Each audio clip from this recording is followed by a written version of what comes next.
Welcome to Quiet Law YouTube channel. Close your eyes now and let yourself drift backward through time. Feel the weight of the modern world lifting from your shoulders as we journey together into the mists of human memory, to a time when every discovery was a miracle, every technique a treasure passed from master to apprentice in whispered instruction and patient demonstration. Tonight, we will uncover 100 lost secrets of ancient civilizations. These are not the grand monuments or the famous conquests you learned about in school. These are the quiet innovations, the careful methods, the ingenious solutions that allowed our ancestors to transform raw earth and stone into art, into shelter, into civilization itself. These are the secrets that were forgotten when empires fell, when languages died, when the last practitioner of an ancient craft laid down their tools for the final time. Let your breathing slow and deepen. Feel yourself settling into comfort as we begin our journey at the very beginning, at the dawn of human ingenuity, when our distant ancestors first learned to shape the world with their hands and minds. Each secret we explore tonight is a doorway into a vanished world, a world of firelight and patient craft, of discovery and endless experimentation. Relax now. Let the story carry you gently into sleep.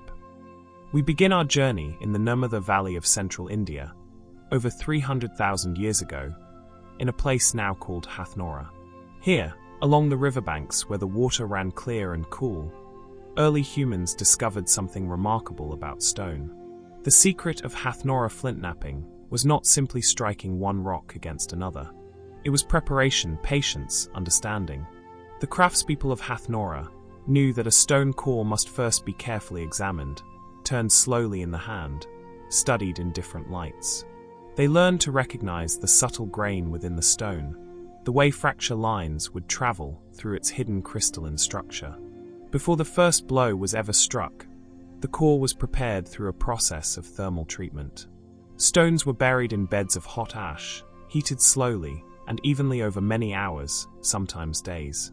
This gentle heating changed the internal structure of the flint, making it more predictable, more responsive to the knapper's hammerstone. The heat had to be just right. Too hot, and the stone would fracture uselessly. Too cool, and the improvement would be negligible. Once cooled, the prepared core revealed its readiness to knowing hands. The craftsperson would create a striking platform, carefully abrading and shaping a small flat surface at the perfect angle. From this platform, they could predict exactly how flakes would detach, controlling the shape and sharpness of each tool they created. This knowledge was passed down across thousands of generations, refined endlessly, a foundation upon which all future stoneworking would build. Still in ancient India, in the Vindhya mountain ranges that stretch across the heart of the subcontinent, another remarkable innovation emerged during the Mesolithic period, some 12,000 years ago. The people of the Vindhya developed a distinctive style of stone axe, trapezoidal in shape, wider at the cutting edge than at the hafting end. But the true secret was not in the shape itself. It was in the polishing. After the basic form was created through careful flaking, the craftsperson would begin the long process of grinding and polishing. They used sandstone abraders of varying coarseness, beginning with rough stones to shape the surface, moving gradually to finer and finer grains. Water was applied constantly, washing away the stone dust, keeping the surface cool, creating a slurry that enhanced the grinding action. But here is the secret that made Vindhya axes superior. The craftspeople knew to polish in specific directions relative to the stone's grain. They would mark their work with tiny scratches, barely visible, that helped them track their progress and maintain the optimal angle. The polishing was not uniform. The cutting edge received the finest polish, while the sides were left slightly rougher to better grip the bindings. The final stage involved polishing with leather charged with fine river silt, rubbing for hours until the stone took on an almost glassy sheen. This polish was not merely decorative. It made the edge sharper, more durable, and allowed the axe to slide through wood with far less friction and effort. A fully polished Vindhya axe could take weeks to complete. It was an investment, a treasure, passed from parent to child. Now we travel westward and forward in time, to Ice Age Europe, some 15,000 years ago, to the culture we call Magdalenian, named after a rock shelter in France where their extraordinary artifacts were first discovered. The Magdalenian people were master hunters of reindeer, mammoth, and fish. Their secret was the bone harpoon, but not merely the harpoon itself. The true innovation was in how they bound these delicate implements to wooden shafts in a way that allowed them to detach upon striking prey. The harpoons were carved from reindeer antler with extraordinary precision, featuring backward-facing barbs that would catch in the flesh of fish or game. But the binding system was a marvel of engineering. The craftsperson would carve a deep groove spiraling around the base of the harpoon point. Into this groove, they would seat a cord made from twisted sinew, usually from reindeer or horse. Here is the secret. The sinew was applied while wet. As it dried, it contracted with tremendous force, gripping the groove so tightly that the binding became nearly as strong as the bone itself. But the binding was designed with intentional weak points, areas where the wrapping was thinner or the spiral groove shallower. When the harpoon struck large prey, the shaft would pull away, but the head would remain embedded, attached to the shaft by a length of cord. This prevented the powerful fish or struggling animal from using the leverage of the shaft to tear free. The hunter could then pull the prey close or wait for exhaustion to set in. The binding required perfect judgment, perfect tension. Too tight, and the head would never release. Too loose, and it would fail on impact. This knowledge was practiced from childhood, learned through years of watching, attempting, failing, and finally mastering.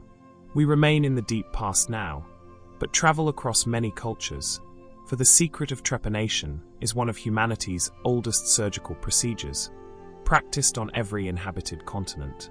Trepanation is the surgical removal of a section of the skull bone, creating an opening into the cranial vault. Archaeological evidence shows this was performed as early as 10,000 years ago, perhaps even earlier. But the secret was not the mere act of cutting into bone. It was the method of drilling that allowed the surgeon to penetrate the skull without damaging the delicate brain tissue beneath. The ancient surgeons used specialized flint tools, beveled at precise angles. They worked in a circular pattern, creating a groove that grew deeper with each patient pass of the blade. The secret was in the pressure, constant but gentle, never forcing, never rushing. The surgeon would work for hours, occasionally pausing to clear away bone dust and examine the depth. But here is the crucial technique. They knew to stop before penetrating completely through the inner table of the skull. As the groove deepened, they could feel through their tool the subtle change in resistance that indicated they were approaching the dura mater, the tough membrane protecting the brain.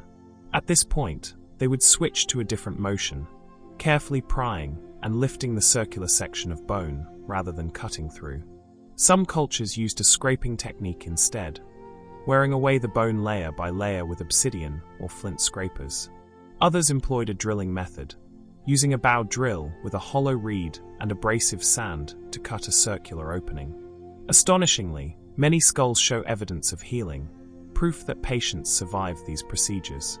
Some individuals underwent the operation multiple times across their lives. The surgeons understood infection control in ways we are only beginning to appreciate, likely using antiseptic plant extracts and careful wound management. This knowledge was sacred, held by shamans and healers, passed only to chosen apprentices who showed the steadiness of hand and clarity of mind required. We journey now to the Japanese archipelago, to a culture that flourished for over 10,000 years, one of the longest continuous cultural traditions in human history. The Jomon people, named for the distinctive cord markings on their pottery, emerged around 14,000 BCE and continued until roughly 300 BCE. The secret of Jomon pottery begins with the clay itself. The potters knew to mix their clay with specific tempers, crushed stone, shell, or plant fibers that prevented cracking during the drying and firing process. But the distinctive feature, the one that gives the culture its name, was the cord impression technique. Before firing, while the clay was still soft and moist, the potter would take cords twisted from plant fibers, sometimes simple two-ply twists, sometimes complex braids involving 4 or more strands. These cords were then pressed into the surface of the vessel in elaborate patterns, rolling, stamping, and impressing. The secret was in the timing and the moisture content. The clay had to be firm enough to hold the impression without distorting, yet soft enough to receive the pattern cleanly. Too wet, and the cord would stick and tear the surface. Too dry, and the impression would be shallow and unclear. But there was a deeper purpose beyond decoration. The cord impressions increased the surface area of the pot, allowing moisture to evaporate more quickly and evenly during the drying process. This reduced the risk of cracking and warping. The textured surface also provided better grip when handling the vessels. Different regions developed different cord patterns, distinct styles that marked community identity. The complexity of the patterns increased over millennia, becoming increasingly elaborate, almost baroque in their intricacy. Some vessels featured sculptural elements, flame-like projections rising from the rim, combined with the cord patterns in dizzying complexity. The firing process itself was conducted in open fires rather than kilns, requiring perfect judgment of temperature and timing. The potters learned to read the color of the flames, the sound of the fire, even the smell of the burning would to know when conditions were optimal. We travel westward now to ancient China, to the Yellow River Valley, to the Yongshao culture that flourished between 5000 and 3000 BCE. Here, another remarkable pottery tradition emerged, famous for its painted designs and technical sophistication. The secret of Yongshao pottery was the slow wheel, one of humanity's earliest applications of rotational mechanics. But this was not a true potter's wheel spun by foot power. It was a tournette, a heavy stone or wooden disc that could be rotated by hand, providing momentum that allowed the potter to work more evenly. The disc was carefully balanced and set upon a pivot, often a smooth stone seated in a clay socket. The potter would spin the disc, then work quickly while it rotated, using the momentum to create even walls and symmetrical forms. As the wheel slowed, the potter would spin it again, maintaining a rhythm of rotation and forming. The secret was in preparing the clay to exactly the right consistency and working in harmony with the wheel's natural deceleration. The potter could not fight against the slowing rotation, but had to work with it, timing each forming gesture to the speed available. But the true glory of Yongshao pottery was the painted decoration applied after the initial forming and drying. The potters created mineral pigments, primarily iron oxide for red and manganese for black. These were mixed with water and possibly plant extracts that helped the paint adhere and flow smoothly. The designs were applied with brushes made from animal hair, plant fibers, or feathers. The secret was in the slip, a liquid clay coating applied before painting that created a smooth, light-colored surface perfect for receiving the pigments. The slip had to be applied at precisely the right stage of drying, when the vessel was leather-hard, firm but still slightly moist. The painted designs featured geometric patterns, spirals, triangles, and stylized representations of fish, faces, and abstract forms. These were not mere decoration, but carried symbolic meaning, marking clan affiliation, ceremonial use, or cosmological significance. The firing had to be carefully controlled. Too hot, and the painted designs would burn away or change color unpredictably. The potters learned to fire at relatively low temperatures, in oxidizing conditions that preserved the brilliant red and black contrasts. Our journey takes us now to southeastern Europe, to the Danube River Valley, to a culture that flourished between 5700 and 4500 BCE. The Vinca culture has puzzled archaeologists for over a century because of mysterious symbols found on their pottery, figurines, and spindle whorls. These symbols, sometimes called the Vinca script, may represent one of the earliest forms of symbolic communication, predating Sumerian writing by thousands of years. But whether they constitute true writing or a symbolic system of marking remains debated. What is certain is the technique used to create them. The secret was in the stamps. The Vinca people carved small seals from clay, bone, or stone, each bearing a specific symbol. These symbols included lines, curves, chevrons, crosses, and more complex geometric forms. The stamps were small, meant to be held between thumb and forefinger. Before the clay vessel or object was fired, while it was still leather hard, The craftsperson would press these stamps into the surface, creating clear, repeatable impressions. The secret was in the depth and angle of pressure. Too deep, and the clay would crack or distort. Too shallow, and the symbol would fade during firing. Some objects bear multiple different symbols, suggesting they might record information, perhaps ownership, contents, or ritual significance. Certain symbols appear frequently together, hinting at a systematic relationship. The stamps themselves were treasured objects, sometimes buried with their owners. The creation of a new symbol stamp was likely a significant event, requiring approval from community leaders or religious authorities. What makes this technique particularly sophisticated is its reproducibility. Unlike freehand drawing, stamping allowed for standardization. The same symbol, stamped by different people at different times, would appear identical. This suggests a level of social organization and communication that challenges our assumptions about Neolithic societies. The true meaning of these symbols died with the Vinca culture. Their secret communication, whatever it encoded, fell silent over 6,000 years ago. We travel now to ancient Mesopotamia, to the flat alluvial plains between the Tigris and Euphrates rivers, to the Ubaid period, between 5500 and 4000 BCE.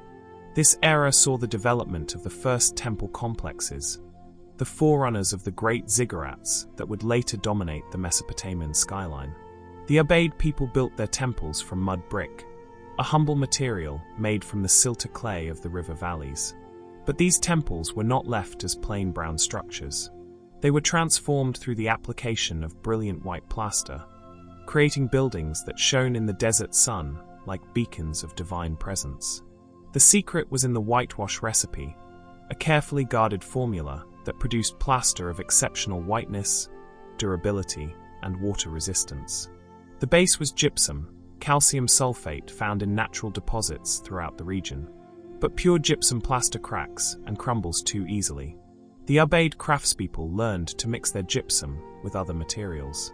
Crushed limestone added strength. Finely chopped plant fibers, particularly reed and straw, provided tensile reinforcement, preventing cracking as the plaster dried. But the secret ingredient was likely bitumen, the natural petroleum tar that seeped from the ground in many locations throughout Mesopotamia. A small amount of bitumen, carefully emulsified into the wet plaster, provided water resistance and enhanced durability. The proportions had to be precise. Too much bitumen, and the plaster would be grey rather than white. Too little, and the water resistance would be inadequate. The application process required skill and speed. The mud brick walls were first wetted to prevent them from drawing moisture too quickly from the plaster. The plaster was applied in layers, each allowed to partially dry before the next was added. The final layer was burnished while still slightly damp, using smooth stones or wooden tools to compress and polish the surface. The result was a finish of remarkable brilliance, almost reflective in its whiteness. These white temples rose above the brown mud brick houses of the common people, visible for miles across the flat landscape, marking the sacred precinct where heaven and earth met. The formula was held by specialized craftspeople, likely associated with the temple priesthood. To maintain a temple's whitewash was to maintain its sacredness, its separation from the mundane world. We remain in the ancient world, but shift eastward to the Indus Valley, to one of the world's first great urban civilizations, the Harappan culture, which flourished from approximately 3300 to 1300 BCE. The cities of this civilization, Mohenjo-Daro, Harappa, Dholavira, and dozens of others, were built almost entirely from fired brick, a remarkable choice that set them apart from their contemporaries. While Egypt built in stone and Mesopotamia in mud brick, the Harappans perfected the art of fired brick manufacture on an industrial scale. The secret was in their kilns and their firing technique. The kilns were massive structures, carefully designed to ensure even heat distribution and efficient fuel use. They were typically updraft kilns, with the firebox at the base and a chimney drawing heat upward through the stacked bricks. But the true innovation was in the loading pattern and firing cycle. The bricks were made from river silt mixed with rice husk or other organic temper. They were formed in wooden molds to ensure standardization, then dried in the sun for several days. The standardization was remarkable. Bricks from one end of the Harappan world matched those from thousands of miles away, suggesting centralized control or widely shared technical specifications. When loading the kiln, the bricks were stacked in specific patterns that allowed hot gases to circulate evenly. Gaps between the bricks were carefully calculated. The kiln was loaded from bottom to top in layers, with fuel, typically wood or dried dung, distributed throughout. The secret was in the firing curve, the careful control of temperature over time. The initial heating had to be slow, allowing any remaining moisture to escape without causing explosive steam fractures. The temperature was then gradually raised over many hours to the critical point where the clay particles would vitrify, fusing together into a hard, durable ceramic. The kiln operators learned to read the color of the flames visible through peepholes in the kiln structure. They knew the sounds of successful firing, the subtle pops and cracks as organic material burned away, the quiet settling of the brick stack. They could smell when the temperature was right, when the clay began its transformation. The cooling had to be equally controlled. Too rapid, and the bricks would crack from thermal shock. The kiln was sealed and allowed to cool over several days. The resulting bricks were so well made that they remain intact in ruined cities 4,000 years later, more durable than many modern equivalents. While the Harappan civilization is known for its urban planning and brick architecture, one of its most remarkable but less celebrated achievements was bead manufacture. The ancient cities of the Indus Valley produced beads of extraordinary quality, particularly carnelian beads that were traded across the ancient world, reaching Mesopotamia, Egypt, and beyond. The secret was in the specialized furnaces used to heat-treat the carnelian, transforming dull brownish stones into brilliant red gems. This was not simple heating. It required precise temperature control, maintained over many hours, something that seems almost impossible with ancient technology. The furnaces were small, carefully constructed from fired clay bricks and clay mortar. They were designed with sophisticated drafting systems, channels that controlled airflow and thus temperature. The secret was in the chimney design and the placement of air inlets. The craftspeople learned that by varying the size and position of air inlets, they could control not just the temperature, but also the atmosphere inside the furnace. Oxidizing conditions, with plenty of air, produced different results than reducing conditions with limited oxygen. For carnelian treatment, the stones were first coated with an alkaline solution, possibly made from plant ash or natron. They were then buried in beds of charcoal or dung fuel inside the furnace. The furnace was sealed except for carefully positioned vents. The heating had to be raised slowly and held at the critical temperature for many hours, possibly days. This temperature, likely between 400 and 600 degrees Celsius, was hot enough to drive off water and change the iron oxide compounds within the stone, but not so hot as to crack or discolor the carnelian. The secret was knowing when the temperature was perfect. The craftspeople likely used test stones, small pieces of carnelian that could be removed and examined to judge progress. They read the color of the flames, the glow visible through cracks in the furnace structure, the quality of the smoke. After heating, the stones were painstakingly drilled using tiny copper tubes charged with abrasive powder. The holes were perfectly cylindrical and straight, sometimes running through beads only a few millimeters in diameter. This drilling was done with bow drills, requiring extraordinary patience and skill. The finished beads were polished to a high gloss using progressively finer abrasives. The entire process, from raw stone to finished bead, could take weeks for a single piece.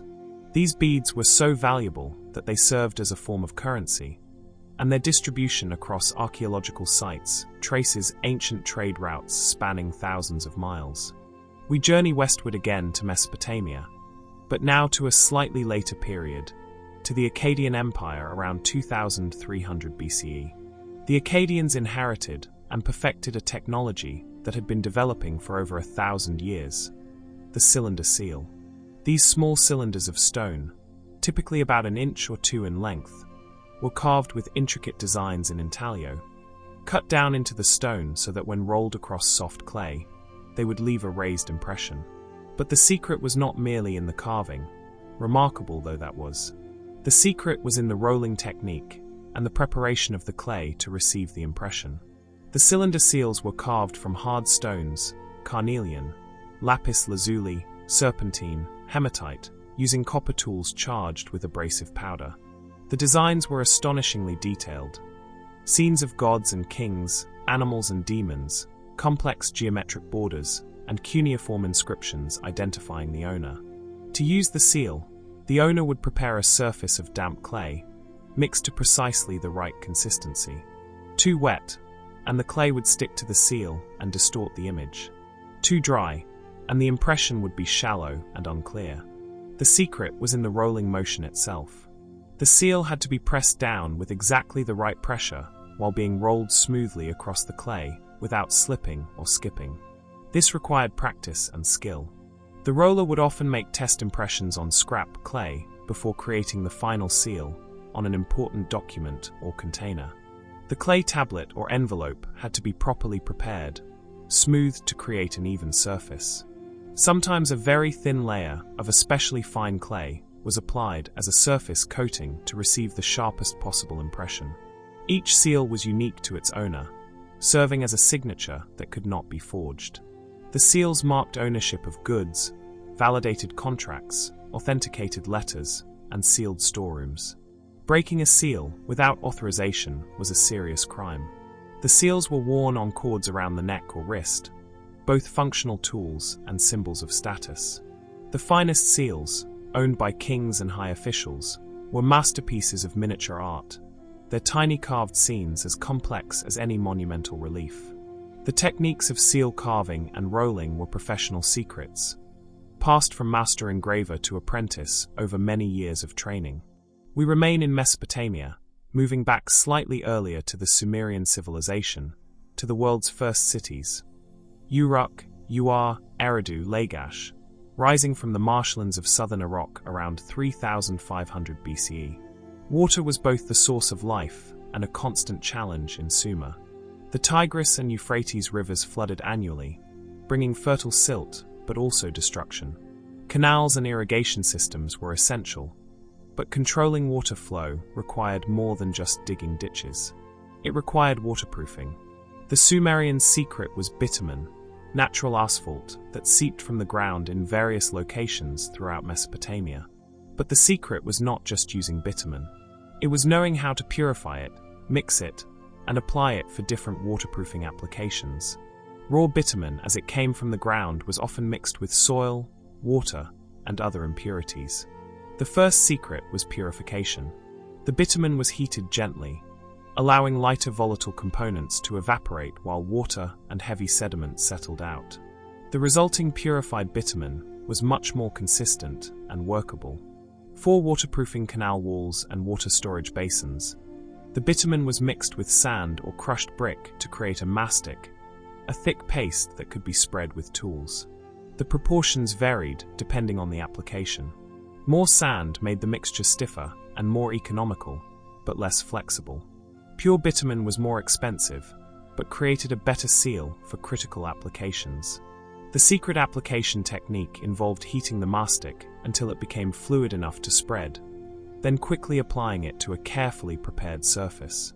The surface had to be absolutely clean and dry. Any dust or moisture would prevent proper adhesion. For reed boats, another crucial application, the bitumen was applied hot in multiple thin layers rather than one thick coat. Each layer was allowed to cool and harden before the next was applied. This created a flexible waterproof coating that could bend with the boat without cracking. The Sumerians also used bitumen mixed with crushed reeds as a mortar between bricks and structures that needed to resist water, such as well linings and drainage systems. This bitumen mortar was far superior to mud mortar for such applications. Temperature control was critical throughout these processes. Too hot, and the bitumen would burn, becoming brittle and useless. Too cool, and it wouldn't flow properly or adhere well. The craftspeople learned to judge temperature by touch, smell, and the appearance of the bitumen surface. This waterproofing technology was essential to Sumerian civilization, enabling the complex irrigation agriculture that supported their dense urban populations. We move forward in time now and shift our geography to the first millennium BCE, to the Aramaic-speaking peoples who spread across the ancient Near East, from Egypt to Mesopotamia, becoming the lingua franca of the Persian Empire. The Aramaic scribes developed their craft to a high art, writing in ink on papyrus scrolls imported from Egypt or on leather parchment. But before a single letter could be written, the scroll had to be prepared, and the secret was in the ruling, the creation of guidelines that kept the text straight and evenly spaced. The papyrus sheets, made from the pith of the papyrus plant pressed and dried into thin sheets, had to be carefully selected. The best sheets were smooth, pale, and free from dark fibers or thick spots. Multiple sheets were glued together to create longer scrolls. The secret ruling technique involved creating guidelines that were visible enough to guide the scribe, but not so prominent as to distract from the text itself. The scribe used a straight edge, often a smoothed piece of wood or bone, and a ruling tool that might be a blunt stylus or even a piece of folded papyrus itself. For ink lines, a very dilute ink or colored wash was used, creating faint lines. But the better technique, the secret known to master scribes, was dry ruling. The blunt stylus was pressed along the straight edge, creating a slight indentation in the papyrus. This indentation was almost invisible, but could be clearly felt by the writing hand, and would subtly guide the reed pen. The spacing between ruled lines had to be calculated based on the size of script to be used. Formal documents used larger spacing. Personal letters might be more compressed to save expensive papyrus.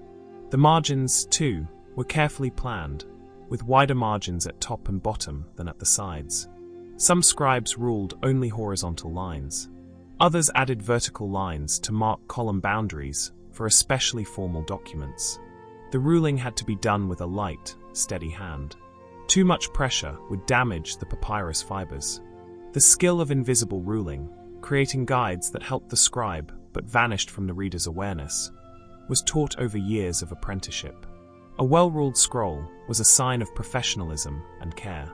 We travel to ancient Syria now, to the city of Ebla, which flourished around 2500 BCE, and has given us one of the largest archives of cuneiform tablets ever discovered. But alongside the thousands of clay tablets, archaeologists found evidence of another writing medium: wax tablets. These tablets consisted of wooden boards, often hinged together to form diptychs or polyptychs that could be folded closed to protect the writing surface.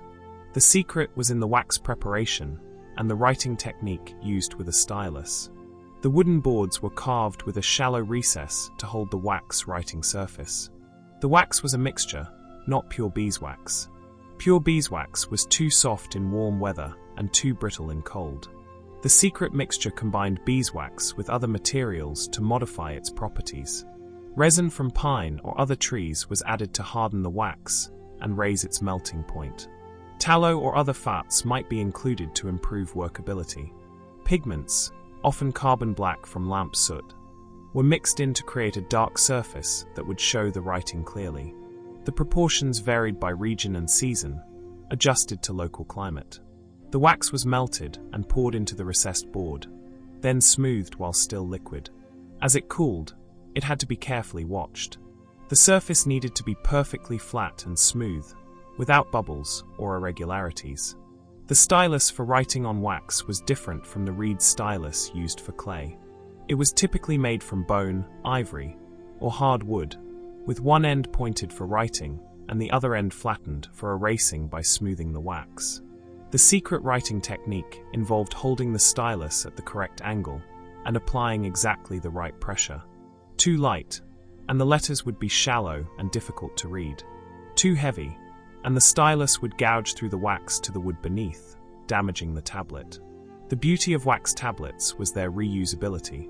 When the text was no longer needed, the surface could be warmed slightly and smoothed, erasing the writing and providing a fresh surface. This made wax tablets ideal for ephemeral writing, letters, drafts, calculations, school exercises. For permanent records, The text would be transferred from wax tablets to clay tablets that were then fired. The wax tablets served as working documents, intermediate stages in the creation of permanent archives. The technique of wax tablet manufacture and use spread throughout the ancient Mediterranean world and continued in use well into the medieval period, a technology spanning over 3,000 years. We conclude this first act of our journey at Ras Shamra, ancient Ugarit, a cosmopolitan port city on the Syrian coast that flourished in the late Bronze Age, around 1400 to 1200 BCE. Here, one of humanity's most important inventions was refined and taught: the alphabet. The Ugaritic script was one of the earliest true alphabets, a cuneiform alphabet with about 30 letters, each representing a single consonant sound. But the secret we explore tonight is not the invention itself, but how it was taught, preserved in the training tablets used by scribal students. These tablets show a carefully designed curriculum. The secret was in the pedagogical sequence, the order in which information was presented to maximize learning and retention. The training began not with meaningful words, but with the alphabet itself, repeated over and over until the letter forms and their order became automatic. The standard order of the Ugaritic alphabet was not arbitrary. It followed a sequence that would be recognizable today because it was the ancestor of our own alphabetical order: Aleph, Bet, Gimel, and so on. This order was taught through memorization and repetition. The tablets show practice exercises where students wrote the alphabet repeatedly, sometimes forward, sometimes backward, sometimes in groups of similar letters. The secret was in the repetition with variation, preventing the mind from becoming numb to the task, while still reinforcing the essential patterns. After mastering the alphabet, students progressed to syllable combinations, then to actual words, usually beginning with common vocabulary, the names of gods, of kings, of everyday objects. The progression was gradual, carefully scaffolded. Some training tablets show errors that were corrected, either by the student or by a teacher who wrote the correct form alongside the mistake. This feedback was immediate and specific, showing exactly what needed improvement. The physical act of impressing the wedge-shaped marks into clay required muscle memory. The angle of the stylus, the pressure applied, the direction of movement all had to become automatic. Students practiced on cheaper, rougher clay before being allowed to work on fine tablets for important texts. The secret of effective teaching preserved in these tablets shows that ancient educators understood principles of learning we still recognize today: repetition, variation, progression from simple to complex, immediate feedback, and practice to the point of automaticity. These 15 secrets have carried us from the earliest human ingenuity in shaping stone, through the development of pottery and metallurgy, to the creation of writing and the systems for teaching it. Each secret represents countless hours of experimentation, of failure and success, of knowledge carefully preserved and transmitted across generations. Let these ancient innovations lull you now towards sleep, knowing that the ingenuity of our ancestors flows through time to us, that every tool we use, every technique we employ, rests upon foundations laid thousands of years ago by hands as capable and minds as curious as our own. Rest now, and let the journey continue in your dreams. The night deepens around you now, and as you settle further into rest, we move beyond the practical crafts of everyday survival into realms where the sacred and the technical intertwined. Our ancestors did not separate the spiritual from the material, the cosmic from the earthly. Their greatest technical achievements were often in service of the divine, and their deepest spiritual insights were expressed through precise physical techniques. In this second act of our journey, we explore the secrets through which ancient peoples reached toward the heavens, encoded knowledge of the stars, communicated with gods and ancestors, and built structures that married human ingenuity with cosmic order. These are mysteries where mathematics becomes prayer, where stone cutting serves astronomy, where the careful preparation of sacred objects opens doorways between worlds. Let yourself drift deeper now as we explore these sacred secrets, each one a key to understanding how our ancestors perceived the universe and their place within it.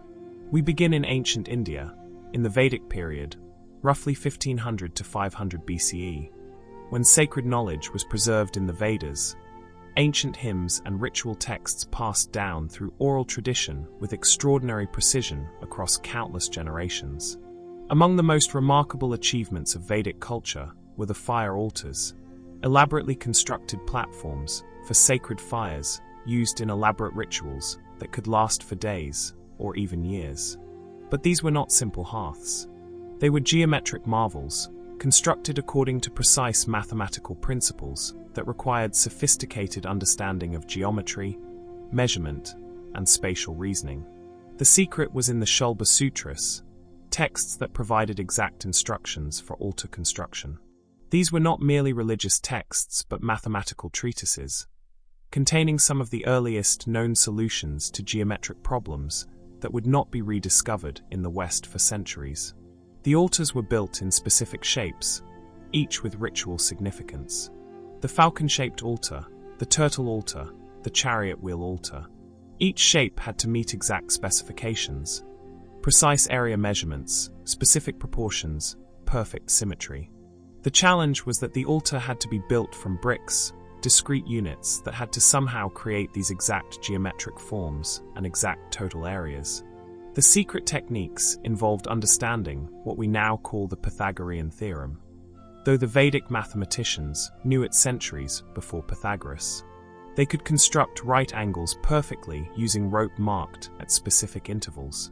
They knew how to transform one geometric shape into another of exactly the same area, converting a square into a circle, a rectangle into a square. The rope stretchers, the ritual specialists who measured and marked out the altars, used cords precisely calibrated in units.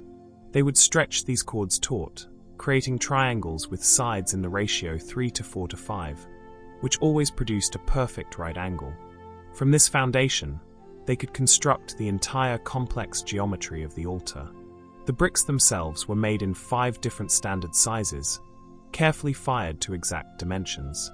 The arrangement of these bricks in layer upon layer, each layer rotated slightly from the one below, each contributing to the overall geometric form, required calculations of remarkable sophistication.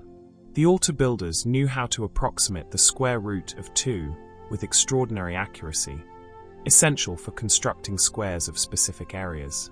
They understood principles of geometric transformation, of area conservation, of proportion and symmetry.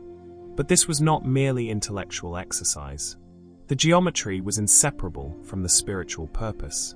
The precise construction of the altar created a sacred space where the earthly and divine could meet.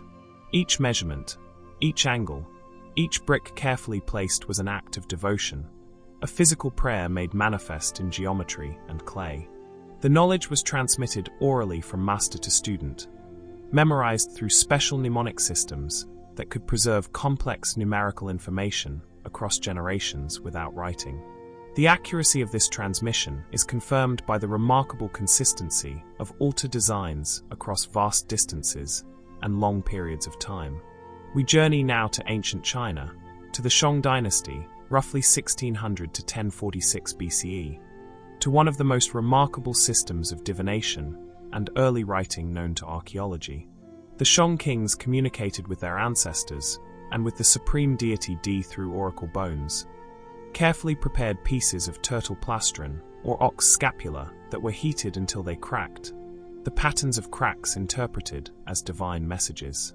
But the secret was in the elaborate preparation process that made the bones suitable for this sacred purpose. The bones had to be selected with care. Turtle shells from specific species were preferred, and the shoulder blades of cattle had to be from healthy, mature animals. The bone or shell was then cleaned meticulously, all flesh and membrane removed, the surface scraped and polished until smooth. The secret was in the preparation of the pits and channels. Using bronze or stone tools, the diviner carved small circular or oval hollows into the back surface of the bone, the side that would not be visible during the ceremony. These hollows were arranged in careful patterns, often in pairs or rows. Thin channels were sometimes carved connecting the hollows. The depth and diameter of these hollows were critical. Too shallow, and the bone would not crack properly when heated. Too deep, and the bone might shatter uselessly. The placement of the hollows determined where and how the cracks would form. On the ceremonial day, the king or his diviner would pose a question to the ancestors or to D. The question was often inscribed on the front of the bone using a sharp tool, creating the earliest known Chinese writing. These inscriptions are our primary source for understanding the Shang written language. A heated bronze rod, or sometimes a burning brand, was then applied to the prepared hollows on the back of the bone. The secret was in the heating technique. The right temperature, held for the right duration, applied at exactly the right point within the hollow. As the bone heated, moisture deep within its structure turned to steam, building pressure until suddenly, dramatically, a crack would appear, shooting across the front surface of the bone with a sharp sound. The pattern of this crack, its length, direction, the way it branched or curved, all carried meaning. The diviner interpreted these cracks according to traditional knowledge passed down through generations. Certain patterns indicated positive responses, others negative. The specifics of the crack's form could provide nuanced information about timing, degree of certainty, or qualifications to the basic answer. After the divination, the results were often inscribed on the bone as well, creating a permanent record. Some bones show multiple divinations, used again and again for different questions. These oracle bone inscriptions, over 150,000 of which have been discovered, provide us with detailed information about Shang political history, royal genealogies, military campaigns, harvest predictions, and daily concerns of the kings. The technique required extraordinary skill and years of training. The diviner had to understand the properties of different bones, the effects of different heating patterns, the traditional interpretations of crack formations, and the proper ritual protocols for addressing the spiritual realm. We travel now to West Africa, to the Dogon people of present-day Mali, who have preserved through oral tradition an extraordinary body of astronomical knowledge that has fascinated and puzzled researchers since its documentation in the early 20th century. The Dogon possess detailed knowledge of the star Sirius, the brightest star in the night sky, which they call Sigatolo. But more remarkably, their tradition speaks of a companion star, invisible to the naked eye, which they call Patolo, described as incredibly heavy, made of matter unlike anything on Earth, and orbiting Sirius in an elliptical path taking 50 years. Modern astronomy confirms that Sirius does indeed have a companion, Sirius B, a white dwarf star invisible without telescopic aid, extraordinarily dense, orbiting Sirius with a period of just over 50 years. The question that has fascinated researchers is how the Dogon could possess this knowledge before it was discovered by Western astronomy in the mid-19th century. Regardless of the ultimate origin of this knowledge, the secret we explore tonight is how the Dogon preserve and transmit such complex astronomical information across generations without writing, using elaborate mnemonic systems embedded in ritual, symbol, and story. The knowledge is not taught as abstract fact, but woven into mythology, ritual calendar, ceremonial objects, and visual symbols. The Dogon creation myth encodes cosmological information in narrative form, making it memorable through dramatic story elements and emotional resonance. The secret mnemonic technique involves multiple encoding systems working together. Visual symbols, painted on masks and carved on ritual objects, serve as memory anchors. Each symbol connects to specific knowledge. The granary door posts, carved with hundreds of figures arranged in specific sequences, function as three-dimensional mnemonic maps. The Sigue ceremony, performed once every 60 years to commemorate the revelation of this astronomical knowledge, serves as a massive cultural memory refresh, gathering the entire community to retell the stories, recreate the ritual actions, and pass the knowledge explicitly to the next generation who will lead the ceremony 60 years hence. The secret is in the redundancy and multi-sensory encoding. The same information is embedded in visual art, oral narrative, ritual dance movements, the spatial layout of villages, the timing of ceremonies, and the structure of social organization. Each encoding system reinforces the others. The astronomical knowledge is connected to practical agricultural timing. The heliacal rising of Sirius marks the approach of the rainy season. The ceremonies and stories about Sirius are therefore tied to survival knowledge, ensuring that the astronomical observation remains culturally relevant and continuously transmitted. The specialists who preserve this knowledge, often elders and ritual leaders, use elaborate memory palaces, mental maps where each location stores specific information. The journey through this mental landscape during storytelling ensures that all elements are recalled in proper sequence. The secret also involves intensive training of selected individuals who show aptitude for memorization. These specialists undergo years of instruction, gradually learning deeper and more complex layers of meaning embedded within the symbols and stories familiar to all community members. Whether the Dogon star knowledge originates from ancient observation, contact with other cultures, or other sources, the mnemonic techniques that preserve it represent a sophisticated solution to the challenge of maintaining complex technical information across centuries without writing. We journey now to ancient China, to the Taosi site in Shaanxi province, a major settlement of the Longshan culture around 2300 to 1900 BCE, at the transition from Neolithic to Bronze Age. At Taosi, archaeologists discovered elaborate tombs of elite individuals, buried with extraordinary jade artifacts, including talismans carved in the shape of eagles and other powerful creatures. These jade objects required technical virtuosity of the highest order, particularly in the drilling of fine holes for suspension and decoration. Jade is one of the hardest stones known, extremely difficult to work with ancient tools. The secret was not in cutting jade directly, for no tool available to ancient craftspeople was harder than jade itself. The secret was in abrasive drilling, a technique requiring patience, precision, and deep understanding of materials. The drills were made from bamboo or bone, materials actually softer than jade. The secret was that the drill itself did not cut. Instead, a slurry of water mixed with abrasive particles, likely quartz, sand, or garnet, was constantly fed to the drilling site. The rotating drill shaft carried these abrasive particles against the jade surface, and these tiny particles, some as hard as jade itself, did the actual cutting. The drill was rotated using a bow drill mechanism. A bow, like a hunting bow, had its string wrapped around the drill shaft. By moving the bow back and forth, the craftsperson could rotate the drill continuously. The top of the drill shaft was held steady with a bearing, often a piece of jade or hard stone with a socket, pressed down with one hand while the other hand worked the bow. The secret technique required perfect balance of pressure, rotation speed, and abrasive supply. Too much pressure, and the drill would bind and stop rotating. Too little, and no cutting would occur. The rotation had to be steady and continuous. The abrasive slurry had to be replenished constantly as particles became worn or the mixture dried out. For the tiny holes in jade eagle talismans, some as small as a millimeter in diameter, the drilling required extraordinary precision. The hole had to be started accurately, for once begun, it could not be corrected.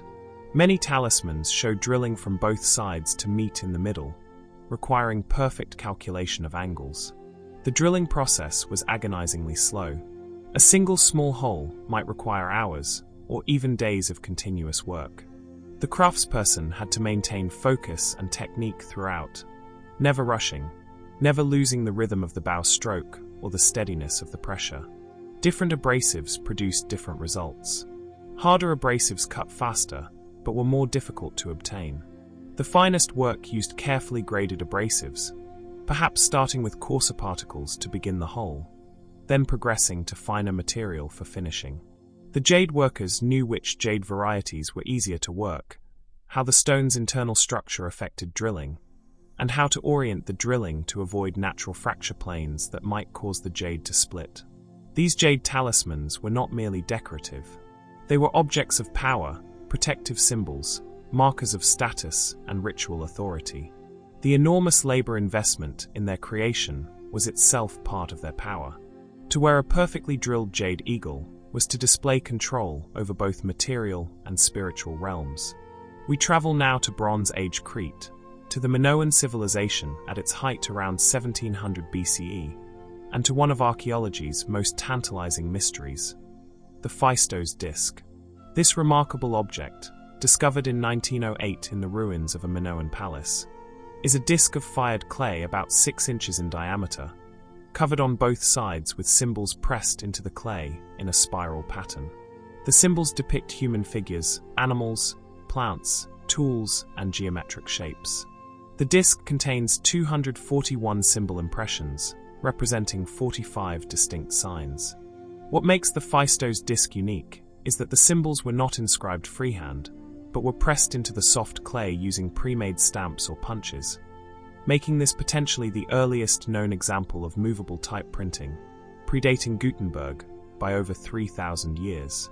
The secret was in the stamp making and the technique of pressing symbols into clay in a way that created clear, consistent impressions while maintaining the integrity of the clay surface.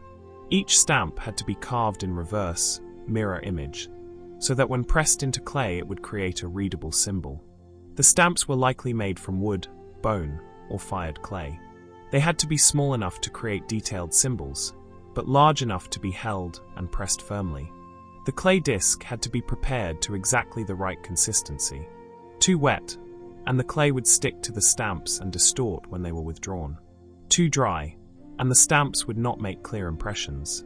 The clay had to be leather hard, firm but still slightly moist. The secret technique involved preparing the disc surface first, smoothing it perfectly flat.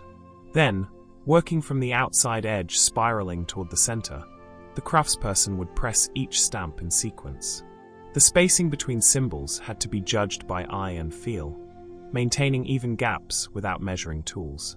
The pressure applied to each stamp had to be consistent to create impressions of uniform depth.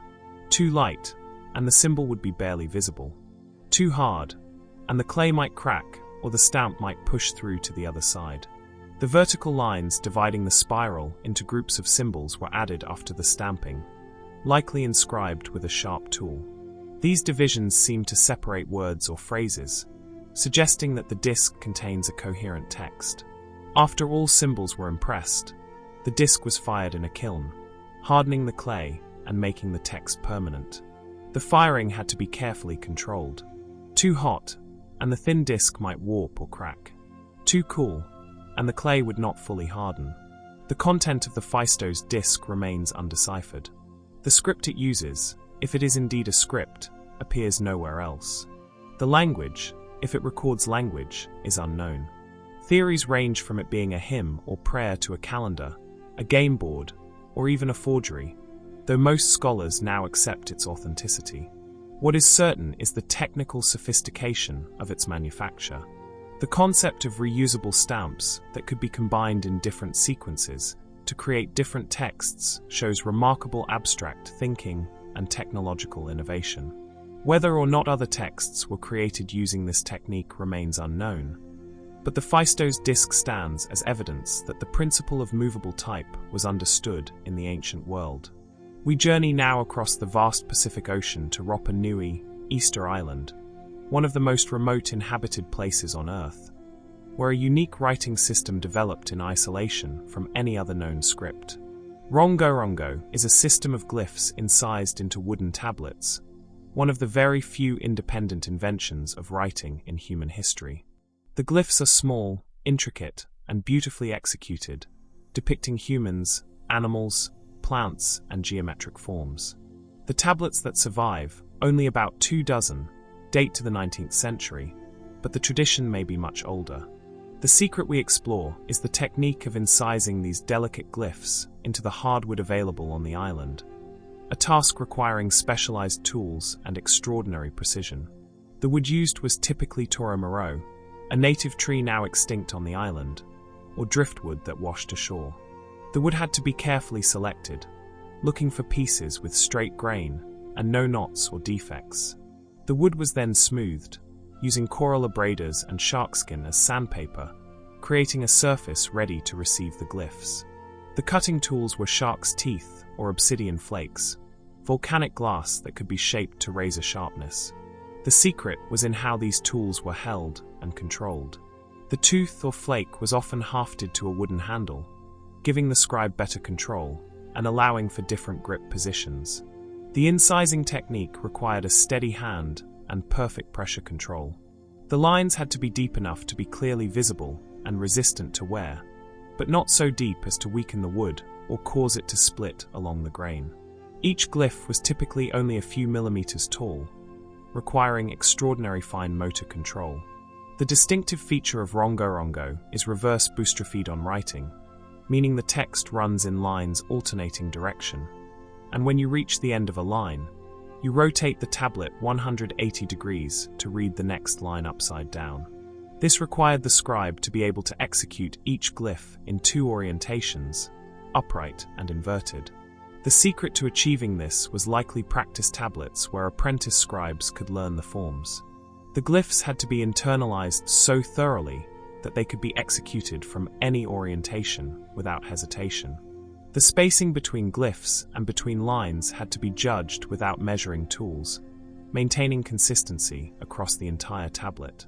Some tablets show preliminary light scratches marking the line positions, guidelines that helped the scribe maintain straight rows.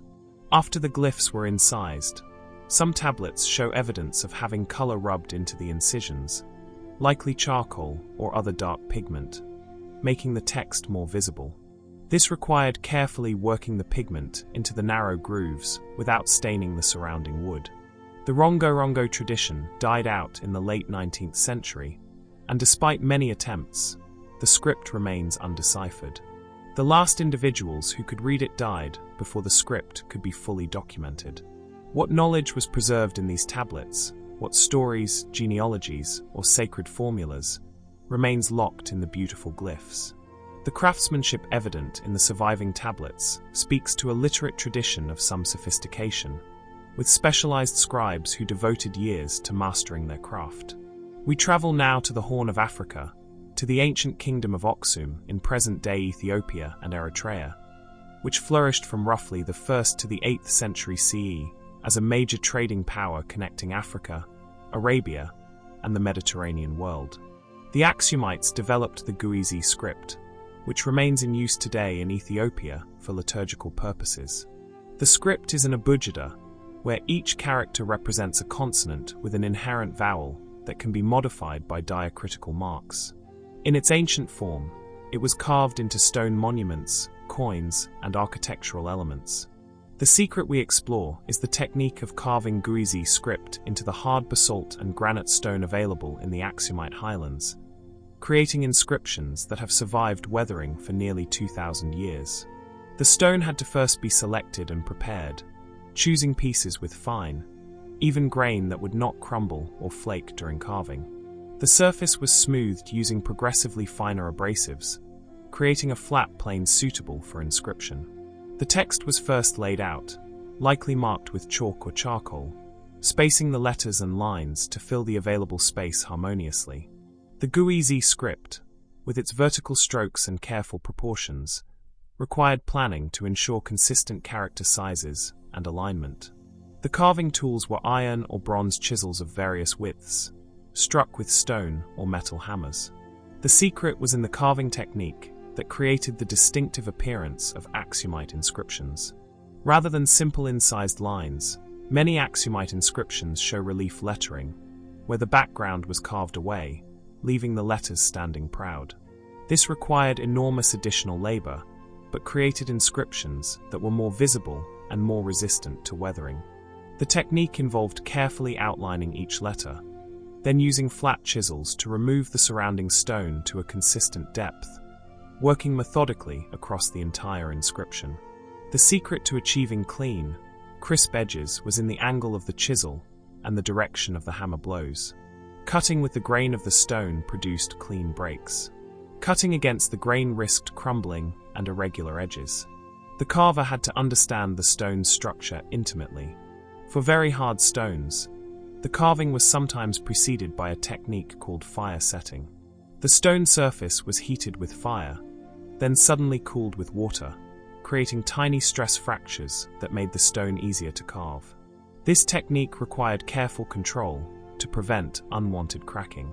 The proportions of Guizi letters were governed by traditional canons, specific relationships between height, width, and the various elements of each character. The carvers had to internalize these proportions to create consistent, readable text.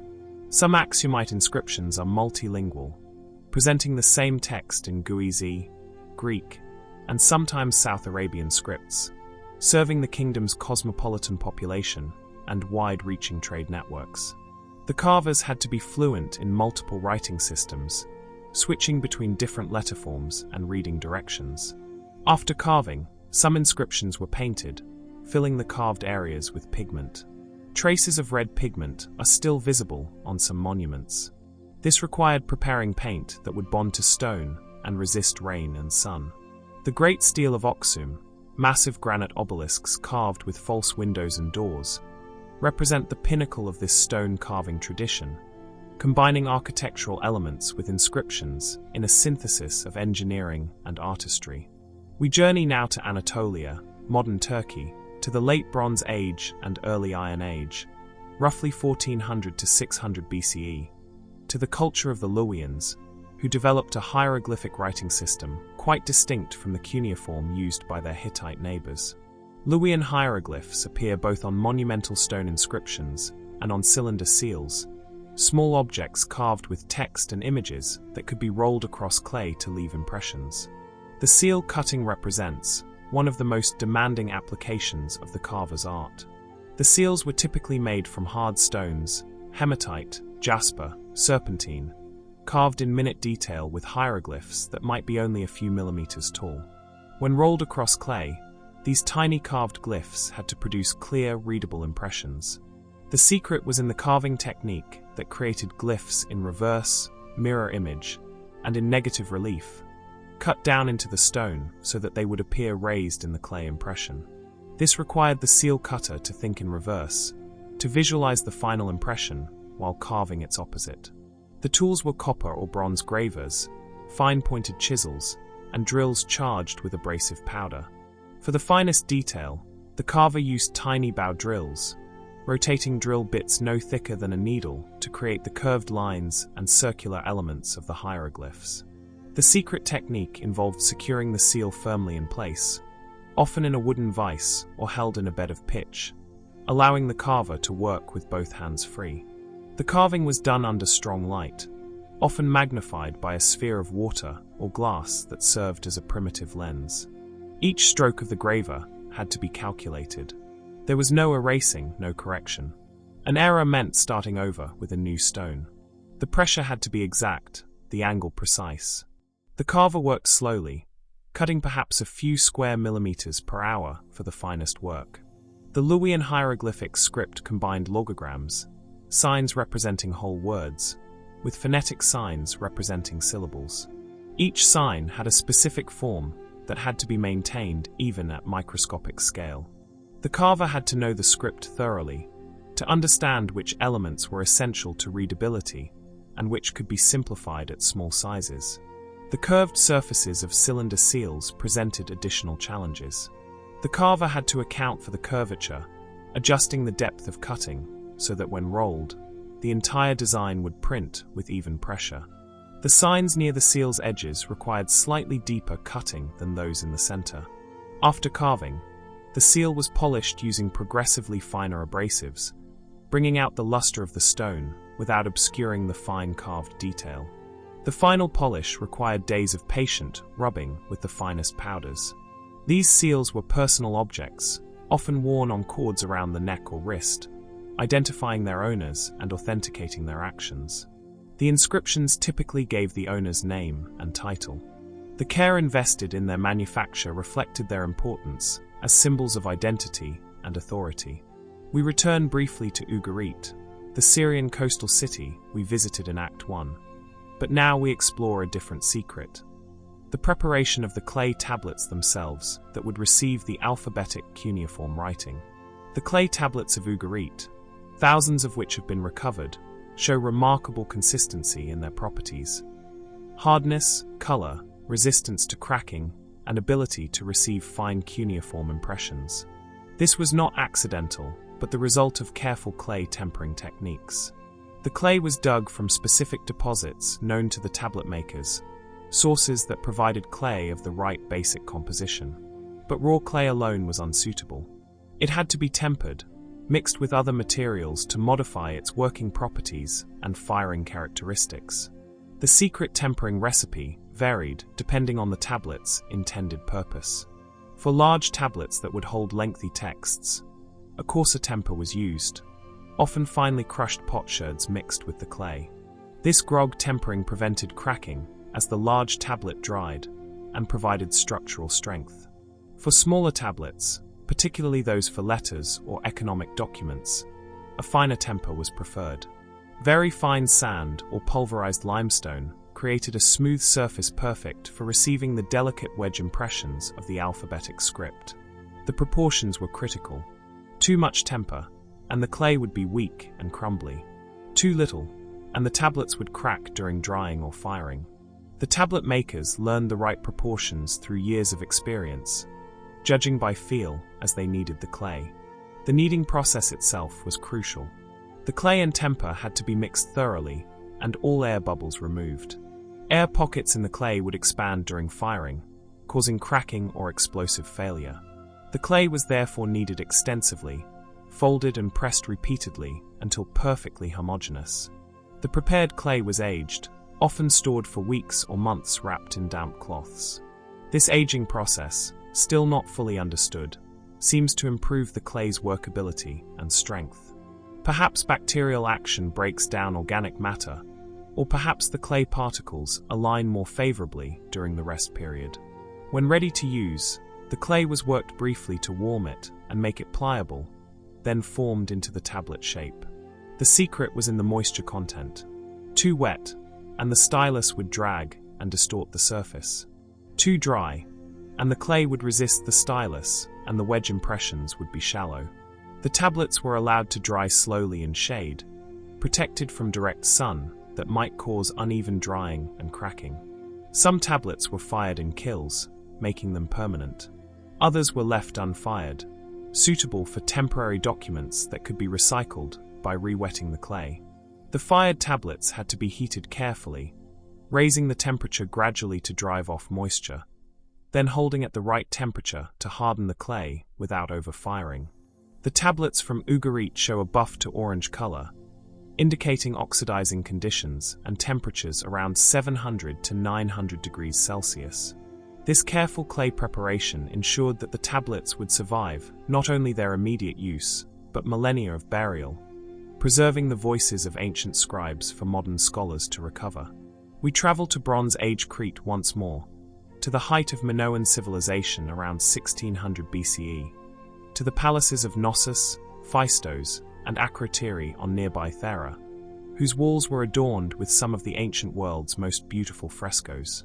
These frescoes, depicting dolphins leaping through waves, priestesses handling snakes, young men boxing, gardens blooming with lilies, were created using the true fresco technique, painting on wet plaster so that the pigments bond chemically with the wall surface, becoming part of the plaster itself rather than merely a coating atop it.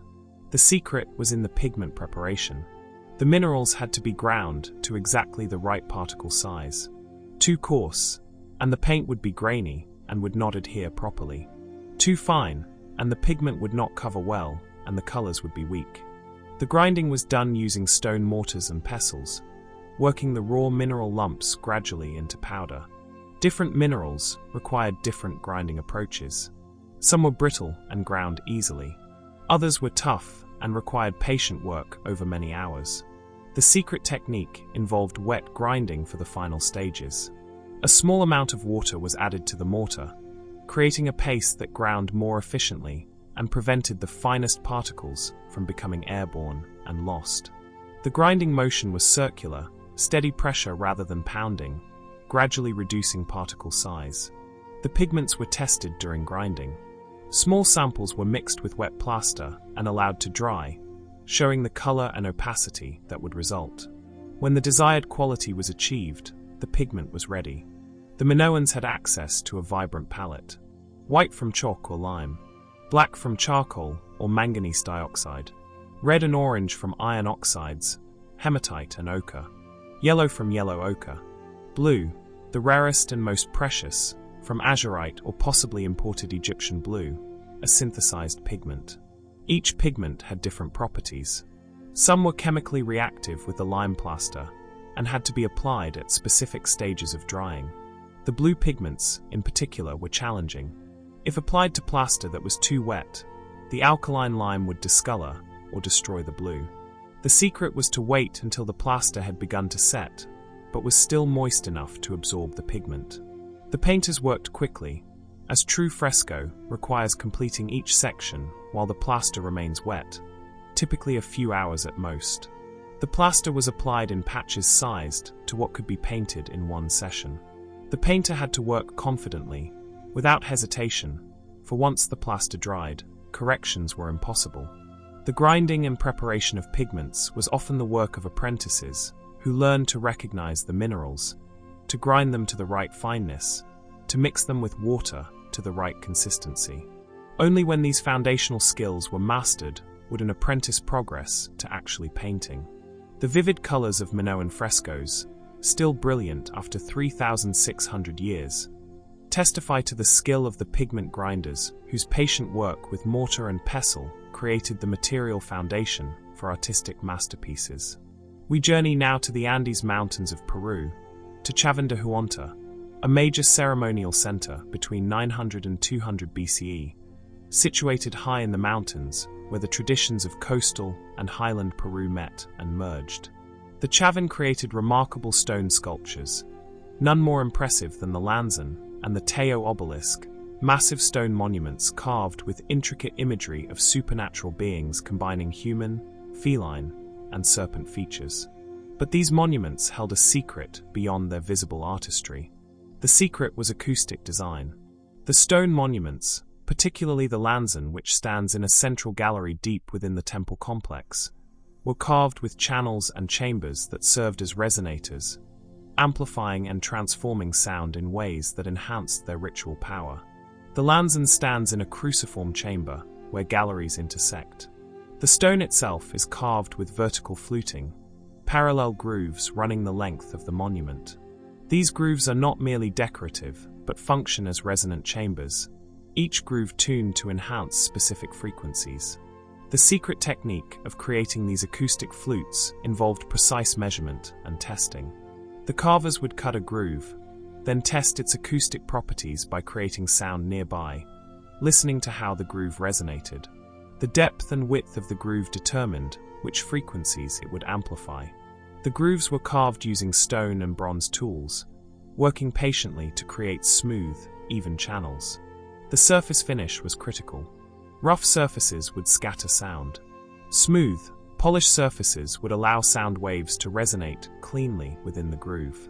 The carvers understood empirically what modern acoustics can measure, that the Lanzan's chambers and fluting create dramatic acoustic effects. A voice or instrument played near the monument is amplified and transformed, acquiring an eerie, otherworldly quality. Low-frequency sounds, particularly those around 100 to 120 Hz, are dramatically enhanced. These frequencies have neurological effects. They can induce altered states of consciousness, feelings of awe or fear, even mild hallucinations. Whether the Chavin carvers understood these psychological effects, or simply recognized that certain acoustic designs enhanced the spiritual power of the space, they deliberately created an environment where ritual experiences would be intensified by sound. The temple complex itself was designed as an acoustic environment. Underground galleries carried the sound of water through channels beneath the ritual spaces. The combination of running water, enhanced by the stone channels, with the chanting or music of ceremonies, with the resonant properties of the sculptural monuments, created an overwhelming sensory experience. The technique required collaboration between stone carvers and ritual specialists who understood the ceremonial requirements. The carvers had to create not just beautiful sculptures, but functional acoustic instruments integrated into the architecture. This acoustic dimension remained hidden for millennia, unrecognized until modern archaeoacoustic studies revealed the deliberate sound design woven through the Chavin ceremonial center. We remain in ancient Peru, but move to the coastal desert, to the Nazca culture, roughly 100 BCE to 800 CE, famous for the Nazca lines, massive ground drawings visible only from above, but equally impressive for their water management systems. The Nazca region is one of the driest places on Earth, receiving almost no rainfall. Yet the Nazca people created a thriving agricultural civilization through ingenious engineering of underground aqueducts that tapped water from mountain aquifers and carried it many kilometers to agricultural fields and settlements. The secret was in the puquios, spiral access ramps that descended to the underground channels, serving multiple functions simultaneously. These spirals are visible from the air as circular or oval forms punctuating the desert landscape. The construction technique began with understanding the aquifer location and flow. The Nazca engineers learned to read the landscape, identifying areas where underground water flowed, mapping out courses for the aqueducts that would capture this flow and direct it where needed. The underground channels themselves were excavated carefully, maintaining a consistent gentle slope that allowed water to flow without eroding the channel or depositing sediment. The channels were lined with stone to prevent collapse and maintain the water's purity. But the secret innovation was the spiral vents. These were not merely access points for maintenance. They served a crucial function in the aqueduct's operation. The spirals created airflow into the underground channels, preventing the buildup of stagnant air and promoting water flow through pressure equalization. The spirals descended in a gradually tightening coil, creating a funnel effect that drew air down into the channel. The walls were lined with river cobbles, carefully fitted to create a stable structure while allowing air to permeate. The spacing and sizing of these spirals along the aqueduct's length was critical to maintaining optimal airflow. The technique of building the spirals required careful engineering. The excavation had to maintain the right gradient, neither too steep to be dangerous nor too shallow to be inefficient. The cobble lining had to be fitted precisely, creating a structure that would last generations without collapse. The spirals also allowed access for cleaning and maintenance. Workers could descend the spirals to clear sediment or repair damage to the channel. The design made the underground system maintainable, ensuring its long-term function. Some puquios are still in use today, nearly 2,000 years after their construction, testament to the engineering sophistication of their design. Modern engineers studying these systems have found that the spiral vent design achieves optimal function with remarkable efficiency. The knowledge of aqueduct construction and maintenance was highly specialized, held by master engineers, and passed to carefully trained apprentices. The survival of entire communities depended on the proper functioning of these water systems, making the engineers among the most valued members of society. We travel now to Mesoamerica, to the Maya civilization at sites like Palenque, Tikal, and Copan, where sophisticated water management systems were essential to sustaining dense urban populations in regions of seasonal rainfall. The Maya built elaborate aqueducts, not merely channels for carrying water, but precisely engineered hydraulic systems that controlled flow rates, prevented flooding, filtered sediment, and provided pressurized water for fountains and ritual displays. The secret was in the gradient calculation. The Maya engineers understood that the slope of a water channel determines its flow rate. Too steep, and water rushes with erosive force, scouring the channel and creating turbulence. Too shallow, and sediment accumulates, eventually blocking the flow. The optimal gradient varies with channel size, water volume, and local conditions, but typically ranges around 1 to 3% slope. The Maya achieved this precision through careful surveying using simple but effective tools. The technique involved sighting tubes, long straight tubes through which the surveyor could sight along a level line. By setting up these tubes at intervals and measuring the vertical drop between sighting points, they could calculate the land's slope and design channels that maintained the correct gradient. For long aqueducts, the challenge was maintaining consistent slope over distances of many kilometers, accounting for changes in terrain. The Maya sometimes cut through bedrock to maintain their desired line, sometimes built raised channels or bridges to span low areas. The channels themselves were often constructed from carefully fitted stone, creating smooth surfaces that minimized friction and turbulence. The stones were shaped using harder stone tools, each piece fitted to its neighbors with minimal gaps. Some channels were plastered with lime cement, creating even smoother, water-resistant surfaces. At Palenque, the aqueduct system includes a pressurized section where water flows through a corbelled arch stone pipe. The precision of construction had to be exact to withstand the water pressure. The joints between stones were sealed with lime mortar mixed with organic adhesives, creating watertight seals. The system included settling basins where water velocity was reduced, allowing suspended sediment to drop out before the water continued downstream. These basins had to be sized correctly to provide enough settling time without taking up excessive space. The Maya also engineered fountains and cascades for ritual purposes. The palace at Palenque includes an aqueduct that splits into multiple channels, creating water displays that combined aesthetic beauty with symbolic meaning. Engineering these displays required understanding hydraulics at a sophisticated level. The knowledge was preserved through practical apprenticeship. Young engineers learned by participating in construction and maintenance, gradually taking on more complex calculations and decisions under the guidance of masters. Mathematical knowledge was encoded in the Maya writing system and recorded in codices, though sadly most of these books were destroyed. The surviving codices show that Maya mathematics included concepts necessary for engineering calculations, positional notation, zero, and precise measurement systems. We journey now to Southeast Asia, to the Khmer Empire centered at Angkor in present-day Cambodia, where between the 9th and 15th centuries CE, the largest pre-industrial urban complex in the world arose, covering over 1,000 square kilometers. The temples of Angkor, particularly Angkor, what built in the 12th century, display astronomical alignments of extraordinary precision. The temple is oriented so that on the spring equinox, the sun rises directly over the central tower when viewed from the western entrance. The building's proportions encode mathematical relationships and cosmological concepts.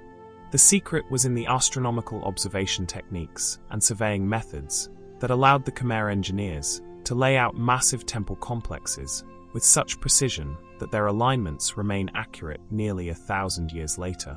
The observation of celestial phenomena required patient, systematic watching of the sky over long periods. The Khmer astronomers tracked the sun's position on the horizon at sunrise and sunset throughout the year, noting the extreme points at summer and winter solstice, and the midpoint at the equinoxes. They observed the stars, tracking their rising and setting points, identifying circumpolar stars that never set, and learning the patterns of major constellations. Particular attention was paid to the constellation we know as Draco, which had ritual significance in Khmer cosmology. The secret technique for transferring astronomical observations into architectural alignments involved creating accurate north-south and east-west reference lines on the ground. The north-south line could be established by tracking the sun's shadow from a vertical pole. At solar noon, when the shadow is shortest, it points directly north in the northern hemisphere. More precisely, the astronomers could track the shadow position at sunrise and sunset on the same day.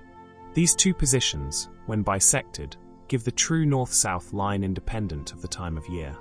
For east-west alignment, the equinox provided the key reference, as on these 2 days, the sun rises due east and sets due west everywhere on Earth. By observing the exact sunrise point on the equinox and marking this line, the engineers established a true east-west baseline. From these perpendicular reference lines, the entire temple complex could be laid out using rope and stake geometry. Long ropes precisely measured and marked could be stretched to create the temple's outline, with right angles created using the 3-4-5 triangle ratio known to many ancient civilizations. The proportions of Angkor, what encodes significant numbers.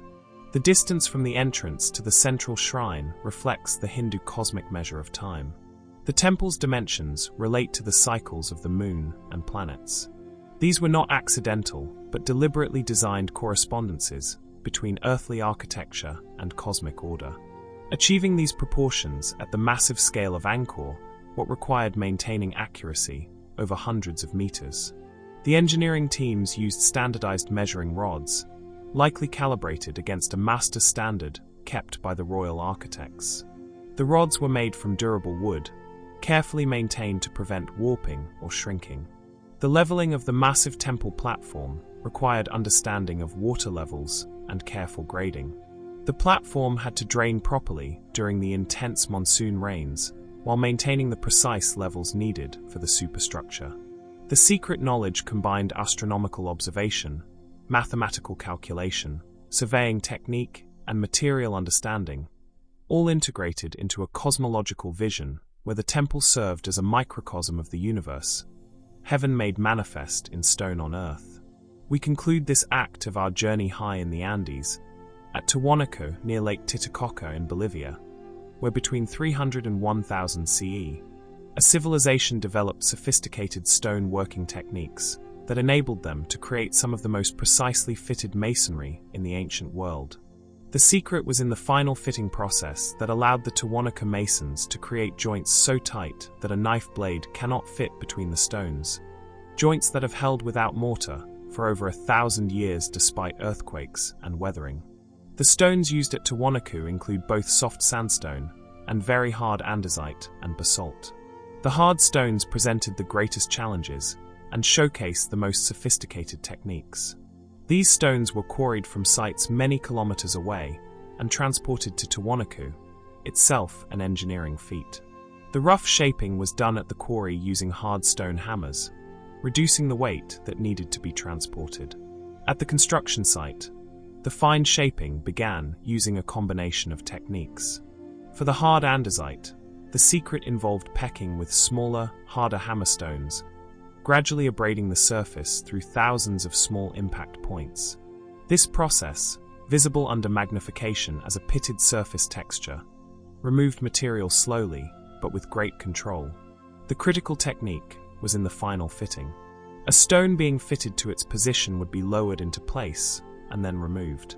The contact points, where stone touched stone, would be marked, often by rubbing the lower stone with a coating that transferred to the upper stone, showing exactly where material needed to be removed. The mason would then carefully abrade only these high points, removing minute amounts of material. The stone would be tested again, more high points marked, more material removed. This iterative process continued until the fit was perfect, the two stones mating across their entire contact surface.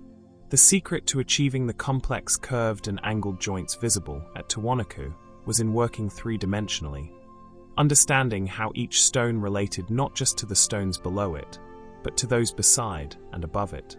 Some joints interlock in complex geometric forms that resist displacement in multiple directions. The polishing of certain facades to near mirror smoothness required patient work with fine abrasives. Sandstone abraders of diminishing coarseness were used, then possibly leather charged with fine powder, rubbing for countless hours until the hard stone surface reflected like glass. The precision extended to decorative elements. Carved figures, geometric patterns, and symbols were executed with straight edges and exact angles. The tool's marks show that the carvers used bronze chisels for fine work, though bronze is softer than the andesite being carved. The secret was the use of abrasive pastes that did the actual cutting, while the bronze tool merely guided the action. The knowledge was held by specialized mason guilds who trained apprentices in a system that preserved techniques across generations.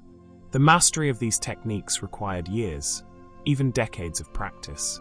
A master mason was a person of high status, their skills essential to the construction of temples and palaces that embodied the power and cosmic connection of the Tiwanaku state. These 30 secrets have carried us through sacred knowledge and cosmic understanding, through the encoding of astronomical wisdom and architecture, the preservation of knowledge through symbol and story, and the expression of the divine through precisely engineered sacred spaces. Let these mysteries of ancient sacred science carry you deeper into rest now, knowing that our ancestors saw no separation between the technical and the spiritual, that their greatest engineering served their deepest spiritual yearnings, that stone and star, measurement and meaning, were woven together in a unified vision of the cosmos. Sleep peacefully, and let the journey continue. The deepest part of night surrounds you now, and as your breathing slows and steadens, we enter the realm of the seemingly impossible, the monuments and achievements that have caused generations to wonder how ancient peoples, without modern machinery, without steel tools, without written mathematical formulas, could accomplish engineering feats that challenge us even today. These are not merely technical achievements. They are testaments to human determination, to the power of accumulated knowledge, to the patient application of simple principles to create complex results.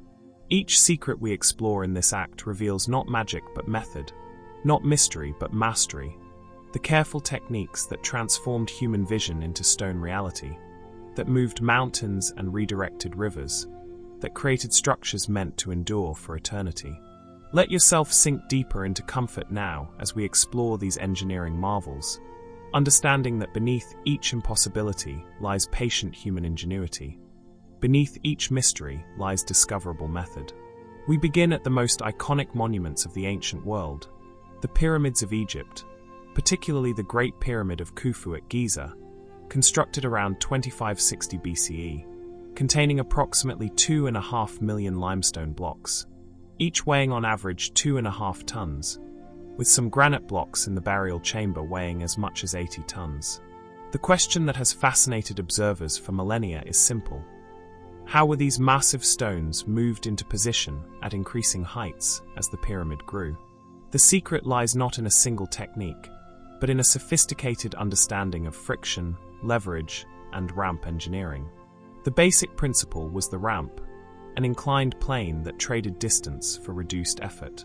But the construction of a pyramid required not one ramp, but many, changing in configuration as the pyramid rose. The secret was in understanding the optimal ramp gradient for the materials and tools available.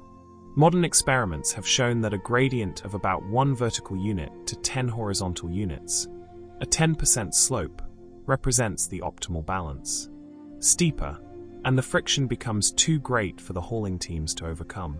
Shallower, and the ramp becomes impractically long, requiring more material to build than the pyramid itself. The ramps were constructed from limestone chips, gypsum, and taffla clay, materials readily available from the quarrying process itself. The secret technique was in the surface preparation. The ramp surface was not left rough, but was carefully smoothed and wetted with water. Recent discoveries have revealed the crucial detail. The Egyptians wetted the sand in front of the sleds carrying the stones. This dramatically reduced friction.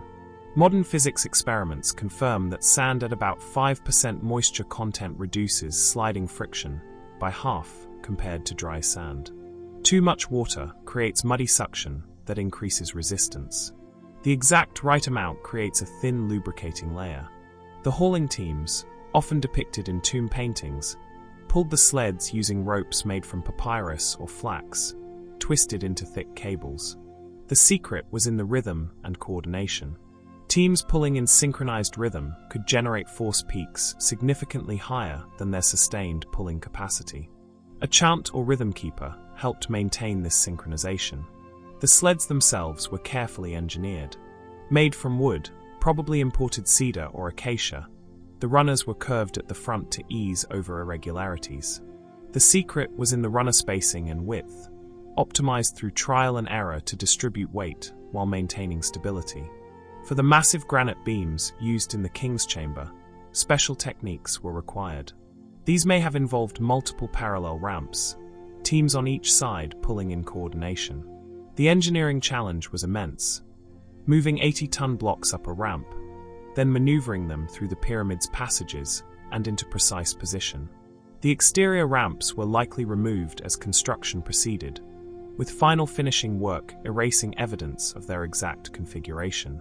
Internal ramp theories suggest that some ramps may have been built within the pyramid structure itself, spiraling upward, later filled in to complete the internal mass. The secret knowledge extended beyond mere hauling to understanding weight distribution, structural stability during construction, and the precise positioning needed to maintain the pyramid's geometric integrity. The accuracy achieved, with sides differing by only centimeters over hundreds of meters, reflects sophisticated surveying and constant measurement during construction.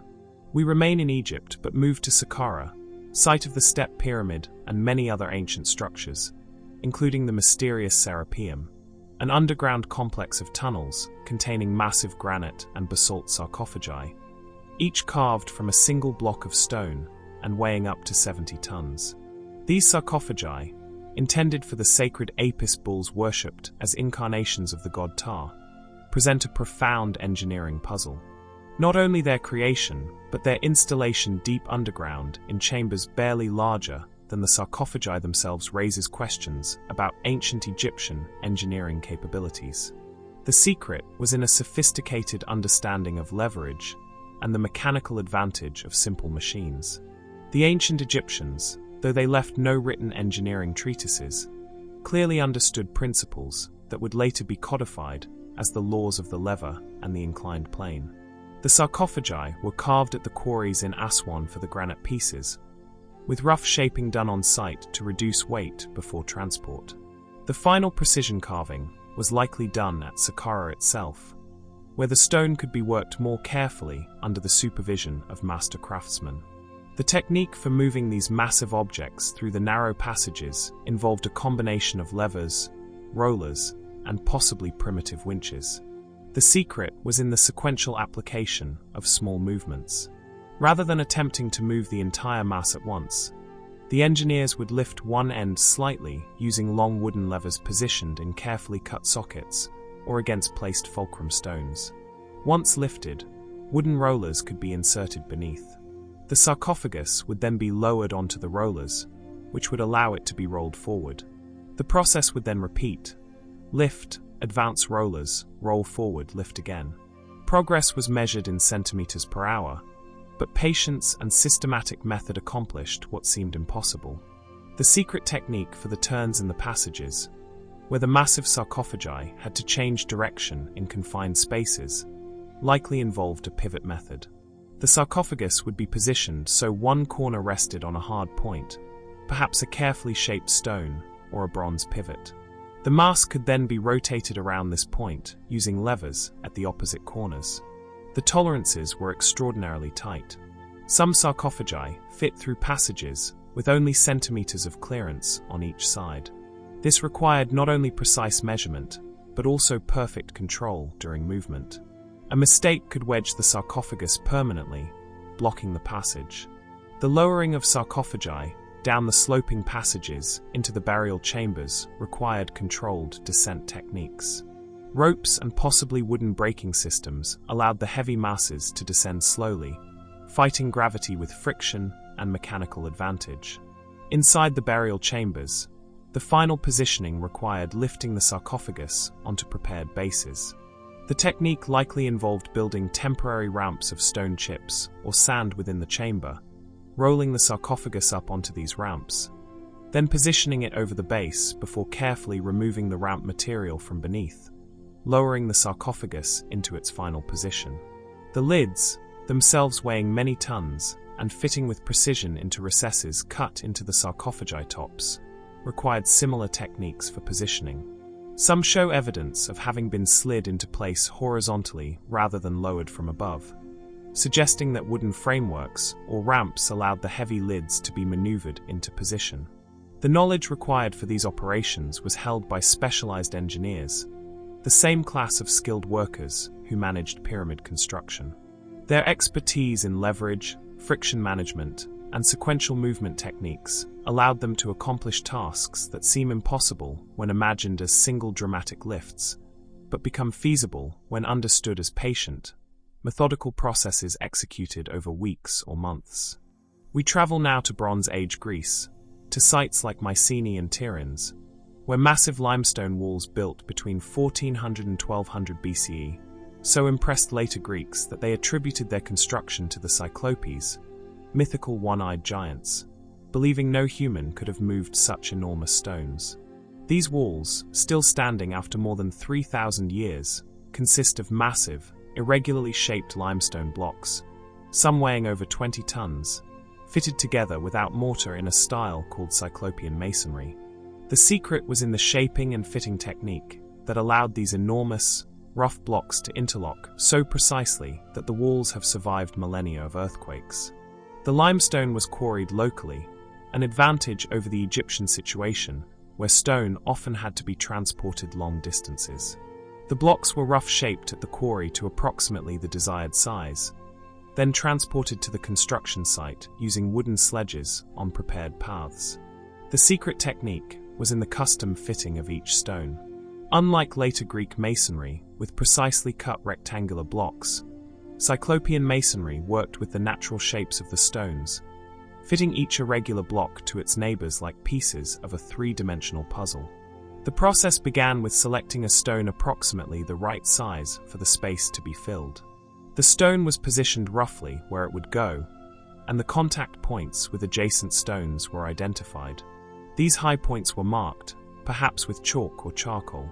The stone was then removed and placed on a work surface, often wooden beams that could rotate the stone for access to different faces.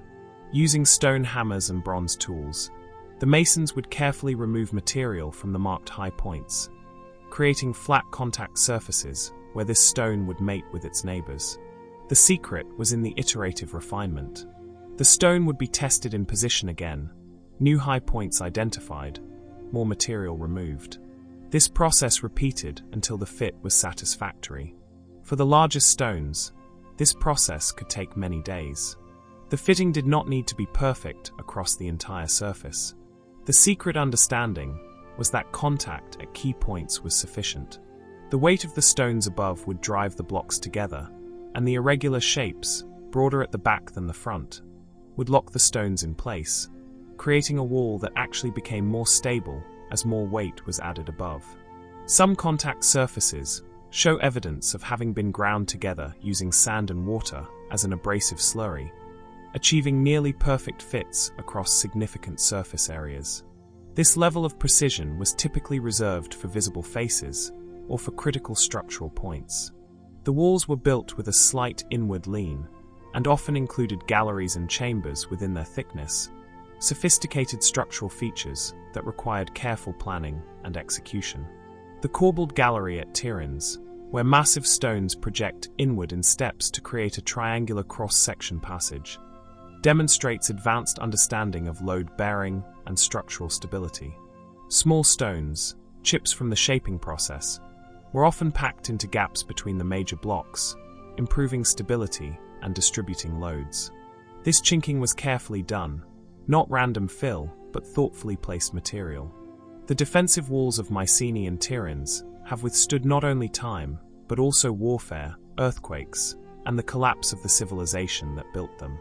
The massive Lion Gate at Mycenae, with its enormous lintel stone weighing approximately 20 tons, demonstrates the peak of this engineering tradition, combining massive scale with decorative sophistication. We cross the Atlantic now to Mesoamerica, to the Olmec civilization of the Mexican Gulf Coast, flourishing from roughly 1500 to 400 BCE. Known for their colossal stone heads, 17 of which have been discovered, some weighing over 20 tons and standing 3 meters tall. These massive portraits, each with distinct facial features and elaborate headdresses, were carved from single blocks of basalt quarried in the Tuxtla Mountains and transported up to 80 kilometers to their final locations through swamp and river terrain. The secret began with quarry selection.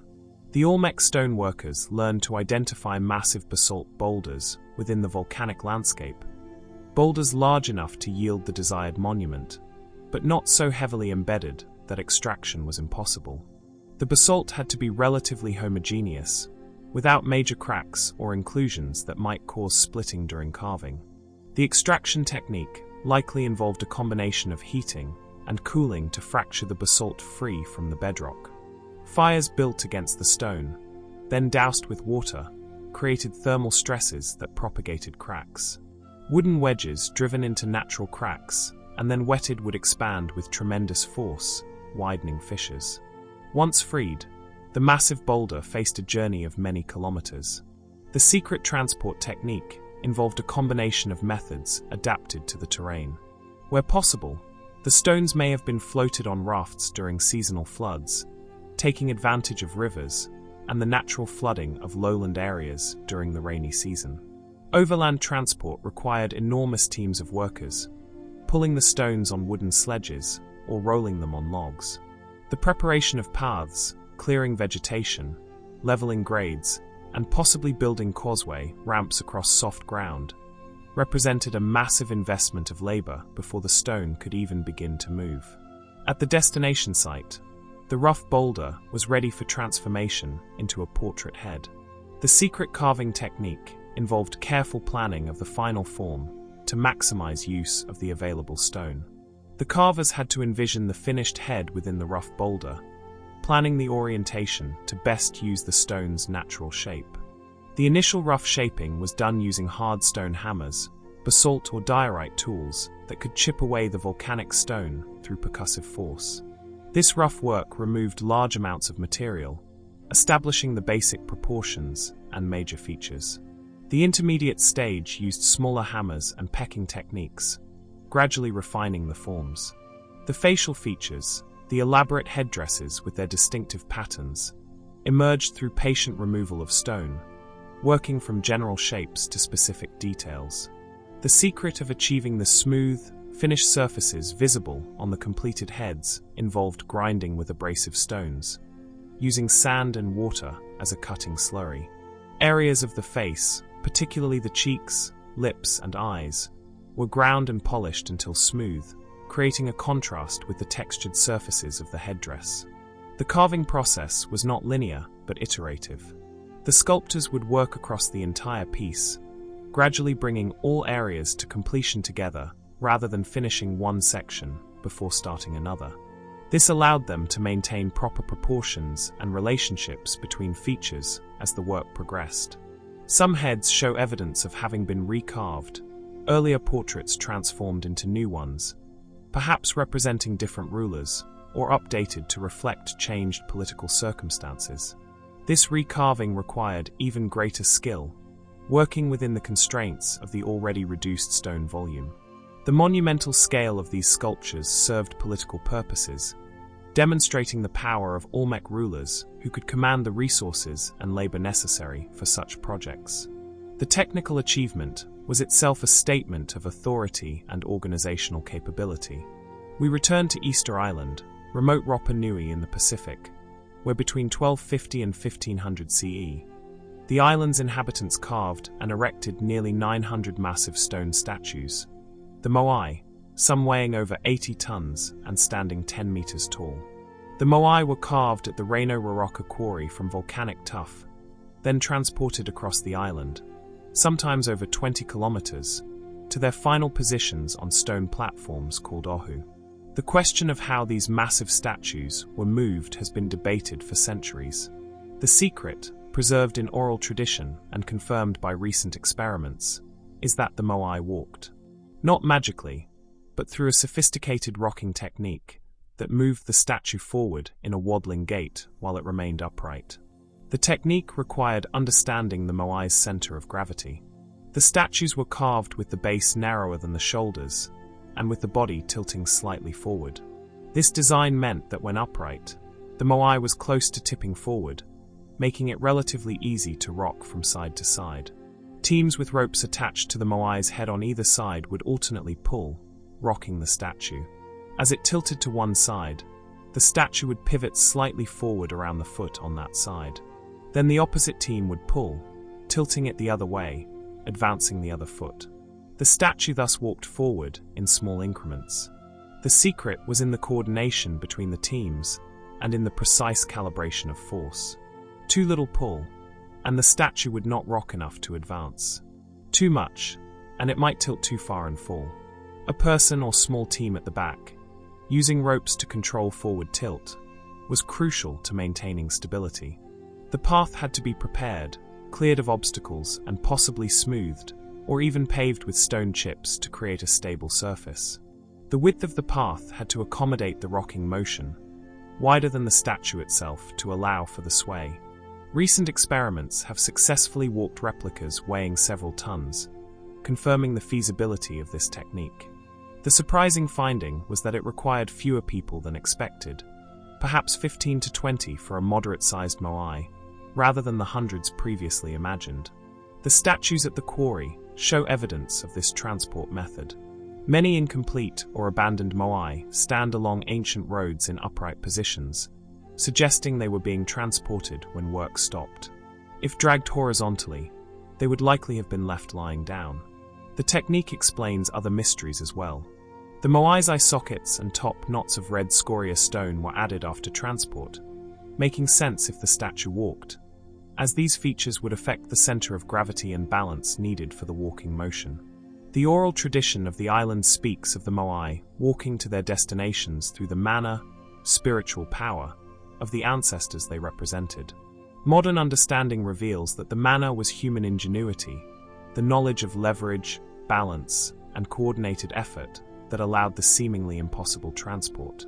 The erection of the moai onto their platforms required different techniques. Ramps of stones were built behind the platform, and the moai was carefully walked up this ramp, then tilted forward to standing position on the platform, while the ramp was simultaneously dismantled from behind, lowering the statue into position. This complex operation required precise coordination and structural understanding to prevent disaster. We journey now to the deserts of the Middle East, to the Nabatean kingdom centered at Petra in present-day Jordan. Flourishing from the 4th century BCE to the 1st century CE, where a remarkable civilization thrived in one of the harshest desert environments on Earth through mastery of water management.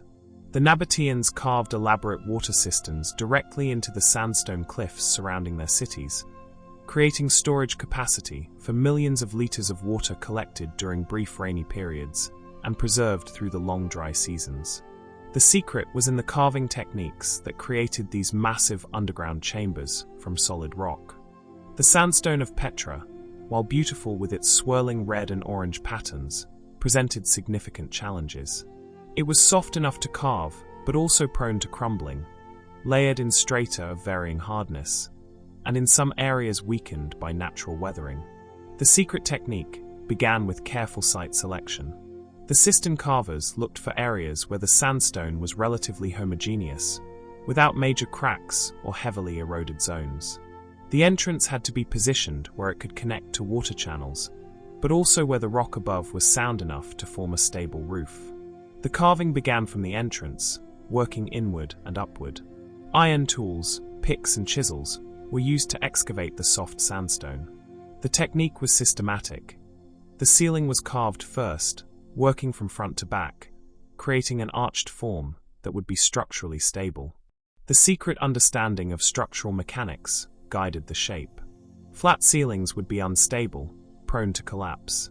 Arched or domed ceilings distribute weight to the walls, creating stability. The Nabateans carved their cistern roofs in gentle domes or barrel vaults, shapes that have preserved these chambers for 2,000 years.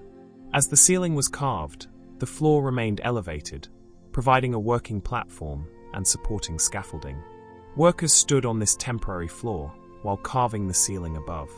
Once the ceiling was complete and stable, the floor could be excavated downward, removing the remaining rock to create the full depth of the cistern. The walls were carved smooth to prevent rough surfaces from contaminating the water with sand and rock particles. In some cisterns, the walls were plastered with a waterproof coating made from lime mixed with crushed pottery and possibly organic additives, creating a sealed surface that prevented water from seeping into porous sections of the sandstone. The secret of water preservation involved more than just the cistern itself. Channels carved in the rock directed runoff from rare rainstorms into settling basins where sediment could drop out before the water entered the main storage cistern. This prevented the accumulation of silt that would reduce capacity over time. The cisterns were covered, either with stone slabs or by carving them entirely underground with only a small access opening. This prevented evaporation, crucial in the desert heat where exposed water could evaporate at rates of several centimeters per day. Some cisterns were interconnected, allowing water to flow from higher to lower chambers, creating systems that could store and regulate water supply across the city. The gradients had to be carefully calculated so water would flow, when desired, but not drain the upper cisterns too quickly. The largest cisterns at Petra could hold over 1 million liters, enough to supply significant populations during dry periods. The engineering knowledge required to create these chambers, calculating the rock strength, designing stable structural forms, and creating effective water collection and preservation systems, represented sophisticated civil engineering adapted to desert conditions. We travel now to the deserts of the American Southwest, to the Salt River Valley in present-day Arizona, where the Hohokam people between 300 and 1450 CE created the largest prehistoric irrigation system in North America, with canals extending hundreds of kilometers, some large enough to float canoes. The secret of managing such extensive canal systems lay in sophisticated water control structures, particularly sluice gates that allowed the Hohokam engineers to regulate water flow, directing irrigation water to different fields, preventing flooding, and maintaining system functionality during varying river flows. The sluice gates were constructed using wood and stone, placed at strategic points throughout the canal network where flow needed to be controlled. The secret technique involved creating adjustable barriers that could be raised or lowered to control water depth and flow rate.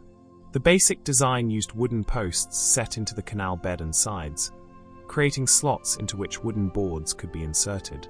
By adding or removing boards, the operator could precisely control the water level. This simple but effective system required careful engineering of the supporting structure. The posts had to be driven deep into the canal bed to resist the considerable force of flowing water. The secret was in understanding the relationship between water depth, velocity, and the pressure exerted on the gate. The Hohokam learned through experience the spacing of posts, the thickness of boards, and the depth of post setting required for different canal sizes. The gates served multiple functions. They could divert water into lateral canals, feeding different agricultural areas.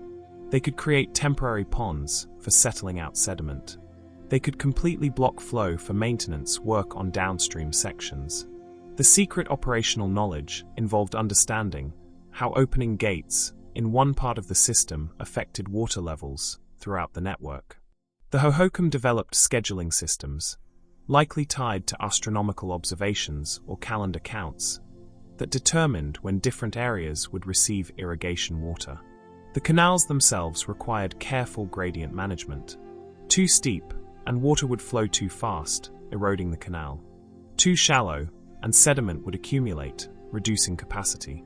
The optimal gradient, around 1 to 2 meters drop per kilometer, was achieved through systematic surveying.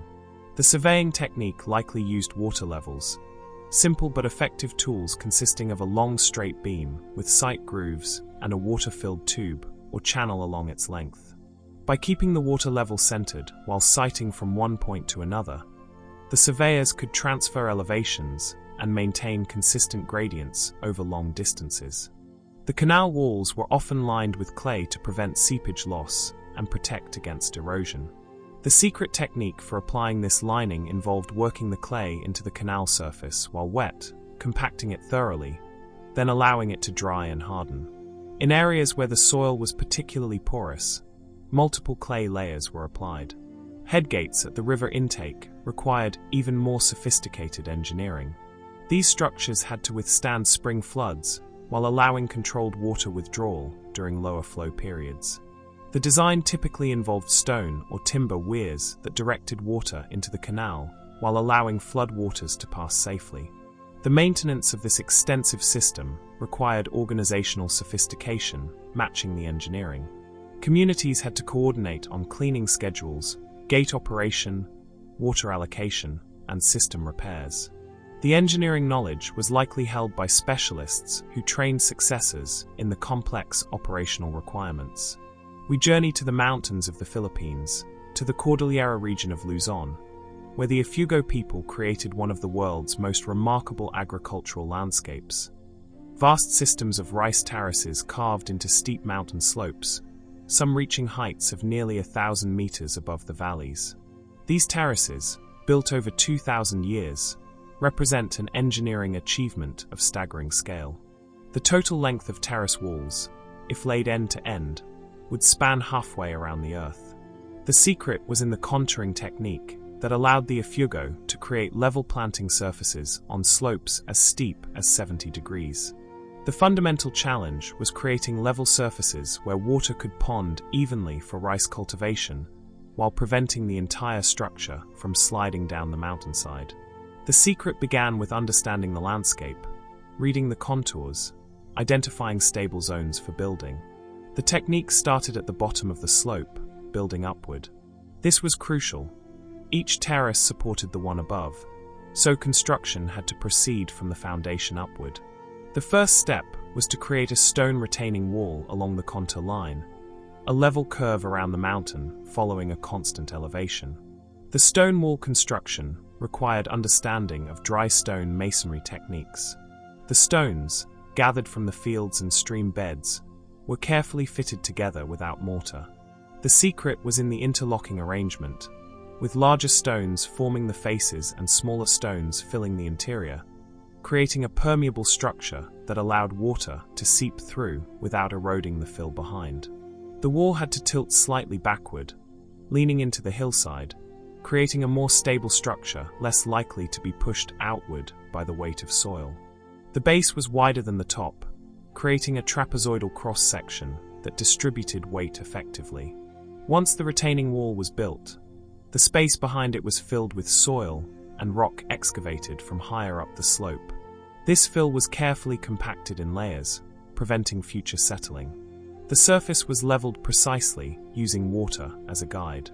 Water naturally finds level, so by flooding a section and observing where water pooled deeper or shallower, the farmers could identify high and low spots needing adjustment. The secret to long-term stability was the irrigation system integrated with the terraces. Water entered at the top of the system, flowed through each terrace in sequence, then exited to the terrace below. This continuous flow prevented erosion while watering the crops. The water management required careful calculation of flow rates and spillway sizes. Too much water, and terraces would overflow, potentially eroding and damaging the structures. Too little, and rice plants would not receive adequate water. The spillways between terraces were carefully engineered, often lined with stone or clay to prevent erosion at these critical points. The contouring had to account for drainage during heavy rains. The entire system was designed with overflow capacity, allowing excess water from typhoons and monsoons to shed safely without destroying the terraces. This required understanding watershed dynamics, how water moved across the landscape, and where overflow could be safely channeled. The soil management was equally sophisticated.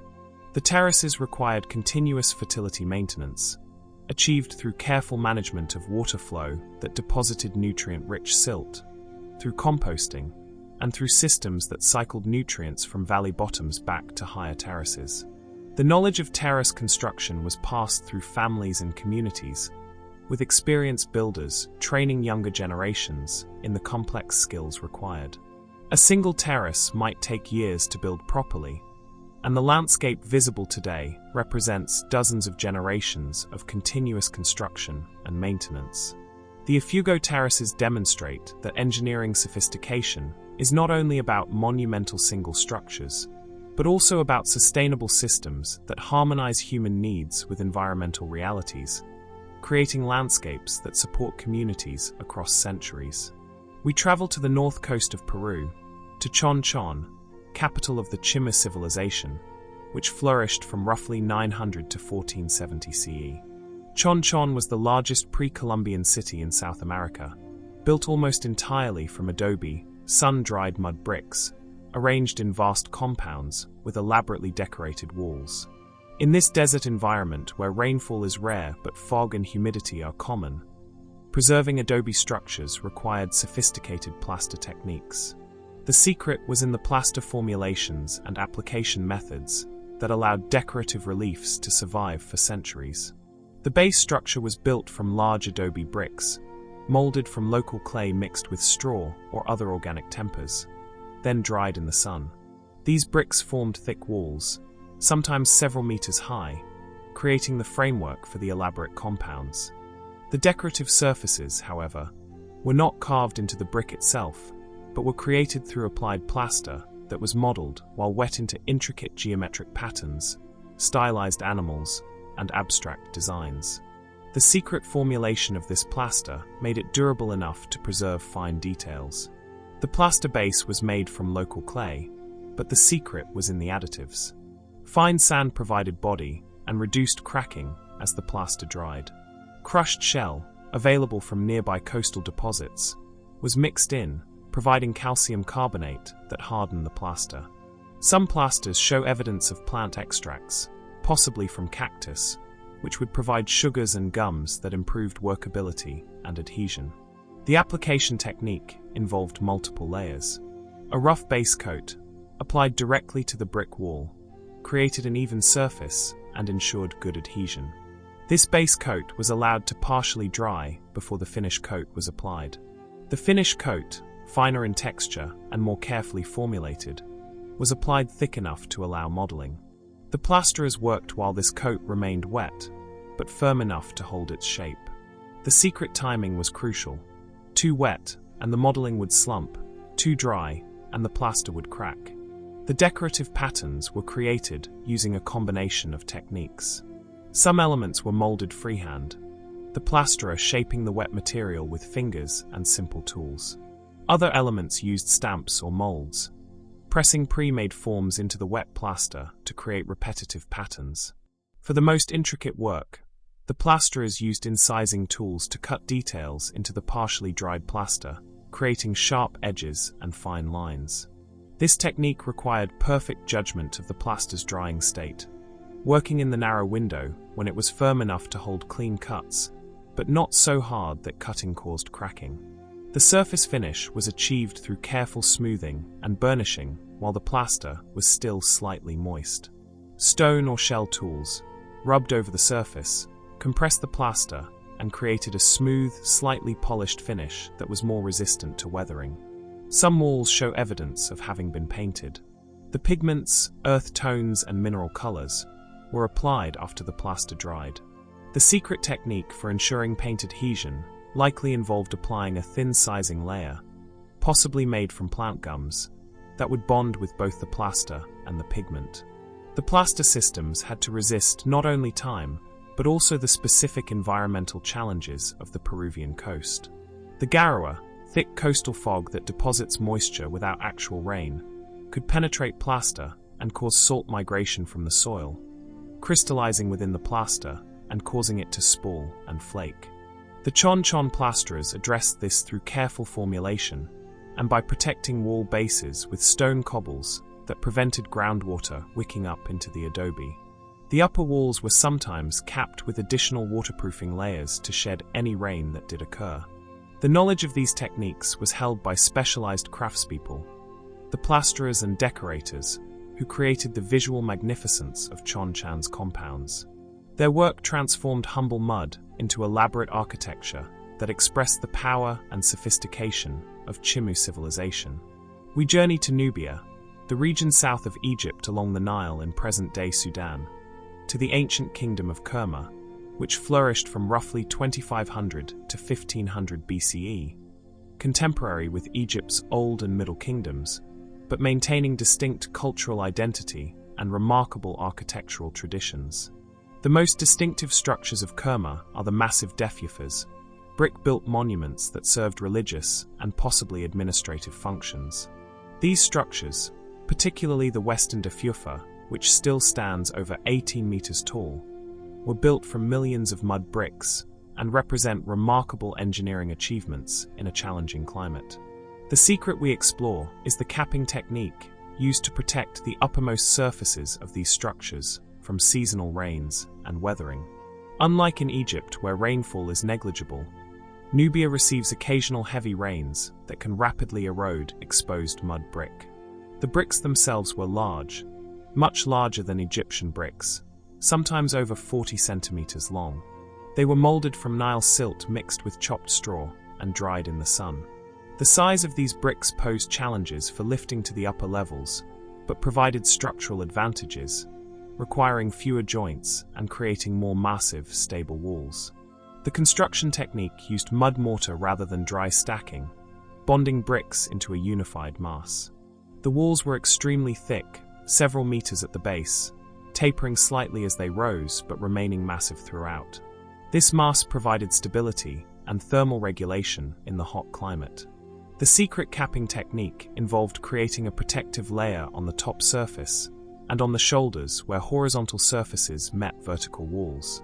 The top was finished with a layer of specially prepared mud plaster, thicker and more carefully formulated than the ordinary mortar between bricks. This capping plaster incorporated higher proportions of organic matter, possibly including animal dung as well as straw, creating a material that dried harder and more resistant to water penetration.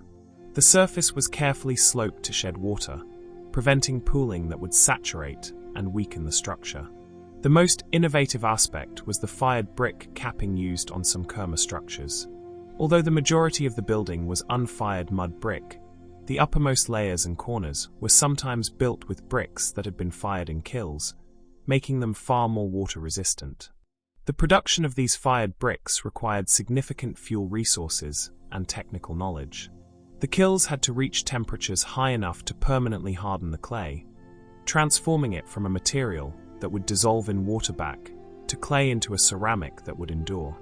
The placement of fired bricks at vulnerable points, particularly at corners and wall tops where water damage would be most severe, shows sophisticated understanding of structural vulnerability and strategic use of costly materials where they would provide the most benefit. The maintenance regime was also crucial to longevity. The structures were periodically replastered, applying fresh mud layers that would take the weathering damage, protecting the structural core. This continuous maintenance meant that the buildings grew in mass over time, each replastering adding to the bulk. The stepped profile visible in some Kerma structures may have developed through this maintenance cycle, with lower sections receiving more replastering layers over longer time periods while upper sections, added later, had fewer maintenance layers. The Kerma builders understood that in mud brick architecture in a climate with seasonal rains, permanence was achieved not through inert materials, but through active maintenance and strategic protective measures. The structures that survive today do so because of sophisticated original design and centuries of careful preservation. We remain in Nubia, but move forward in time to the Kingdom of Kush, particularly during the Napatan period around 700 to 300 BCE, when the Kushite kings built steep-sided pyramids as royal tombs, quite distinct from Egyptian pyramids in their proportions and construction techniques.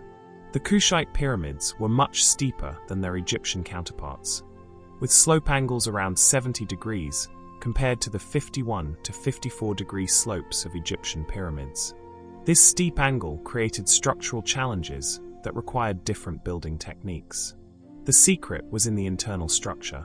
While Egyptian pyramids are solid masses of stone or have relatively small internal chambers, many Kushite pyramids had proportionally larger burial chambers and were built with a core encasing method that maximized structural efficiency while minimizing material use. The foundation preparation was critical. The bedrock was cut to create a level platform, often with a slight inward slope that would help key the structure into the ground. The corners were positioned precisely, aligned to cardinal directions using astronomical observation. The internal core was built from local stone, often irregular pieces laid in courses with mud mortar. The secret technique was in creating a stable core despite using irregular material. The stones were carefully selected for each position, choosing pieces whose natural shapes would interlock and support each other. The outer casing, which gave the pyramid its finished appearance, was made from carefully cut sandstone blocks. These blocks were dressed to precise angles, creating smooth faces that met at sharp edges. The cutting was done using copper and later iron tools with sand abrasive. The secret of achieving the steep angle lay in the internal buttressing. The core structure included inclined walls or buttresses running from base towards center at angles that supported the steep outer faces. This created a skeletal structure that carried loads efficiently. The casing blocks were laid from bottom to top in horizontal courses. Each block was cut with a slight backward tilt, leaning into the mass of the pyramid, creating a self-bracing structure where the weight of upper blocks pressed lower ones more firmly into place. The placement of these precisely cut stones at steep angles required special techniques. The stones likely moved up ramps, then carefully maneuvered into position using levers and possibly wooden scaffolding that provided stable, working platforms on the steep incline. The secret knowledge included understanding which stones could be placed as headers, extending deeper into the wall, and which as stretchers, creating the face. The bonding pattern, alternating different block orientations, created a strong structure where loads distributed across multiple stones rather than concentrating at single points. The burial chambers were typically rock-cut chambers beneath the pyramid, accessed through entrance passages on the eastern face. The pyramid structure above served primarily as a marker and symbolic monument rather than containing the burial. This separation simplified construction since the pyramid could be built independently of the chamber excavation. The chapel structures attached to the pyramid's eastern face required careful integration with the pyramid structure itself, bonding the new masonry to the pyramid facing while creating separate architectural forms for ritual use. Some Kushite pyramids show evidence of later reconstruction or repair, with outer casing stones replaced or reset. This indicates that maintenance knowledge was preserved, allowing later generations to restore earlier royal monuments.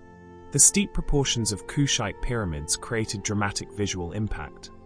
These structures rising sharply from the desert floor, visible across great distances, announcing the power of the kings who commanded their construction.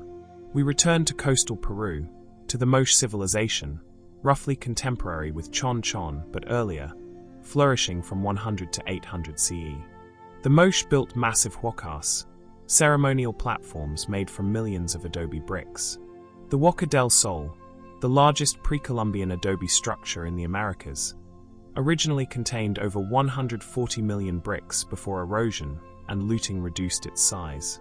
The secret we explore is how the Moche organized the production and placement of this staggering quantity of bricks. The bricks bear makers' marks, symbols impressed into the wet clay that identified which community or work group made that particular brick. Over 100 different makers' marks have been identified, suggesting a highly organized labor tribute system where different communities contributed their quota of bricks. The secret technique for managing this vast construction project involved standardized brick sizes and systematic placement. While individual bricks varied slightly due to handmade production, they clustered around standard dimensions that allowed efficient stacking and bonding. The bricks were molded in wooden forms, packed with clay mixed with water and chopped grass or straw. The secret of the mix was achieving the right consistency. Wet enough to pack firmly into the mold, dry enough that the brick would hold its shape when unmolded. The clay was packed thoroughly, pressed into corners, ensuring no air pockets remained. After unmolding, the bricks dried in the sun for several days to weeks depending on humidity and temperature. The drying had to be gradual and even. Too fast, and the surface would crack. Shading newly unmolded bricks or covering them with damp cloth for the first day helped control the drying rate. The placement technique involved building in segments. Different work crews built different sections of the structure simultaneously, each crew working with bricks from a particular community, identifiable by makers' marks. This allowed for accountability and possibly for competition between communities. The secret of achieving structural integrity in such a massive structure was in the construction sequence and the use of construction ramps. As the platform grew, earthen ramps were built allowing workers to carry bricks to the working height. These ramps were temporary, built from earth and debris, later removed or incorporated into the structure. The layers of bricks were separated by thin layers of mud mortar, bonding them together. The mortar was applied evenly, creating consistent joint thickness that contributed to structural stability. In some areas, whole sections were built, then covered with a layer of fine mud plaster before the next section was built atop it, creating distinct phases visible in eroded sections. The Huaca del Sol was built and rebuilt over centuries, with successive Moche generations adding to the structure. This incremental growth required maintaining consistent building standards across generations, so that new construction would integrate properly with old. The structure included internal features, ramps and stairways built into the mass, rooms and passages that served ceremonial functions. These had to be planned and executed as the overall structure grew, requiring coordination between different construction teams. The vulnerability of adobe to rain was addressed through multiple strategies. The structure's mass itself provided some protection, as rain would penetrate only the outer layers. The surfaces were regularly maintained with fresh mud plaster. Roof structures may have covered important sections, though evidence of these has not survived. The Spanish colonial period saw massive looting of the Huaca del Sol when looters diverted a river to hydraulically mine the structure, washing away roughly half of the original mass in search of gold and other valuables. This destructive process revealed the internal structure, showing the construction techniques, but destroying irreplaceable archaeological information. We journey to North America, to the Mississippi River Valley in present-day Illinois, to Cahokia, the largest pre-Columbian city north of Mexico, which flourished around 1050 to 1350 CE. At its peak, Cahokia's population may have reached 10 to 20,000, living in a city dominated by massive earthen mounds.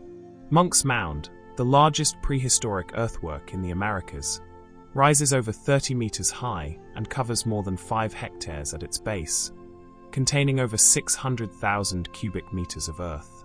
The secret of its construction lies in the basket-by-basket earth-moving techniques that allowed prehistoric North Americans to create this enormous structure without draft animals, wheeled vehicles, or metal tools.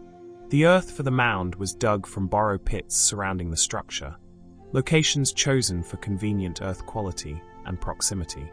The digging was done with stone, bone, and wooden tools, particularly shoulder blade bones from deer and bison that served as effective scoops and hoes. The secret technique was the basket. Woven from local plant materials, particularly oak splints and bark strips, these baskets could hold approximately 50 pounds of earth, a load that could be carried comfortably by one person over short distances. The basket-filling technique was systematic. Diggers at the borrow pits filled baskets, which were carried by porters to the mound construction site. The fill was dumped in designated locations, with supervisors directing placement to ensure proper mound shape and structural integrity. The secret of Monk's Mound's stability lies in the internal structure revealed by archaeological excavations. The mound was not simply a pile of earth, but a carefully engineered structure built in distinct stages, each stage compacted before the next was added. Different types of earth were used for different purposes. Clay from borrow pits served as a waterproof cap and was placed in layers that shed water. Sandy loams provided drainage. The earth was placed in basket-sized loads, but was not left loose. Work crews trampled and compacted each layer before the next was added.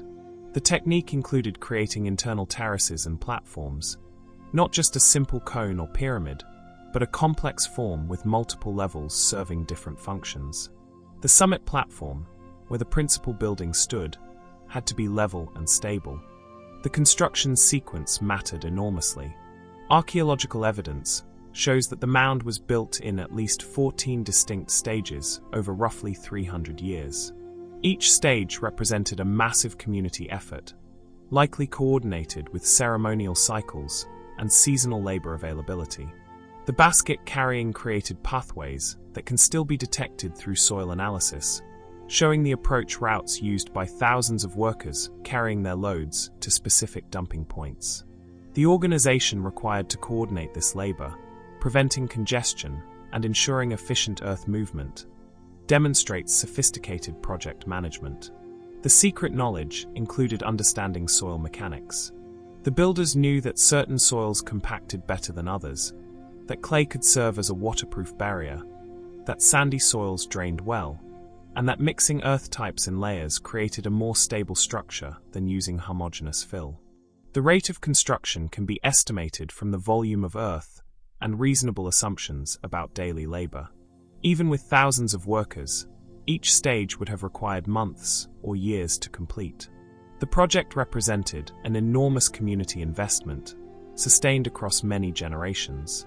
The mound also incorporated special features, including deposits of colored earths and special materials at significant points, possibly ritual offerings made during construction.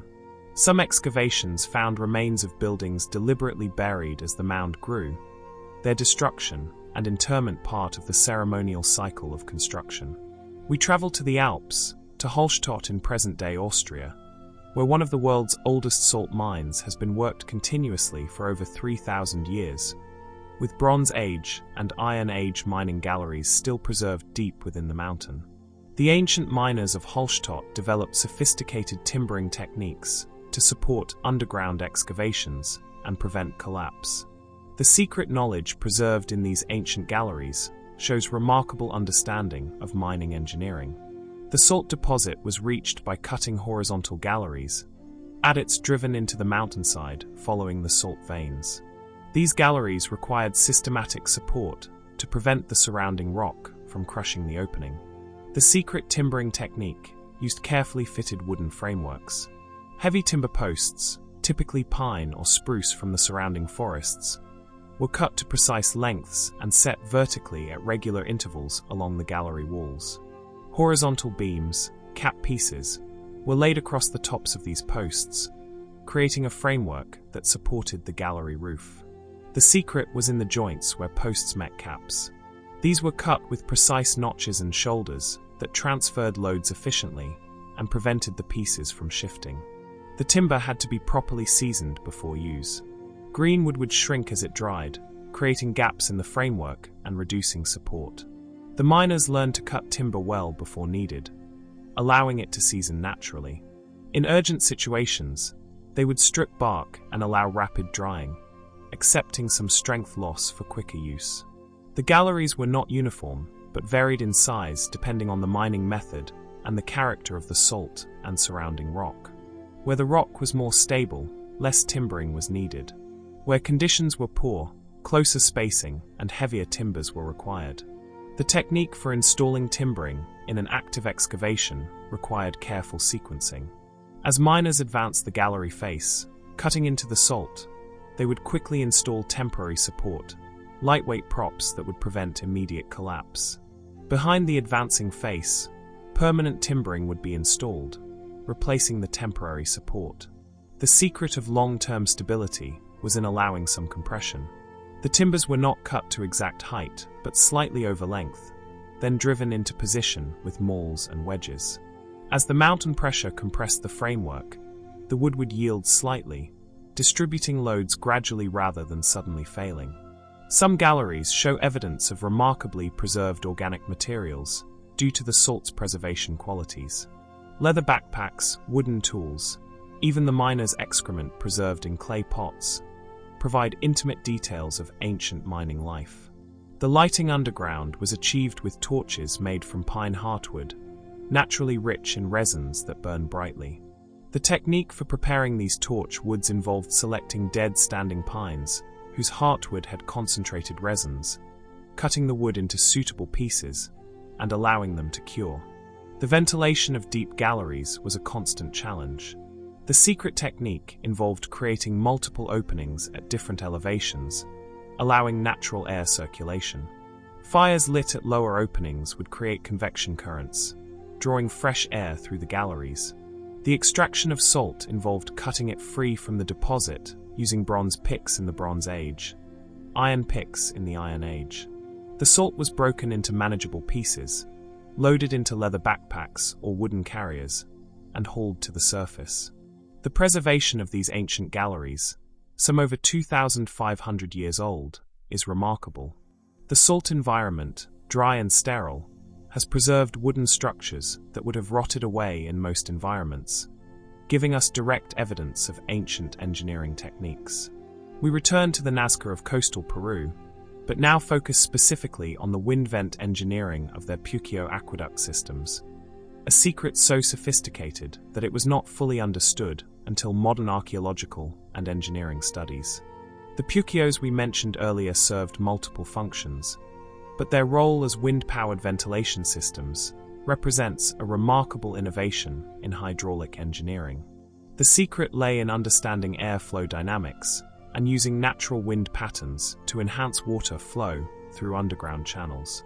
The desert environment of the Nazca region features consistent prevailing winds, primarily from the southwest. The Nazca engineers learned to orient their spiral vents to maximize the capture of these winds, funneling moving air down into the underground aqueduct channels.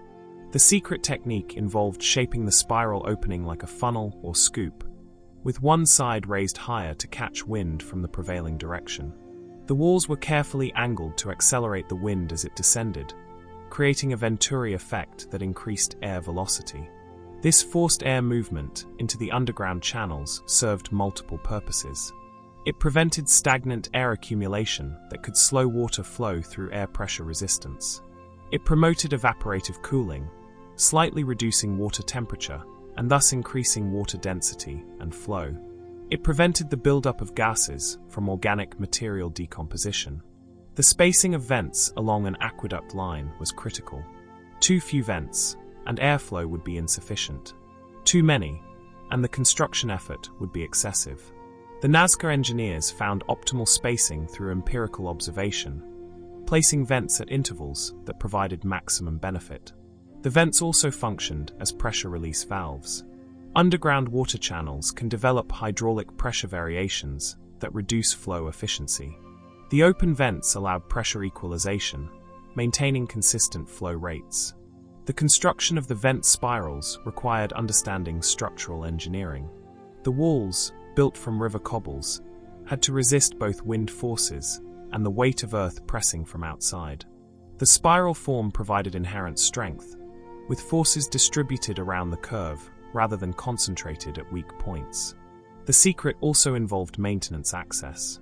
The spirals served as entry points for workers who needed to descend into the channels for cleaning and repair. The gradient of the spiral had to be gentle enough for safe descent, but efficient enough for effective venting. The surface opening of each vent was often fitted with a surrounding wall or windbreak positioned to enhance wind capture while preventing debris from blowing into the aqueduct. These structures show sophisticated understanding of wind patterns and turbulence. Some pukios include multiple vents with different orientations, allowing effective air capture regardless of wind direction variations. This redundancy ensured system functionality under varying atmospheric conditions. The integration of wind engineering into water management represents a synthesis of technologies.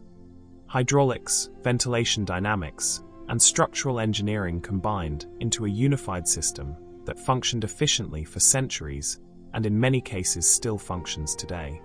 We journey to the ancient civilization of Dilmun, located in present-day Bahrain and the Eastern Arabian Peninsula, flourishing from roughly 3000 to 330 BCE as a major trading hub between Mesopotamia and the Indus Valley. Dilmun was famous throughout the ancient world for its dates, and the secret of their abundant harvests lay in sophisticated palm cultivation techniques, particularly in artificial pollination methods. Date palms are dioecious, meaning individual trees are either male or female. Only female trees produce the valuable date fruits, but these fruits will not develop without pollination from male trees. The natural ratio in wild palm groves is roughly equal males to females, but this is inefficient for agriculture since male trees take up space and resources without producing fruit. The secret technique that made Dilmun famous was hand pollination, which allowed farmers to maintain groves almost entirely of female trees while using just a few males to provide pollen. This dramatically increased productivity per unit of land and water, both precious resources in the arid Gulf region. The technique required precise timing. The female palm flowers are receptive for only a brief period after emerging from their protective spathes, the tough sheaths that enclose the flower clusters. Miss this window, and the flowers will wither unfertilized. The male flower clusters were harvested just as they matured. When the pollen was ripe, but before the spathes had fully opened and scattered the pollen naturally. These male spathes were carefully cut from the tree and brought down from the considerable height of mature palms, often 15 meters or more. The harvested male spathes were opened, and the pollen-bearing strands were extracted.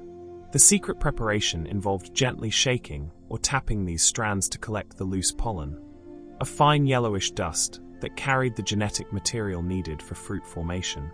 The female spathes were opened at the optimal moment of receptivity, and the pollen-bearing strands from male flowers were inserted directly into the female flower clusters. The technique required inserting several strands well into the cluster, ensuring that pollen would reach all the flowers. The secret knowledge included recognizing the signs of receptivity in female flowers, understanding how weather conditions affected pollination success, and knowing how much male material was needed per female spathe.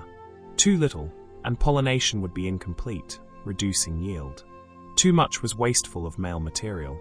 After insertion, the female spathes were sometimes tied closed to protect the developing fruits and retain humidity that helped pollen viability. This protective wrapping would be removed after pollination was complete and fruit development had begun. The timing of pollination affected not just yield, but also the quality and ripening schedule of the dates. Dillman farmers learned to stagger pollination across several days or weeks, creating a harvest season rather than a single overwhelming crop, allowing for better labor management and providing fresh dates over an extended period. The technique also allowed selective breeding. By carefully choosing which male palms provided pollen, farmers could influence the characteristics of the next generation. While the current crop's fruits were maternal in genetics, the seeds within those fruits carried genes from both parents. The knowledge of pollination techniques was valuable enough that skilled palm cultivators were respected specialists.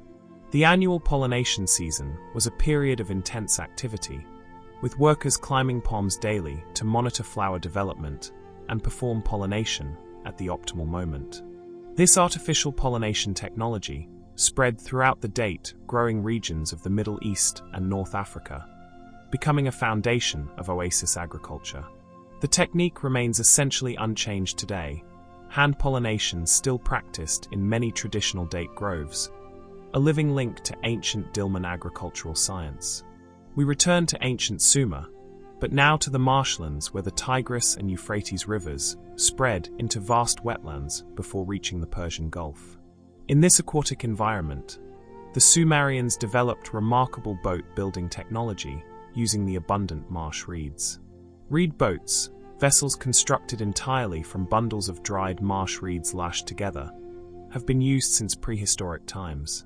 The Sumerian technique produced boats capable of carrying heavy cargo and making sea voyages across the Persian Gulf, connecting Mesopotamia with Dillman and more distant trading partners. The secret began with reed selection and preparation. The reeds, typically phragmites or strales which grows abundantly in marsh environments, were harvested at the optimal time of year when the stalks were mature and dry, but not yet brittle with age. The harvested reeds were bundled tightly, aligning the stems parallel. The secret of the bundling was achieving the right density.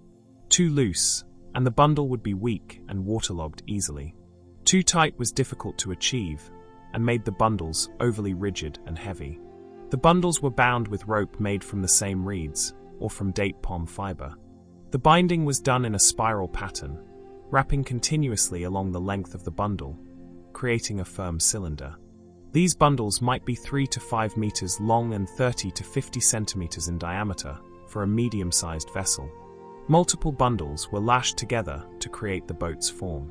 The secret technique was in the shaping, bending the bundles to create the characteristic upswept prow and stern typical of Mesopotamian vessels. This required wetting the bundles to make them flexible, bending them to the desired curve, and holding them in position while they dried and set. The waterproofing secret involved bitumen, the natural asphalt that was so important to Mesopotamian technology. But applying bitumen to reed bundles required specific techniques to prevent the heavy tar from simply dripping through the porous material. The technique involved multiple treatments. First, The assembled boat hull was coated with a thin layer of bitumen heavily diluted with some volatile substance, possibly naphtha from natural petroleum seeps, creating a penetrating sealant that would soak into the outer layers of the reed bundles. After this initial treatment dried, thicker bitumen applications followed, building up layers of waterproofing. The bitumen was heated to the right consistency, fluid enough to spread, but not so hot as to ignite the dry reeds. The application was done carefully, working the bitumen into all joints and gaps between bundles. Some boats show evidence of having textile or leather coverings over the reed structure, with bitumen coating over these layers, creating a more durable waterproof skin.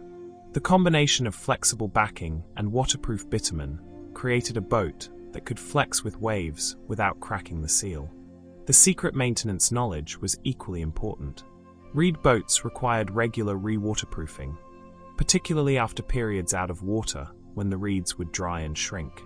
Before a voyage, the boat would be waterproofed again, and even during use, bitumen would be carried for repairs to maintain watertight integrity. The boats had to be stored carefully when not in use. Left in water constantly, the reeds would become waterlogged even with bitumen coating. The boats were hauled ashore and dried between uses, preventing rot and maintaining buoyancy. Despite their seemingly fragile appearance, properly constructed reed boats were remarkably capable. Modern reproductions have successfully crossed oceans, proving that ancient peoples with reed boat technology could have made long-distance sea voyages. The Sumerian iconography, particularly cylinder seal impressions showing boats with distinctive high prows, likely depicts these reed vessels, suggesting they were the primary watercraft of early Mesopotamian civilization, enabling the trade and communication that allowed Sumerian culture to flourish.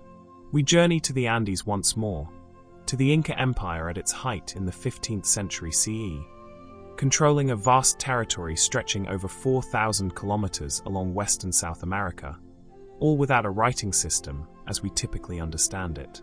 The secret to managing this enormous empire was the quipu, a recording device made from knotted cords. The quipu consisted of a main horizontal cord from which hung numerous pendant cords.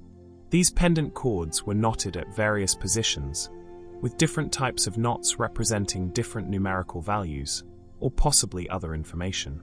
Some quipus have hundreds of pendant cords, creating complex arrangements of information. The secret technique of quipu making began with cord production. The cords were typically made from cotton in coastal regions and from llama or alpaca wool in the highlands.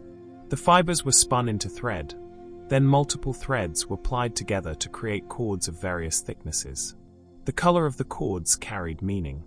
Natural fiber colors, white, beige, browns, and grays, were used, as well as dyed cords in various colors. The secret color coding system allowed quipu makers to categorize information, with different colors possibly representing different types of goods, different regions, or different administrative categories. The knots themselves followed a sophisticated system. The Incas used a decimal positional notation, with different types of knots representing ones, tens, hundreds, and thousands. Single knots, long knots with multiple turns, and figure-8 knots each had specific meanings within this system. The secret technique of tying required precision. The knots had to be positioned at the correct height on the pendant cord to indicate their place value. The number of turns in a long knot indicated the digit value. A cluster of single knots represented ones, while their position indicated tens, hundreds, or thousands. Some pendant cords had subsidiary cords attached, creating a hierarchical structure of information. These subsidiary cords might represent subcategories or detailed breakdowns of the information recorded on the main pendant. The spacing of pendant cords along the primary cord followed systematic patterns. Groups of cords were sometimes separated by spaces or by marker cords of distinctive color, dividing the quipu into sections that represented different categories of information. The quipu makers, known as quipukamaics, were specialists who underwent years of training. They needed to master not only the technical aspects of cord making and knot tying, but also the conventions of information encoding and the ability to read, and interpret quipus accurately. The secret knowledge included mnemonic systems that helped Quipukamaics remember what each quipu recorded. The physical object alone might not fully capture all information. The Quipukamaics' memory and knowledge of context filled in additional layers of meaning. Archaeological finds show that quipus recorded census data, tribute obligations, storehouse inventories, astronomical observations, and possibly historical narratives. Some scholars believe that aspects of the system have not yet been deciphered, and that quipus may have recorded more complex information than purely numerical data. The infrastructure aspect of quipus involved standardization across the empire. Quipus from distant regions had to be readable by administrators in Cuzco, the capital, requiring consistent conventions.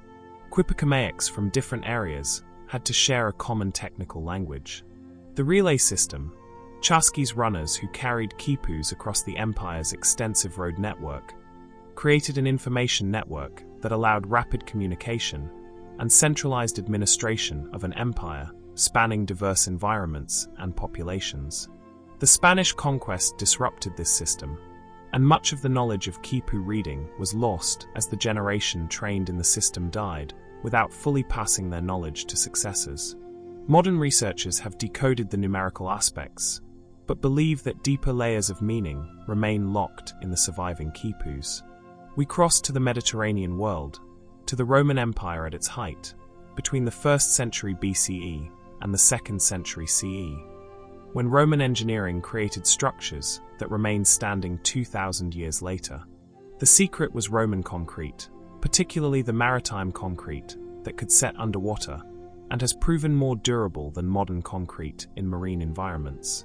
The Roman concrete formula, lost after the fall of the Western Roman Empire, and not fully understood until recent scientific analysis, combined volcanic ash with lime and seawater in a chemical reaction that produced remarkably strong and durable material. The secret began with the aggregate. The Romans used volcanic ash from deposits near Mount Vesuvius, particularly pozzolana, a material that reacts chemically with lime rather than merely serving as inert filler like the sand used in modern concrete. The lime was produced by burning limestone in kilns, driving off carbon dioxide and leaving quicklime, calcium oxide. This quicklime was carefully stored to prevent premature reaction with atmospheric moisture. When mixed with water, quicklime would slake, releasing heat and forming calcium hydroxide. The secret formula ratio balanced lime, pozzolanic ash, and additional aggregate, typically crushed brick or volcanic rock. The proportions varied depending on application, but maritime concrete used higher proportions of volcanic ash, which enhanced chemical resistance to seawater. When mixed with seawater, the lime and pozzolana underwent a remarkable reaction. The alkaline calcium hydroxide from the slaked lime reacted with the silica and alumina in the volcanic ash, forming calcium aluminum silicate hydrate compounds. These compounds filled pores in the concrete, creating a dense, strong matrix. But the secret advantage of Roman maritime concrete emerged over time through continued reaction with seawater. The seawater's sodium and magnesium ions reacted with the volcanic ash to form additional minerals, aluminum tobermorite and philipsite, that grew within the concrete, actually making it stronger over centuries. Modern concrete degrades in seawater as salt attack erodes the cement binder. Roman concrete grows stronger, a discovery that has revolutionized modern understanding of concrete chemistry and inspired research into recreating these properties. The mixing technique was crucial. The materials were mixed dry first, ensuring even distribution. Then water was added gradually while continuously mixing. The consistency had to be right. Wet enough to be workable and achieve complete chemical reaction, dry enough to maintain form when placed. For underwater applications, the secret technique involved using wooden forms called cofferdam, temporary structures that enclosed the construction area and allowed water to be pumped out. The concrete was poured into the dry space within the cofferdam, allowed to set, then the cofferdam was removed, leaving the concrete structure exposed to seawater.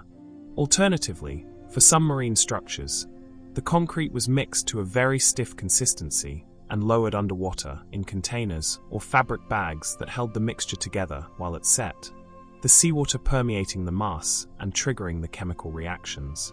The Romans also used their concrete in terrestrial structures, most famously the Pantheon in Rome, whose unreinforced concrete dome, spanning over 43 meters, remains the largest unreinforced concrete dome ever built. The secret here involved varying the aggregate, using lighter volcanic pumice in the upper sections of the dome to reduce weight while maintaining strength. The formula was not written down in a systematic way that survived, though Roman author Vitruvius provided some general descriptions. The detailed knowledge was held by builders and engineers, passed through practical training and apprenticeship. As the Western Roman Empire collapsed, this specialized knowledge was lost, not fully recovered until modern archaeological science could analyze ancient concrete and decode its chemical secrets. We conclude this act of engineering marvels with one of the most astonishing artifacts ever recovered from antiquity, the Antikythera mechanism, discovered in a shipwreck off the Greek island of Antikythera in 1901, but not understood until decades of analysis revealed it to be a sophisticated astronomical calculator from approximately 100 BCE. This device, contained within a wooden box about the size of a shoebox, held over 30 bronze gears arranged in a complex system that could calculate the positions of the sun, moon, and planets, predict eclipses, and track the 4-year cycle of ancient Olympic Games. Nothing of comparable complexity is known from the ancient world, and nothing similar appears in the historical record for over 1,000 years. The secret was in the gear cutting and assembly techniques that allowed ancient craftsmen to create this mechanical computer using only hand tools. The gears were cut from bronze sheet, typically about 2 millimeters thick, using files, saws, and gravers to shape both the outer form and the triangular teeth around the circumference. The tooth cutting required extraordinary precision. The teeth, typically about 1 millimeter in size, had to be evenly spaced around the gear's circumference and had to be shaped so they would mesh smoothly with adjacent gears. The secret technique likely involved scribing a careful layout, dividing the circle into the required number of equal segments, then cutting each tooth to match the layout marks. Some gears in the mechanism are highly complex, including gears with pin and slot mechanisms for variable motion, and a remarkable assembly that implements a lunar anomaly correction, accounting for the moon's elliptical orbit using epicyclic gearing that would not appear again in European mechanisms until the 14th century. The secret of the epicyclic gearing involved mounting one gear on an arm that itself rotated, creating complex output motion from simple circular inputs. This mechanical solution to representing astronomical irregularities demonstrates sophisticated understanding of both astronomy and mechanical engineering. The shafts that carried the gears were made from bronze or possibly iron, fitted into bearing surfaces within the wooden case.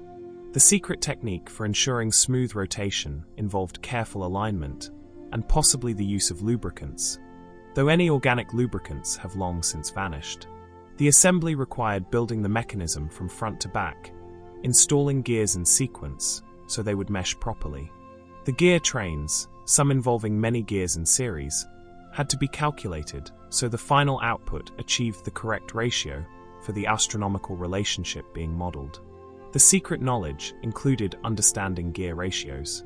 To represent the lunar month, for example, the mechanism needed a gear train that produced an output ratio very close to 254:19, the ratio of lunar months to solar years in the Metonic cycle used in ancient Greek astronomy. Achieving this ratio with relatively few gears required finding the right combination of tooth counts. The front face of the mechanism displayed the zodiac and Egyptian calendar, with pointers indicating the positions of sun, moon, and planets. The back face showed dials for predicting eclipses and tracking the Metonic and Saros cycles. The user turned a handle, and the mechanism calculated forward or backward through time. The precision required to create this device suggests that it was not unique, that a tradition of such mechanism building must have existed, though no other examples survive. The level of craft knowledge needed to produce the Antikythera mechanism implies trained specialists, workshops with specialized tools, and accumulated expertise passed from master to apprentice. The mechanism's existence challenges assumptions about ancient technology. It demonstrates that sophisticated mechanical calculation devices were possible in the ancient world, and suggests that much of ancient technical achievement has been lost to us, known only through rare survivals like this remarkable artifact. These 20 secrets of engineering have shown us that the impossible is merely the difficult made routine through patient application of method and accumulated knowledge. From moving mountains of earth basket by basket to cutting microscopic gear teeth in bronze, our ancestors accomplished feats that still inspire, or through understanding principles, refining techniques, and refusing to accept limits. Sleep now, knowing that human ingenuity has always found ways to achieve what seems impossible, that every marvel began as an idea someone thought might work, that the foundations of our modern world were laid by ancient hands that moved one stone, tied one knot, cut one gear tooth at a time. Let these engineering secrets carry you deeper into peaceful rest. The hours before dawn are upon us now, that time when sleep is deepest and dreams most vivid. As you rest in perfect comfort, we enter the realm where human ambition drove technical mastery to its highest peaks, where the secrets of metalworking, warfare, and luxury production separated empires from kingdoms, wealth from poverty, victory from defeat. These are the secrets that were most closely guarded, passed only to trusted apprentices, protected by guilds and royal monopolies, sometimes lost entirely when the last master died without revealing the formula. These techniques created objects of such beauty and power that they were treasured across centuries, artifacts that still inspire wonder in museums today.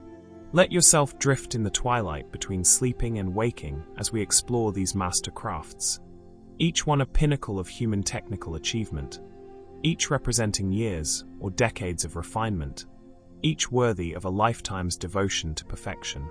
We begin in ancient Anatolia, in the Hittite Empire around 1400 to 1200 BCE, where ironworking first emerged as a controlled technology, ending the Bronze Age and inaugurating a new era of human civilization.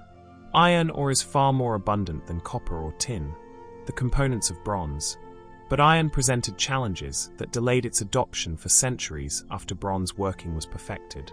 The secret was not in finding iron ore, but in achieving the temperatures and conditions necessary to smelt it effectively.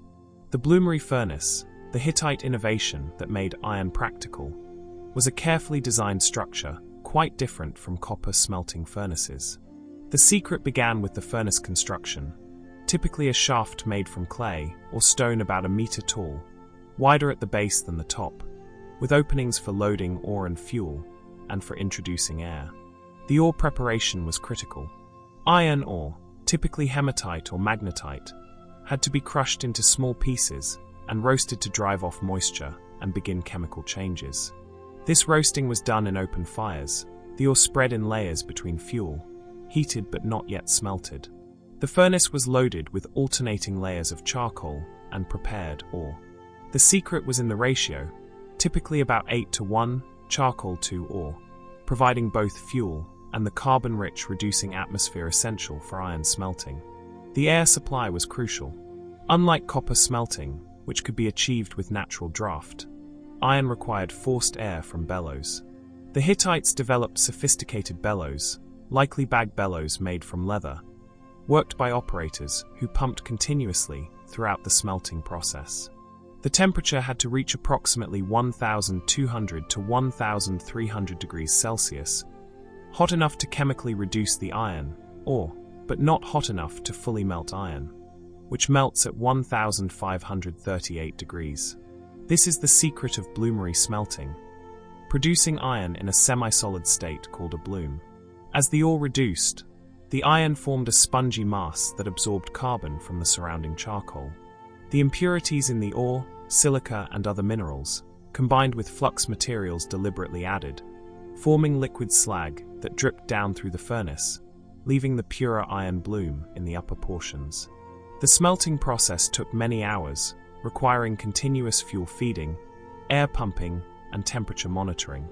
The furnace operators learned to judge temperature by color, the glow visible through openings indicating whether conditions were optimal.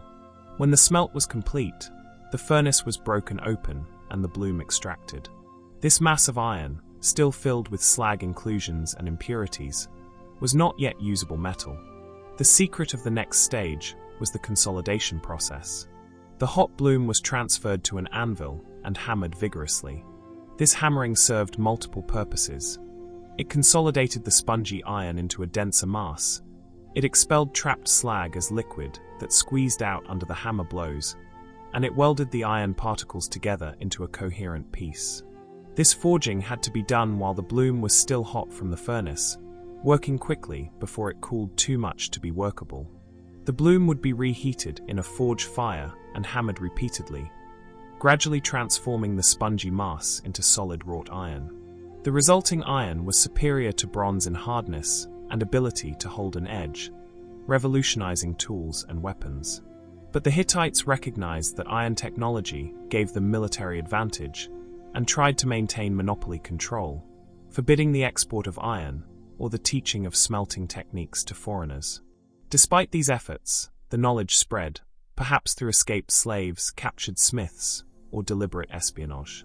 The collapse of the Hittite Empire around 1200 BCE coincided with the rapid spread of iron technology throughout the Mediterranean and Near East, transforming civilizations and marking the transition to the Iron Age.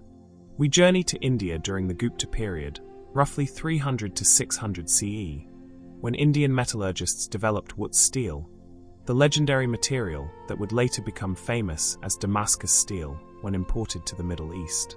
Wootz was crucible steel, produced by a technique fundamentally different from bloomery iron.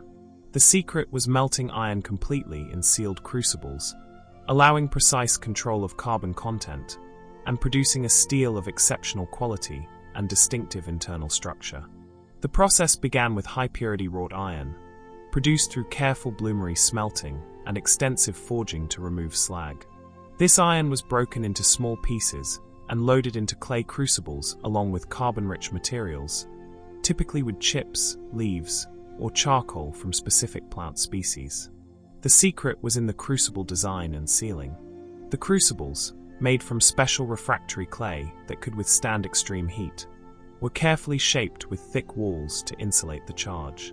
The lid was sealed on with clay, creating an airtight chamber that would maintain a reducing atmosphere during heating. The loaded and sealed crucibles were packed into a furnace and heated for many hours, eventually reaching temperatures around 1,400 to 1,600 degrees Celsius, hot enough to completely melt the iron. This melting was crucial. In the liquid state, carbon could dissolve uniformly into the iron, creating steel of consistent composition throughout. The secret carbon content was carefully controlled through the amount and type of plant material added. Too little carbon produced soft iron. Too much produced brittle cast iron. The optimal range, around 1 to 1.7% carbon, produced steel that was both hard and tough, capable of excellent edge retention while resisting fracture. As the melt cooled slowly within the sealed crucible, still in the furnace, a remarkable process occurred. The carbon-rich iron crystallized in specific patterns, forming cementite dendrites, tree-like crystalline structures within a matrix of softer iron. This internal structure would later become visible when the steel was forged and etched. The cooling rate was critical and was controlled by the gradual cooling of the entire furnace over many hours or even days. Rapid cooling would create different, less desirable crystal structures. The secret knowledge included understanding how furnace design and cooling procedures affected the final steel quality. When cool, the crucibles were broken open to reveal small ingots of Wootz steel, typically cake-shaped pieces weighing 1 to 2 kilograms. These ingots were the raw material for weapon and tool making, traded across the ancient world and valued more highly than gold. The forging of Wootz steel required special techniques. The smith had to work at relatively low temperatures, below the point where the special crystalline structure would dissolve. Heating too hot or working too much would destroy the characteristic dendritic pattern and reduce the steel's exceptional qualities. When properly forged into a blade and then etched with acid, Wootz steel revealed distinctive watery or wavy patterns on its surface, the crystalline structure made visible. These patterns were not merely decorative, but indicated genuine superior metallurgy. The exact species of plants used for carburization, the precise crucible composition, and the specific heating and cooling cycles were closely guarded secrets, passed from master to apprentice. Regional variations developed, with different centers producing slightly different qualities of steel. The technique was eventually lost, probably sometime after 1700 CE, as European steelmaking technologies supplanted traditional methods. Modern metallurgists have worked to recreate Wootz steel, and recent research has revealed the nanoscale structures, carbon nanotubes and cementite nanowires, that gave Wootz its exceptional properties, features that ancient smiths achieved empirically without understanding the atomic-level mechanisms. While true Damascus steel was forged from Indian Wootz, another technique, also called Damascus steel, developed in various cultures, including Viking, Celtic, and Middle Eastern smiths. This was pattern welding, creating complex surface patterns through forge welding layers of different steels. The secret technique involved stacking multiple bars of iron or steel with different carbon contents, then forge welding them together into a single billet. The welding was achieved through heating the stack to near melting temperature in a reducing atmosphere that prevented oxidation, then hammering vigorously to fuse the layers. The preparation of the surfaces to be welded was critical. The metal had to be absolutely clean, free from scale or oxide that would prevent atomic bonding between layers. Just before welding, the surfaces were sometimes coated with flux, typically borax or sand, that would melt and dissolve any oxide that formed, allowing clean metal-to-metal contact. The heating had to reach a welding temperature, around 1,300 degrees Celsius, hot enough that the metal became plastic, but not so hot that it melted or burned. The secret was reading the color and behavior of the metal, learning to recognize the moment when the metal was ready for welding. The hammer blows had to be powerful and precisely directed, starting from the center of the stacked bars and working toward the edges, driving out any trapped flux or gas and pressing the layers together. The welding was not instantaneous, but required multiple reheating and hammering cycles to achieve complete fusion. Once the initial billet was welded, the smith would draw it out by forging, lengthening the bar and thinning the layers. The bar might then be cut in sections, the sections stacked again, and the whole re-welded, multiplying the number of layers. This process could be repeated multiple times, creating billets with hundreds or even thousands of layers, each layer now microscopically thin. The secret patterns emerged through manipulating this layered billet. The smith might twist the bar, creating spiral patterns, or fold it in specific ways, creating ladder or raindrop patterns, or grind away portions at angles, revealing the layers beneath in distinctive arrangements. Different cultures developed signature patterns. The Vikings favored patterns that resembled flowing water or snake scales. Islamic smiths created intricate geometric patterns.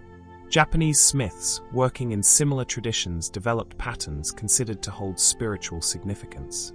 The final blade forged from pattern-welded steel combined functional and aesthetic qualities. The multiple layers, if they included both high-carbon hard steel and lower-carbon tough iron, created a blade that was hard at the edge for sharpness, but tough in the body for resilience. After forging and grinding to final shape, the blade was etched with acid, typically vinegar or citrus juice in the ancient world. The acid attacked the different layers at different rates, with high-carbon steel etching darker than low-carbon iron, making the layered pattern visible as contrasting light and dark regions. The secret final step was polishing to highlight the pattern while maintaining the differential etching. The result was a blade whose surface appeared to flow with light and shadow, patterns that seemed almost magical in their complexity and beauty. Pattern welding was not merely decorative, but demonstrated the smith's skill and the blade's quality. A complex pattern proved that the smith had mastered the difficult technique of forge welding dissimilar metals, suggesting overall craftsmanship worthy of trust in a weapon where life might depend on the blade's reliability. We focus now on a specific application of advanced steelworking. The Ulfbert swords, over 170 of which have been found across northern Europe, dated between 800 and 1000 CE, bearing the inscription plus Wolfbear plus T, or variance, and made from steel of a quality that should not have been possible in Dark Age Europe. Modern metallurgical analysis has revealed that genuine Ulfbert swords were made from crucible steel with remarkably low slag content, comparable to industrial steel, and far superior to typical medieval European steel, which was slag-ridden bloomery iron. The secret is how Viking smiths obtained and worked this exceptional material. The steel was almost certainly imported, probably from Central Asia via the extensive Viking trade networks that reached as far as Baghdad. This was likely Wootz-type crucible steel, transported as small ingots thousands of kilometers from its source to Scandinavian workshops. The secret technique was in working this unfamiliar material. Crucible steel behaved differently from the bloomery iron Viking smiths normally used. It required different forging temperatures and techniques. The smiths who mastered working imported crucible steel gained a significant advantage, producing weapons far superior to those of their contemporaries. The forging had to be done carefully at moderate temperatures to preserve the steel's fine internal structure. Too much heat or too much working would degrade the exceptional properties of the crucible steel, essentially turning it back into ordinary steel. The sword construction often used a pattern-welded core or spine for flexibility and toughness, with edges of the superior crucible steel forge-welded on. This hybrid construction combined the best properties of different materials: the impact resistance of pattern-welded iron in the body, the hardness and edge retention of crucible steel at the cutting edges. The welding of these dissimilar materials required exceptional skill. The crucible steel and the pattern-welded iron had different melting points and behaved differently when heated. Achieving a solid weld without degrading either material required precise temperature control and hammering technique. The heat treatment was another critical secret. After forging to shape, the blade was hardened by heating to critical temperature, around 800 degrees Celsius, then quenching rapidly in water, oil, or brine. This created extremely hard steel at the edge, but also made the blade brittle. The tempering process that followed was the secret to creating a blade that was both hard and tough. The hardened blade was reheated to a much lower temperature, around 200 to 400 degrees Celsius, and held there for a period, then cooled slowly. This tempering reduced hardness slightly, but dramatically increased toughness, preventing the blade from shattering in combat. The temperature for tempering was judged by the oxide colors that appeared on the polished steel surface as it heated. Pale yellow indicated one temperature range, straw yellow another, brown, purple, and blue successively higher temperatures. The secret knowledge was which color indicated optimal tempering for a sword blade, typically in the straw to brown range. The inscription, plus Wolfbear plus T, was inlaid using iron wire hammered into grooves cut or chiseled into the blade. This inlay work required precision, creating grooves of the right depth and width, forming the letters correctly, then hammering the wire firmly into place so it would not fall out. Not all swords bearing the Ulfbert name were genuine. Counterfeits exist, made from inferior materials but bearing the prestigious mark, suggesting that even in the Viking Age, the Ulfbert name was recognized as indicating exceptional quality, leading to forgery and fraud. The genuine Ulfbert swords represent the peak of Viking metallurgy, combining imported materials of exceptional quality with sophisticated forging, welding, and heat treatment techniques, creating weapons that were prized possessions, passed down through generations, sometimes buried with honored warriors. We travel to ancient Iberia, the lands of present-day Spain and Portugal, during the period of Celtiberian culture from roughly 600 to 100 BCE, where warrior peoples developed a distinctive curved sword called the falcotta, famous throughout the ancient Mediterranean for its cutting power and exceptional quality. Roman historians recorded that Iberian warriors could cut through the helmet, armor, and body of an opponent with a single stroke of the falcotta, and that these blades could bend completely double and spring back straight without permanent deformation. The secret lay in the differential heat treatment technique that created a blade with a hard cutting edge and a springy back. The blade was forged from bloomery iron that had been refined through extensive working to remove slag and develop the right carbon content. The distinctive forward curved shape, with the weight concentrated toward the point, created a weapon optimized for powerful chopping strokes. After forging to shape and careful grinding to create the edge geometry, the blade was prepared for quenching. The secret was in the selective hardening technique. The entire blade could not be hardened uniformly, or it would be too brittle and would shatter in combat. The technique involved coating the back and middle portions of the blade with a thick layer of clay or mud while leaving the edge exposed. This coating served as insulation during the quenching process.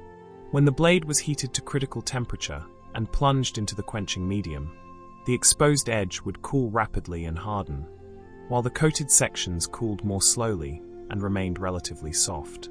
The composition and thickness of the clay coating was critical. Too thin, and it would not provide sufficient insulation. Too thick, and the temperature difference would be too great, potentially causing the blade to crack from thermal stress. The secret recipe likely included specific types of clay mixed with organic materials that controlled its insulating properties. The quenching medium itself was part of the secret. Different liquids produce different cooling rates. Water cools very rapidly, suitable for high-carbon steel, but risking cracks in less ideal material. Oil cools more slowly, reducing crack risk, but producing less hardness. Brine, salt water, provides a cooling rate between the two. The Iberian smiths may have used organic quenchants, possibly animal fats or vegetable oils, perhaps with secret additives. Historical accounts, often exaggerated or mythologized, spoke of quenching in specific rivers or using the urine of red-haired boys. But the reality was likely carefully formulated oil-based quenchants whose exact composition was a trade secret. The blade orientation during quenching mattered. The sword was typically plunged edge first and held vertically, ensuring the edge cooled first and fastest. The motion had to be decisive and controlled to prevent warping or uneven cooling. The result of this differential quenching was a blade with a hard martensitic edge capable of taking and holding a razor edge, transitioning to softer politic or bainitic structures in the back, which remained flexible and tough. This combination allowed the blade to cut powerfully while being able to flex and return without breaking. The visible indicator of successful differential hardening was the hamon, the boundary line between the hardened edge and softer body, visible after polishing and etching. A clear, well-defined hamon indicated proper heat treatment, becoming a mark of quality that knowledgeable buyers would look for. The tempering that followed was done carefully, bringing the entire blade to a moderate temperature to relieve some of the stress from quenching while maintaining most of the hardness achieved. The edge might be tempered less than the body, creating further gradation in properties from edge to spine. The legendary flexibility of falcotta blades, their ability to bend and spring back, was tested ceremonially. Warriors would bend their swords over their heads, touching point to pummel, then release and let the blade spring straight, demonstrating the quality of the heat treatment and the sword's reliability. We journey to the steppes of Central Asia, to the Xiongnu Confederation, roughly 200 BCE to 100 CE, nomadic peoples whose composite bows gave them military superiority over sedentary civilizations and helped establish a pattern of steppe warfare that would continue for over a millennium. The composite bow combined multiple materials, wood, horn, sinew, and glue, into a weapon far more powerful than a simple wooden self-bow of the same size. The secret was in the adhesive technology that bonded these dissimilar materials into a unified structure capable of withstanding enormous stress without delaminating. The bow's construction began with a wooden core, typically chosen from specific tree species that provided the right combination of strength and flexibility. The Xiongnu used woods like birch, willow, or maple, selecting pieces with straight grain and no defects. The belly of the bow, the side facing the archer, was covered with horn, typically water buffalo horn or ibex horn, carefully shaped and fitted. Horn is strong in compression, resisting the crushing force when the bow is drawn. The secret was in the horn preparation, heating, straightening, thinning, and shaping the naturally curved horn into flat plates that could be fitted to the wooden core. The back of the bow, the side away from the archer, was covered with sinew, typically from the leg tendons of deer or cattle. Sinew is exceptionally strong in tension, resisting the stretching force when the bow is drawn. The preparation involved cleaning the tendons, separating the fibers, pounding them to soften, and aligning them into sheets. The adhesive that bound these components had to be flexible when the bow flexed, strong enough to withstand enormous shear forces, waterproof enough to survive moisture, and durable across temperature extremes from summer heat to winter cold. The secret was animal glue, made from specific animal tissues processed in specific ways.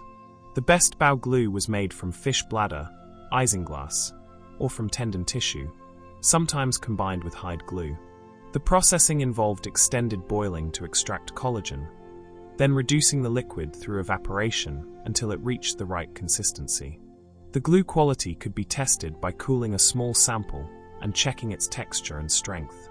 The secret application technique required perfect temperature and humidity control. The glue had to be heated to proper working temperature, hot enough to flow smoothly and penetrate wood and other materials, but not so hot that it degraded. The workshop conditions had to be warm enough that the glue would not gel prematurely during application. Each component was carefully coated with hot glue, then assembled on the wooden core. The horn plates were positioned first, aligned precisely with the core. Then the sinew layers, sometimes dozens of thin layers built up one at a time, each applied while the previous layer was still slightly tacky, creating continuous bonding throughout the thickness. The secret curing process took months or even years. The bow was held under tension on a curved form, maintaining the characteristic recurved shape while the glue dried and cured. The drying had to be extremely slow and controlled. Too fast, and the glue would crack. Moisture had to escape gradually from the thick sinew layers. The bow was typically begun in autumn, worked through winter when temperatures were cool and humidity moderate, and finished in the following year or later. This extended production time meant that bow making required significant planning and investment. The final bow, when strung, might pull 60 to 80 kilograms or more, far exceeding what was possible with wooden bows of similar size. The composite construction allowed the bow to store much more energy per unit of length, crucial for mounted archers who needed powerful short bows that could be used from horseback. The waterproofing of the finished bow was another secret. The entire surface was often covered with birch bark or leather, protecting the glue joints from moisture. Some bows were lacquered with tree resins that provided water resistance while maintaining flexibility. The knowledge of composite bow making was highly specialized and closely guarded. The multi-year production cycle and the precise control required at each stage meant that bow makers were skilled craftspeople whose expertise was essential to the military effectiveness of steppe societies. We travel back in time to one of the earliest chariot cultures, Sintashta Petrovka, in the Eurasian steppes around 2100 to 1800 BCE, where the horse-drawn chariot was first developed, a technology that would transform warfare for the next 1,000 years. The chariot seems simple, a two-wheeled cart pulled by horses, but creating a vehicle light enough for speed, yet strong enough for battlefield conditions required sophisticated engineering, particularly in the wheel and axle assembly. The secret was in the pinning technique that secured the wheel to the axle while allowing it to rotate freely. The axle was a critical component, a straight wooden beam that had to be strong enough to support the weight of the vehicle, crew, and weapons while withstanding the shock loads of high-speed movement over rough terrain. The wood selection was crucial. Dense, strong species like oak or ash, carefully selected for straight grain. The axle was typically slightly wider than the chariot platform, with the wheels mounted at the ends. The secret challenge was securing the wheels so they would not slip off during violent maneuvers while still allowing them to rotate freely. Fixed wheels that rotated with the axle were possible, but created problems during turns. The wheel hub, the central block from which the spokes radiated, was drilled to create a bearing surface that fit over the axle end. The fit had to be precise, tight enough to minimize wobble, loose enough to allow rotation. The secret was in the lubrication, likely animal fat or tallow, packed into the bearing surface to reduce friction. The wheel retention system used a linchpin, a removable pin that passed through a hole drilled through the axle just beyond the wheel hub. This pin prevented the wheel from sliding off the axle. The secret was in the pin design and the drilling technique. The hole through the axle had to be positioned precisely, far enough out that the wheel could be seated firmly, but not so far that it weakened the axle end. The hole diameter had to match the pin, large enough for easy insertion and removal, but not so large that it created a weak point where the axle might break. The drilling technique required special tools. A bow drill with a bronze or stone bit could create a starter hole, but drilling completely through the axle, particularly hard oak, required patient work.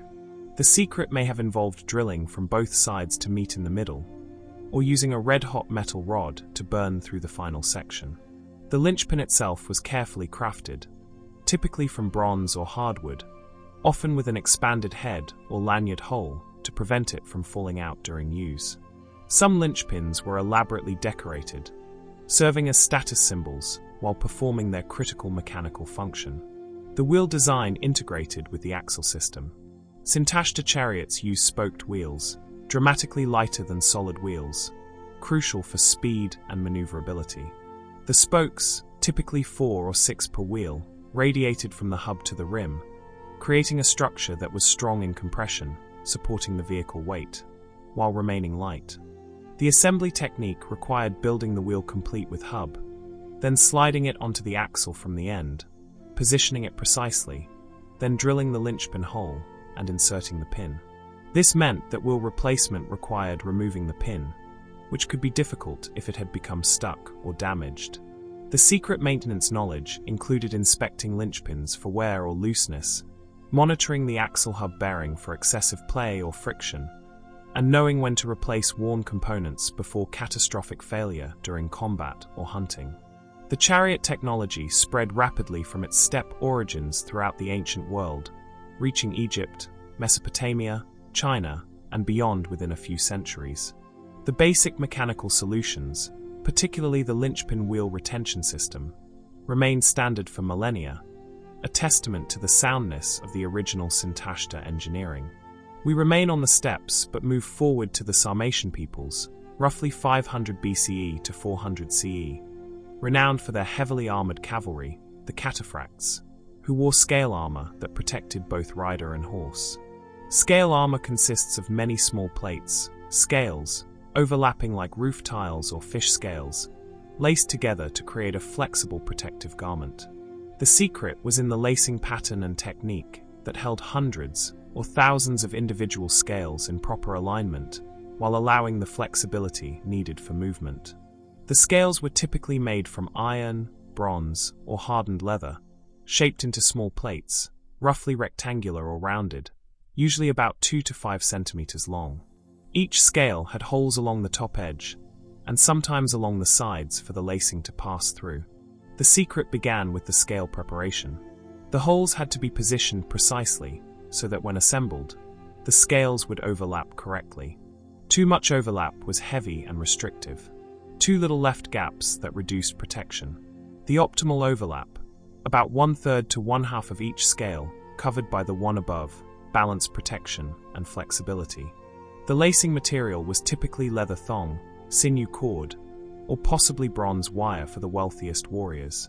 The material had to be strong enough not to break under stress, flexible enough to allow the armor to move, and resistant to the cutting forces that might strike the armor. The basic lacing technique involved sewing the scales to a backing material, typically leather or thick textile. Each scale was attached at its top edge, sewn through the holes and through the backing. The scales in each row overlapped the row below, like shingles on a roof, so that upward strikes would be deflected by the overlap rather than catching under the scale edges. The secret pattern varied by culture and period. The simplest method attached each scale independently to the backing. More sophisticated patterns laced scales to each other as well as to the backing, creating a structure that would maintain integrity even if the backing was damaged. Some lacing patterns used horizontal rows with vertical connections between scales in the same row. Others used diagonal patterns where each scale was connected to multiple scales in the row below. The more connections, the stronger and more damage-resistant the armor, but also the heavier and more time-consuming to construct. The edge finishing required special techniques. At the neck, armholes, and bottom edge, the scales had to be finished so they would not catch on other equipment or leave gaps in protection. Binding strips of leather or cloth covered the raw edges and provided reinforcement. The weight distribution was a critical consideration. A full-length scale coat might contain 2,000 or more scales and weigh 15 to 20 kilograms. The secret was in the garment construction that distributed this weight comfortably, using padded inner garments and careful tailoring to prevent the armor from pulling uncomfortably on shoulders or neck. The horse armor used similar principles, but on an even larger scale, with barding that covered the horse's body, requiring thousands of scales laced into flexible sheets that would move with the animal without restricting movement or causing discomfort. The maintenance of scale armor required regular inspection of the lacing, replacing cords that showed where before they broke in combat. Lost or damaged scales had to be replaced, requiring keeping spare scales and having the knowledge to open and relace sections of the armor. The psychological impact of fully armored cataphracts was significant. The vision of horsemen and their mounts covered entirely in gleaming scale armor was meant to intimidate opponents, and the reality of charges by these heavily protected cavalry was devastating against infantry formations. The construction of a complete set of scale armor for warrior and horse represented hundreds of hours of skilled labor, making it affordable only to elite warriors. The possession of such armor marked social status, as well as military capability. We journey to ancient Luristan, a region in western Iran, during the Iron Age, roughly 1000 to 650 BCE, where bronze workers created elaborate horse bits and other equestrian equipment of exceptional artistic and technical quality. The Luristan bronzes, particularly the bits, show remarkable sophistication in both casting and post-casting treatment. The secret was in the work hardening and tempering techniques that made ornate bronze bits both beautiful and functional, able to withstand the forces of controlling powerful horses. Bronze, an alloy of copper and tin, is normally softer than iron, raising the question of how bronze bits could be durable enough for their demanding application. The secret was in the cold working process that dramatically increased the hardness and strength of the bronze. After casting, while the bronze was still relatively soft, it would be hammered extensively. This cold working deformed the crystal structure of the metal at the atomic level, creating dislocations that interfered with each other, making the metal harder and stronger. The more the bronze was worked, the harder it became, a process called work hardening. The technique required systematic hammering over all functional surfaces, particularly the mouthpiece that would be in constant contact with the horse's mouth and subject to tremendous forces. The hammering was done with carefully shaped tools, creating specific surface textures while cold working the entire section. But work hardening created a problem. As bronze became harder, it also became more brittle, eventually reaching a point where it might crack under stress. The secret was knowing when to stop work hardening and how to relieve brittleness while maintaining much of the gained hardness. The annealing process involved heating the work-hardened bronze to a moderate temperature, typically around 300 to 600 degrees Celsius, and holding it there for a period. This heat treatment allowed some of the internal stresses from cold working to relieve, while maintaining a significant portion of the increased hardness. The temperature had to be carefully controlled. Too hot, and the bronze would fully anneal, becoming soft again. Too cool, and insufficient stress relief would occur. The secret knowledge was recognizing the right temperature, likely judged by the color of the heated metal, or by using test pieces. After annealing, the bronze could be cold worked again if desired, alternating working and annealing to achieve specific properties. This process allowed the smith to tailor the metal's characteristics to the application, making the bit functional parts hard and tough, while leaving decorative elements less worked. The Luristan bits often featured elaborate three-dimensional decorations, animals, geometric patterns, stylized forms. These were typically cast integrally with the bit, then refined and detailed through careful cold chiseling and engraving after the casting was complete. The secret decorative technique required understanding how to work bronze decoratively without compromising the structural integrity of the functional elements. The decorations served both aesthetic and possibly ritual purposes, but they could not weaken the bit. The surface finishing involved extensive polishing, work that also contributed to cold hardening while creating the lustrous surface desired. The polishing was done with progressively finer abrasives, from sand to fine clay to possibly powdered minerals, rubbed with leather or cloth until the bronze gleamed. Some Luristan bronzes show evidence of deliberate surface treatments that created colored patinas, possibly through chemical treatments using plant extracts or mineral solutions. These patinas enhance the appearance while possibly providing some corrosion protection. The knowledge of bronze working in Luristan was clearly sophisticated, combining casting, metallurgy, and finishing techniques into a comprehensive system that produced functional art objects valued throughout the ancient Near East. We journey to the Byzantine Empire, particularly during the 7th and 8th centuries CE, when the secret weapon known as Greek fire saved Constantinople from Arab sieges and helped maintain Byzantine power for centuries. Greek fire was an incendiary weapon, a liquid that would ignite on contact with water and could not be extinguished by water, making it devastatingly effective in naval warfare. The formula was one of history's most closely guarded state secrets, known only to the Byzantine emperors and a handful of trusted specialists, lost when the empire fell. The secret formula has never been definitively recovered, but historical accounts and modern chemical analysis of related materials suggest several likely components. The base was probably petroleum-based, perhaps naphtha or crude oil from natural seeps in the region around the Black Sea. To this base were likely added other combustible materials. Quicklime, calcium oxide, may have been a key ingredient. When quicklime contacts water, it releases tremendous heat, enough to ignite other combustible materials. This would explain Greek fire's ability to ignite on water contact. Sulfur and pine resin were probably also components, providing additional fuel and creating sticky, adherent properties that made the burning liquid cling to targets. The ancient sources mention that Greek fire stuck to anything it touched and was nearly impossible to remove. The secret may also have involved additives that made the mixture self-igniting under certain conditions, or that improved its spray characteristics.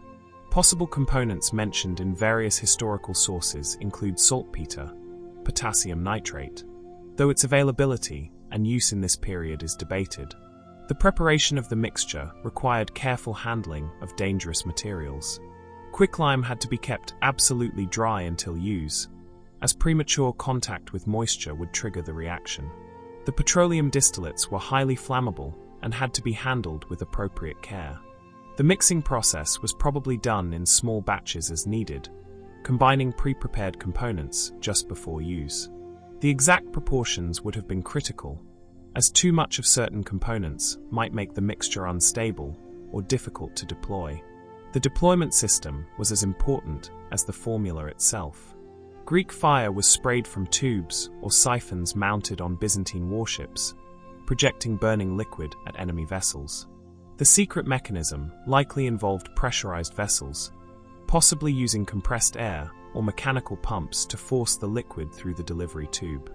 Some accounts suggest that the ignition occurred at the nozzle, with the liquid mixture spraying out and igniting as it left the tube, perhaps through contact with a flame or hot surface. Other interpretations suggest the mixture self-ignited on contact with water. The psychological impact was as important as the physical damage. Enemy sailors faced a weapon that seemed unnatural, fire that burned on water, that could not be extinguished, that clung to wood, skin, and sail. The terror it inspired often caused enemy crews to abandon their ships without fighting. The Byzantines protected the secret fiercely. Operators were sworn to secrecy under pain of death. The manufacture was controlled directly by the emperor. On the rare occasions when Byzantine ships equipped with Greek fire were captured, the equipment was apparently destroyed before it could be examined. Despite these precautions, versions of incendiary weapons similar to Greek fire appeared elsewhere, suggesting that the basic concept leaked out even if the exact formula did not. Various Muslim, Chinese, and European military texts describe similar incendiary mixtures, though none seem to have exactly replicated the Byzantine original. The loss of the formula represents one of history's great technological mysteries, a secret so well kept that it died with its keepers, leaving only accounts of its devastating effectiveness and ongoing speculation about its exact composition.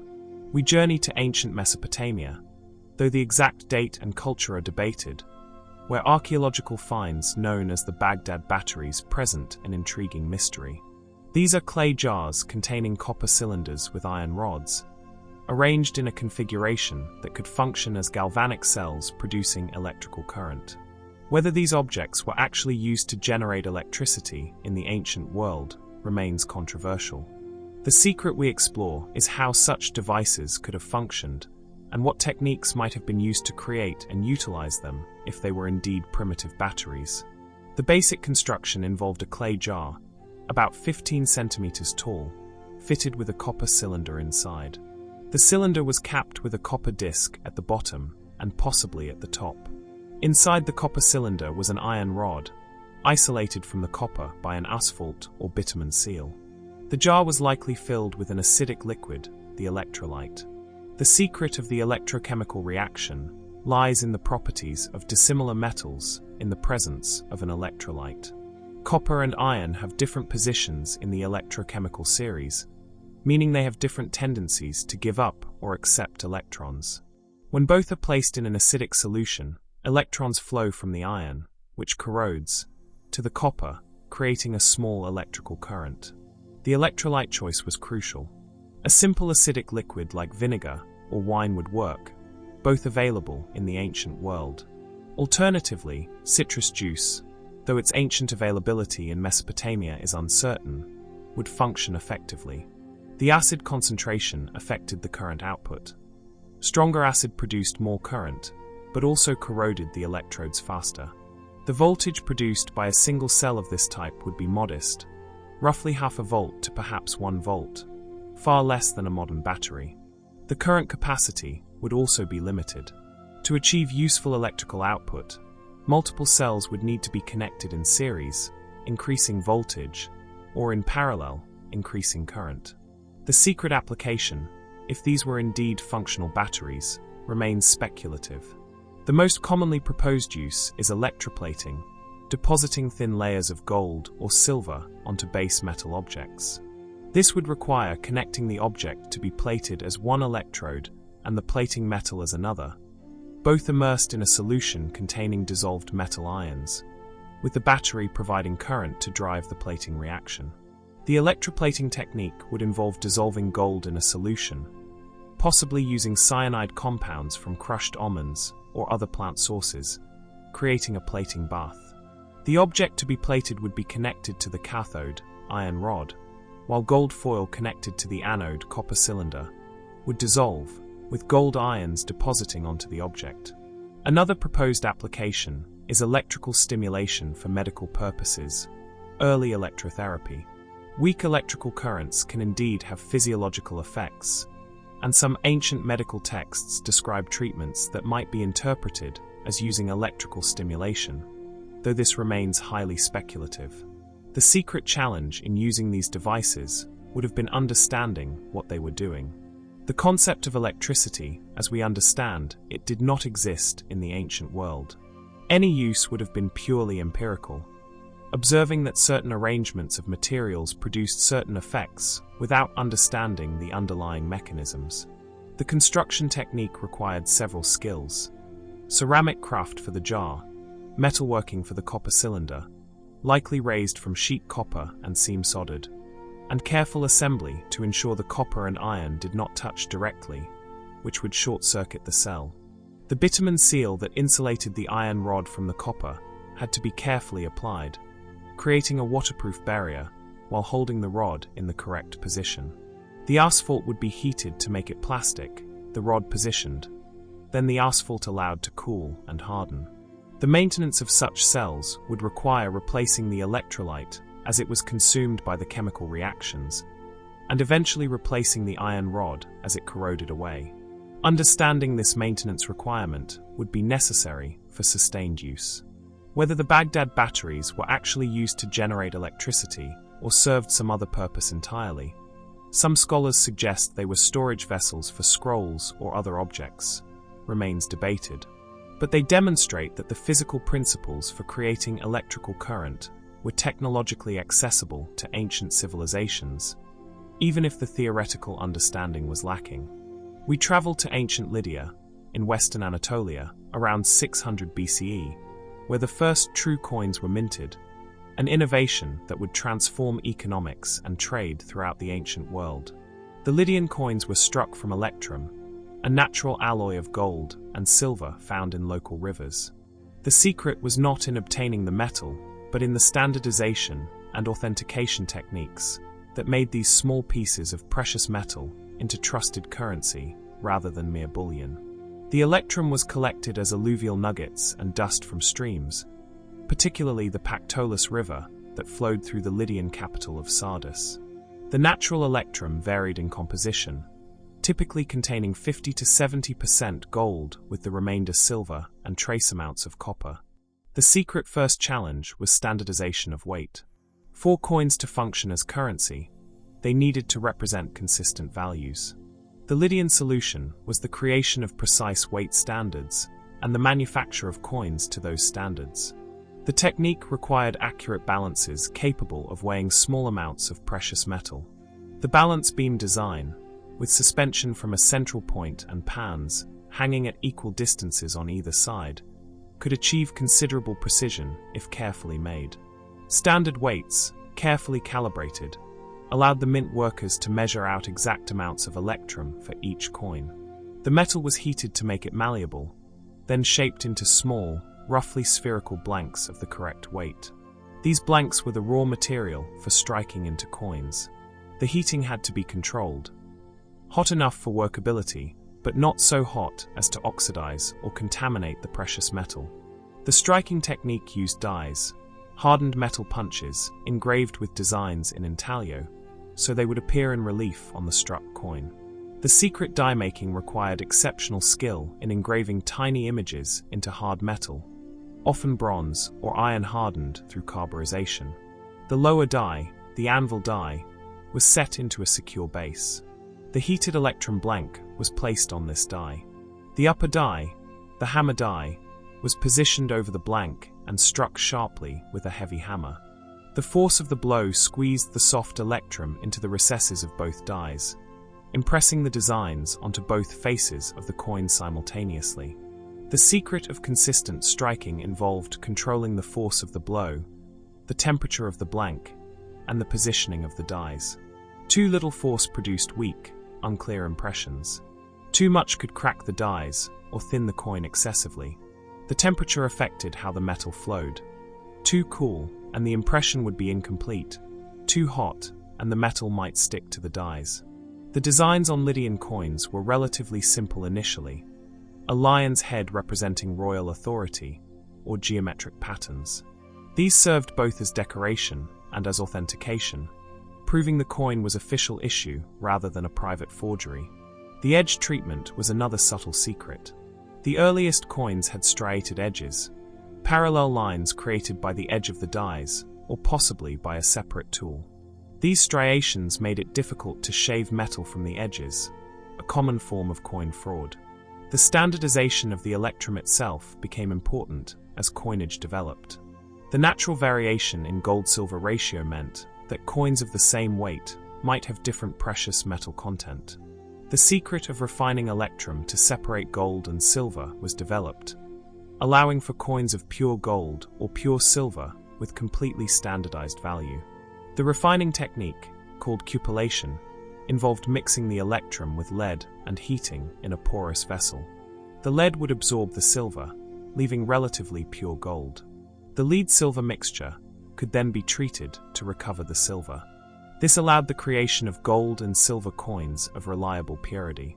The impact of coinage on commerce was revolutionary. Previously, trade required weighing and assaying precious metal for each transaction, a time-consuming process requiring specialized equipment and expertise. Coins, as pre-weighed, pre-assayed pieces of precious metal backed by state authority, dramatically simplified trade. The minting knowledge became a closely guarded state monopoly. The dies were official property, kept secure when not in use. Unauthorized minting was severely punished. The right to mint coins became a symbol of sovereign authority, maintained by governments throughout history. We journey to the Mediterranean coast, to the Phoenician cities of Tyre and Sidon, roughly 1500 to 300 BCE, where the production of Tyrian purple, the most expensive dye in the ancient world, made these cities wealthy and powerful. The secret was not the source of the dye, which was known to be Murex sea snails, but the extraction and processing techniques that yielded the brilliant, color-fast purple that would become the symbol of royalty and extreme wealth throughout the ancient world. The Murex snails, several species of which produced dyestuff, were collected from the sea floor by divers or from shallow waters by wading collectors. Each snail contained only a tiny amount of dye precursor in a specialized gland, the hypobranchial gland, meaning that thousands of snails were required to produce small amounts of dye. The secret extraction began with removing the glands from freshly killed snails. The tissue had to be processed quickly, as the active compounds degraded over time. The processing was done in large vats, with thousands of glands macerated together. The Murex secretion contained colorless precursor molecules that transformed into the purple dye through a complex photochemical process. The secret technique involved exposing the extracted fluid to air and sunlight.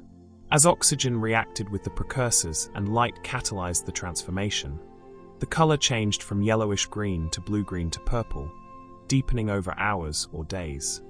The fermentation process was also involved. The gland material was often fermented in solution, sometimes in seawater, sometimes in fresh water with added salts. The fermentation, carried out by naturally occurring bacteria, converted some of the precursor molecules and influenced the final color. The temperature control during fermentation was critical. The secret was maintaining moderate warmth, typically achieved by conducting the process during summer months or by gentle heating of the vats. Too cold, and the fermentation would be sluggish or incomplete. Too hot, and the fragile dye molecules might degrade. The smell of the process was notoriously foul, described in ancient texts as putrid beyond imagination. Purple dyeing workshops were located downwind of cities when possible, and workers in the trade were often social outcasts despite the value of their product. The dyeing process itself required preparing the textile properly. Wool, the most common substrate, was cleaned thoroughly to remove natural oils that would prevent dye uptake. The wool was often treated with mordants, metallic salts that helped fix the dye permanently. The secret dyeing technique involved immersing the textile in the dye bath at controlled temperature and agitating it to ensure even uptake. The duration of immersion affected color intensity. Brief dipping produced lighter shades while extended soaking yielded deep, saturated purples. Multiple dippings created the most valued colors. The textile would be dyed, removed and allowed to dry and oxidize, then dipped again. Each successive dipping deepened the color and improved color fastness. The most expensive purple, the imperial purple reserved for royalty, required multiple dippings and enormous amounts of dye stuff. The color range achievable varied from reddish purple to bluish purple, depending on the Murex species used, the processing conditions, and the mordants employed. The secret knowledge included understanding how different processing parameters affected the final color, allowing dyers to produce specific shades to order. The color fastness of Tyrian purple was legendary. Textiles dyed with Murex purple could withstand washing, light exposure, and time without significant fading, unlike many ancient dyes that quickly became dull. This durability was due to the chemical structure of the dye molecules, which bonded firmly to protein fibers like wool and silk. The economic value was extraordinary. 1 pound of Tyrian purple dyed silk could cost more than a laborer's lifetime earnings. Roman sumptuary laws restricted who could wear purple, reserving the deepest shades for the emperor alone. To wear purple was to display wealth and power. The Phoenician monopoly on purple production was based not just on access to murex snails, which inhabited waters throughout the Mediterranean, but on the accumulated technical knowledge of extraction, fermentation, and dyeing that generations of specialists had perfected. When synthetic aniline dyes were developed in the 19th century, Tyrian purple production ceased, ending a tradition spanning nearly 3 millennia. The ancient knowledge was largely lost, reconstructed only through modern scientific analysis of ancient textiles and experimental archaeology.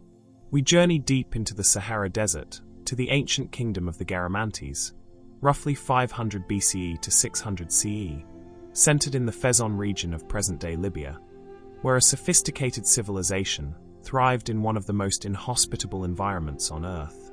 The Garamantes produced distinctive dyed textiles, particularly dyed while using indigenous desert plants. The secret was in the fermentation techniques adapted to the extreme climate that created unique colors unattainable elsewhere. The dye plants included various species adapted to desert conditions, many containing glucosides that would release colored compounds through fermentation. Unlike the water-rich environments where indigo and woad fermentation was practiced, the Garamantes had to adapt techniques to extreme aridity. The secret began with plant material preparation. The leaves, roots, or flowers of dye plants were dried in the desert sun, concentrating the dye compounds. This drying also served preservation, allowing dye materials to be stored for months or years in the dry climate where moisture-dependent decay was minimal.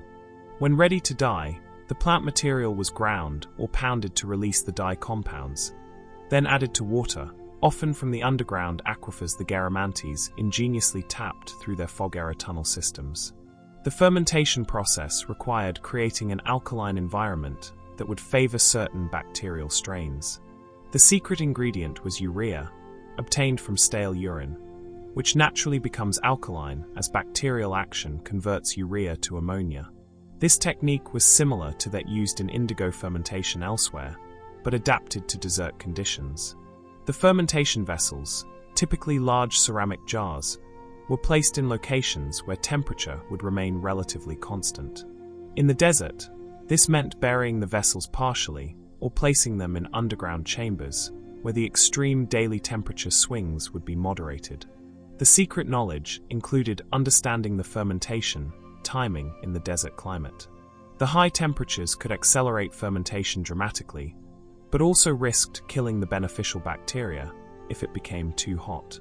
The optimal fermentation temperature was around 30 to 40 degrees Celsius, achieved through careful vessel placement and possibly through fermentation during cooler seasons.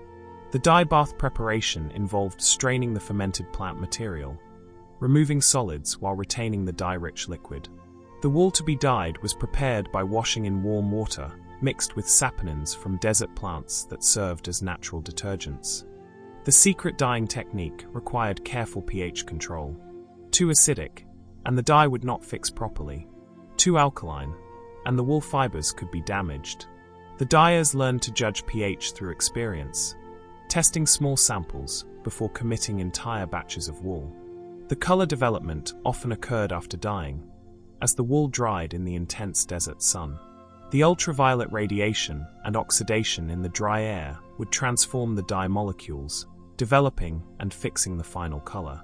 This post-dyeing transformation was part of the secret process, understanding that the wet color was not the final result.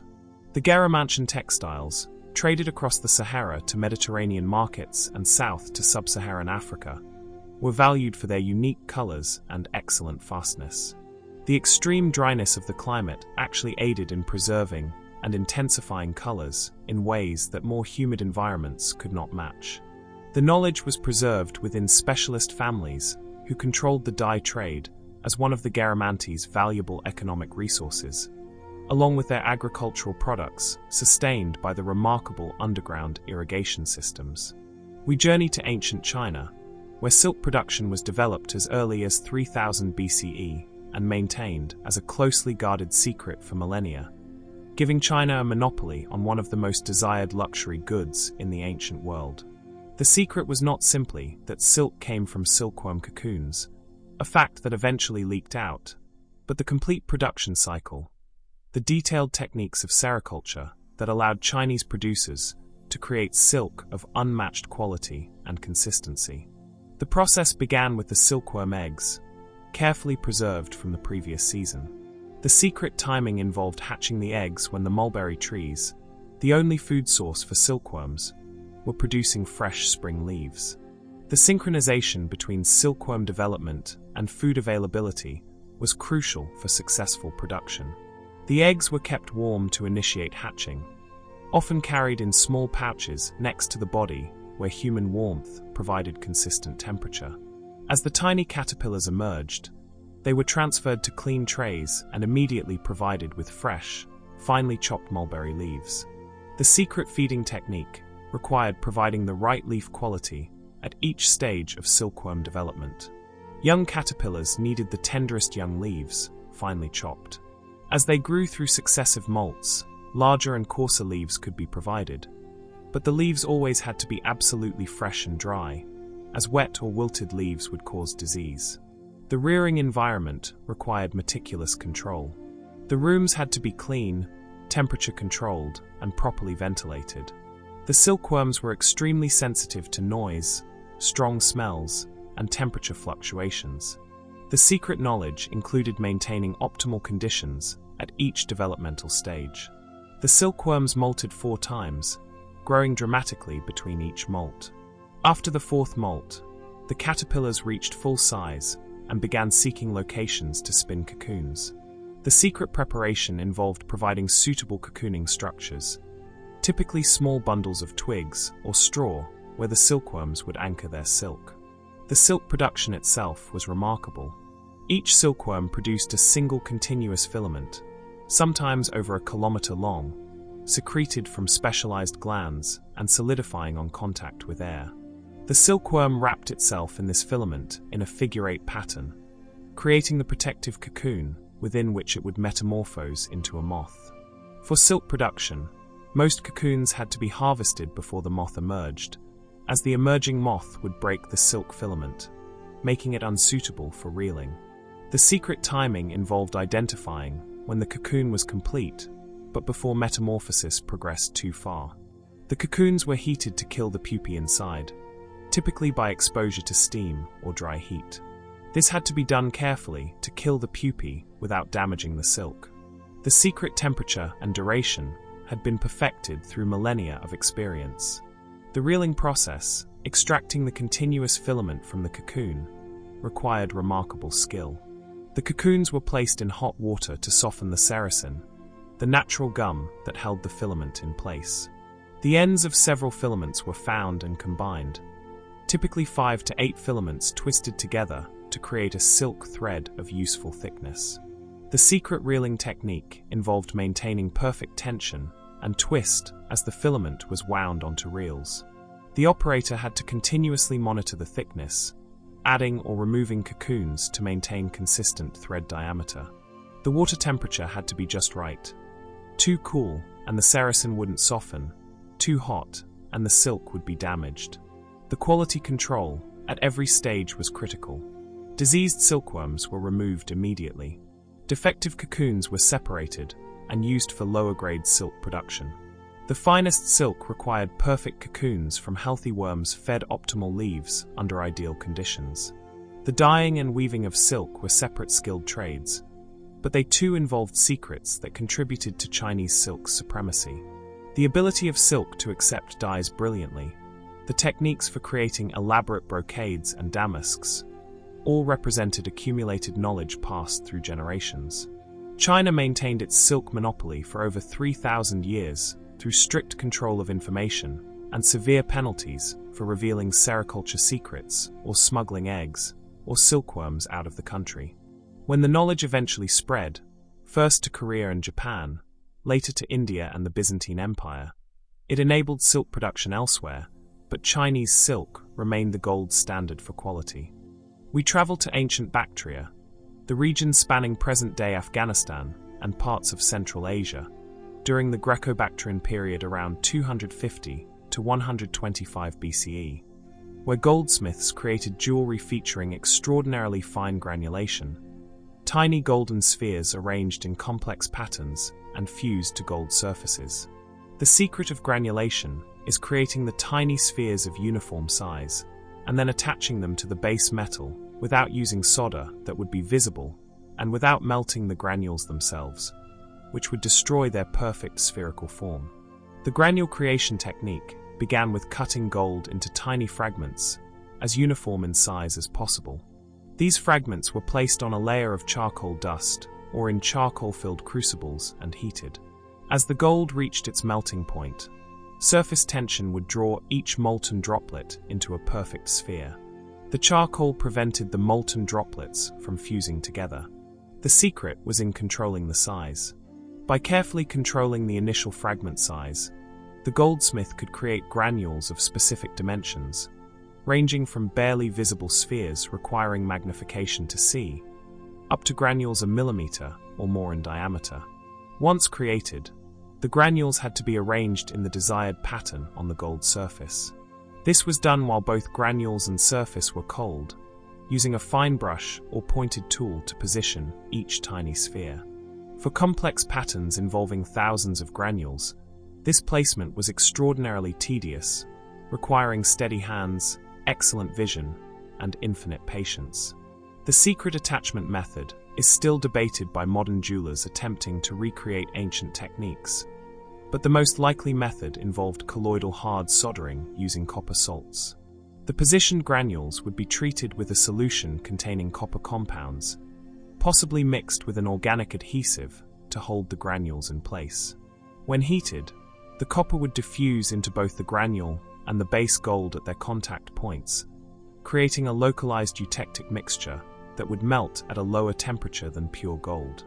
This diffusion bonding would fuse the granule to the surface at a temperature below gold's melting point, preserving the granule's spherical shape. The heating had to be extraordinarily precise. Too cool, and bonding would not occur. Too hot, and the granules would melt and slump. The goldsmith likely used a reducing flame, controlling oxygen to prevent oxidation that would interfere with bonding. An alternative technique may have involved using ultra-thin gold solder, so thin that it was essentially invisible. The solder would be prepared as fine particles or thin foil cut into minute pieces, placed at each granule contact point, barely visible even under magnification. The Bactrian craftspeople achieved granulation of such finesse that individual granules can barely be seen with the naked eye, requiring magnification to appreciate the full complexity of the patterns. Geometric designs, animal forms, and floral motifs were created from thousands of precisely placed and perfectly bonded granules. The knowledge required years of apprenticeship to master.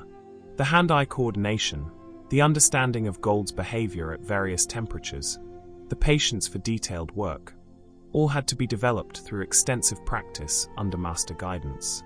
The tradition of fine granulation appeared in various ancient cultures. Etruscan, Greek, and Middle Eastern goldsmiths all practiced it. But Bactrian examples represent some of the finest work, suggesting either independent development of the technique to a high level or transmission of knowledge along trade routes that connected these diverse cultures.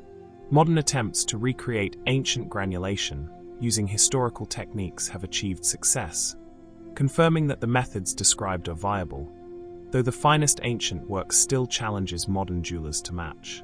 We return to ancient Peru, to the Moche civilization, where metalworkers developed sophisticated gilding techniques that created objects appearing to be solid gold that were actually copper alloys with only a thin surface layer of gold. Tumbaga is an alloy of gold and copper, typically with copper as the major component. The secret technique, depletion gilding, transformed tumbaga from a relatively inexpensive alloy into objects with the appearance of pure gold through a chemical process that enriched the surface in gold while removing copper. The process began with creating the tumbaga alloy itself. Gold and copper were melted together in precise proportions, typically ranging from 5 to 30% gold, the remainder copper. The molten metals mixed completely, creating a homogeneous alloy that, when cool, had a distinctive reddish golden color, quite different from pure gold. The object was fabricated from this alloy using typical metalworking techniques: hammering, annealing, forming. The copper in the alloy made it harder and less expensive than pure gold, while still being workable. The secret depletion gilding process began with heating the finished object to high temperature, then quenching it rapidly. This oxidized the surface copper, creating a black layer of copper oxide, while the gold, which does not oxidize, remained metallic beneath. The object was then treated with acidic solutions, typically made from plant juices or mineral acids, which dissolved the copper oxide. The secret formulations varied, but might include oxalic acid from certain plants, citric acid, or mineral acids. Some formulations used fermented plant materials that produced acetic or other organic acids. This dissolution of surface copper oxide left the surface layer enriched in gold. The process would be repeated multiple times. Heat, oxidize, dissolve, creating a progressively thicker gold-enriched surface layer. The final secret step involved burnishing the surface with smooth hard tools, possibly agate or hematite burnishes. This burnishing closed the porous structure created by the acid treatment, compacted the gold-enriched layer, and brought up a brilliant luster indistinguishable from pure gold. The resulting object appeared to be solid gold, but was actually mostly copper with only a thin surface enrichment in gold. Sophisticated analysis is required to detect the deception, as even cutting into the object reveals what appears to be gold to some depth, due to the graduated enrichment created by repeated treatments. The Moche used this technique to create elaborate ornaments, ritual objects, and status items that conveyed the visual impression and prestige of gold at a fraction of the cost. The technique also allowed creation of larger objects than would be feasible in solid gold. The knowledge was clearly valuable, allowing rulers and elites to display wealth more extensively than their actual gold resources would permit. The technique spread throughout the Andean region and into Central America, becoming a standard method in pre-Columbian gold working.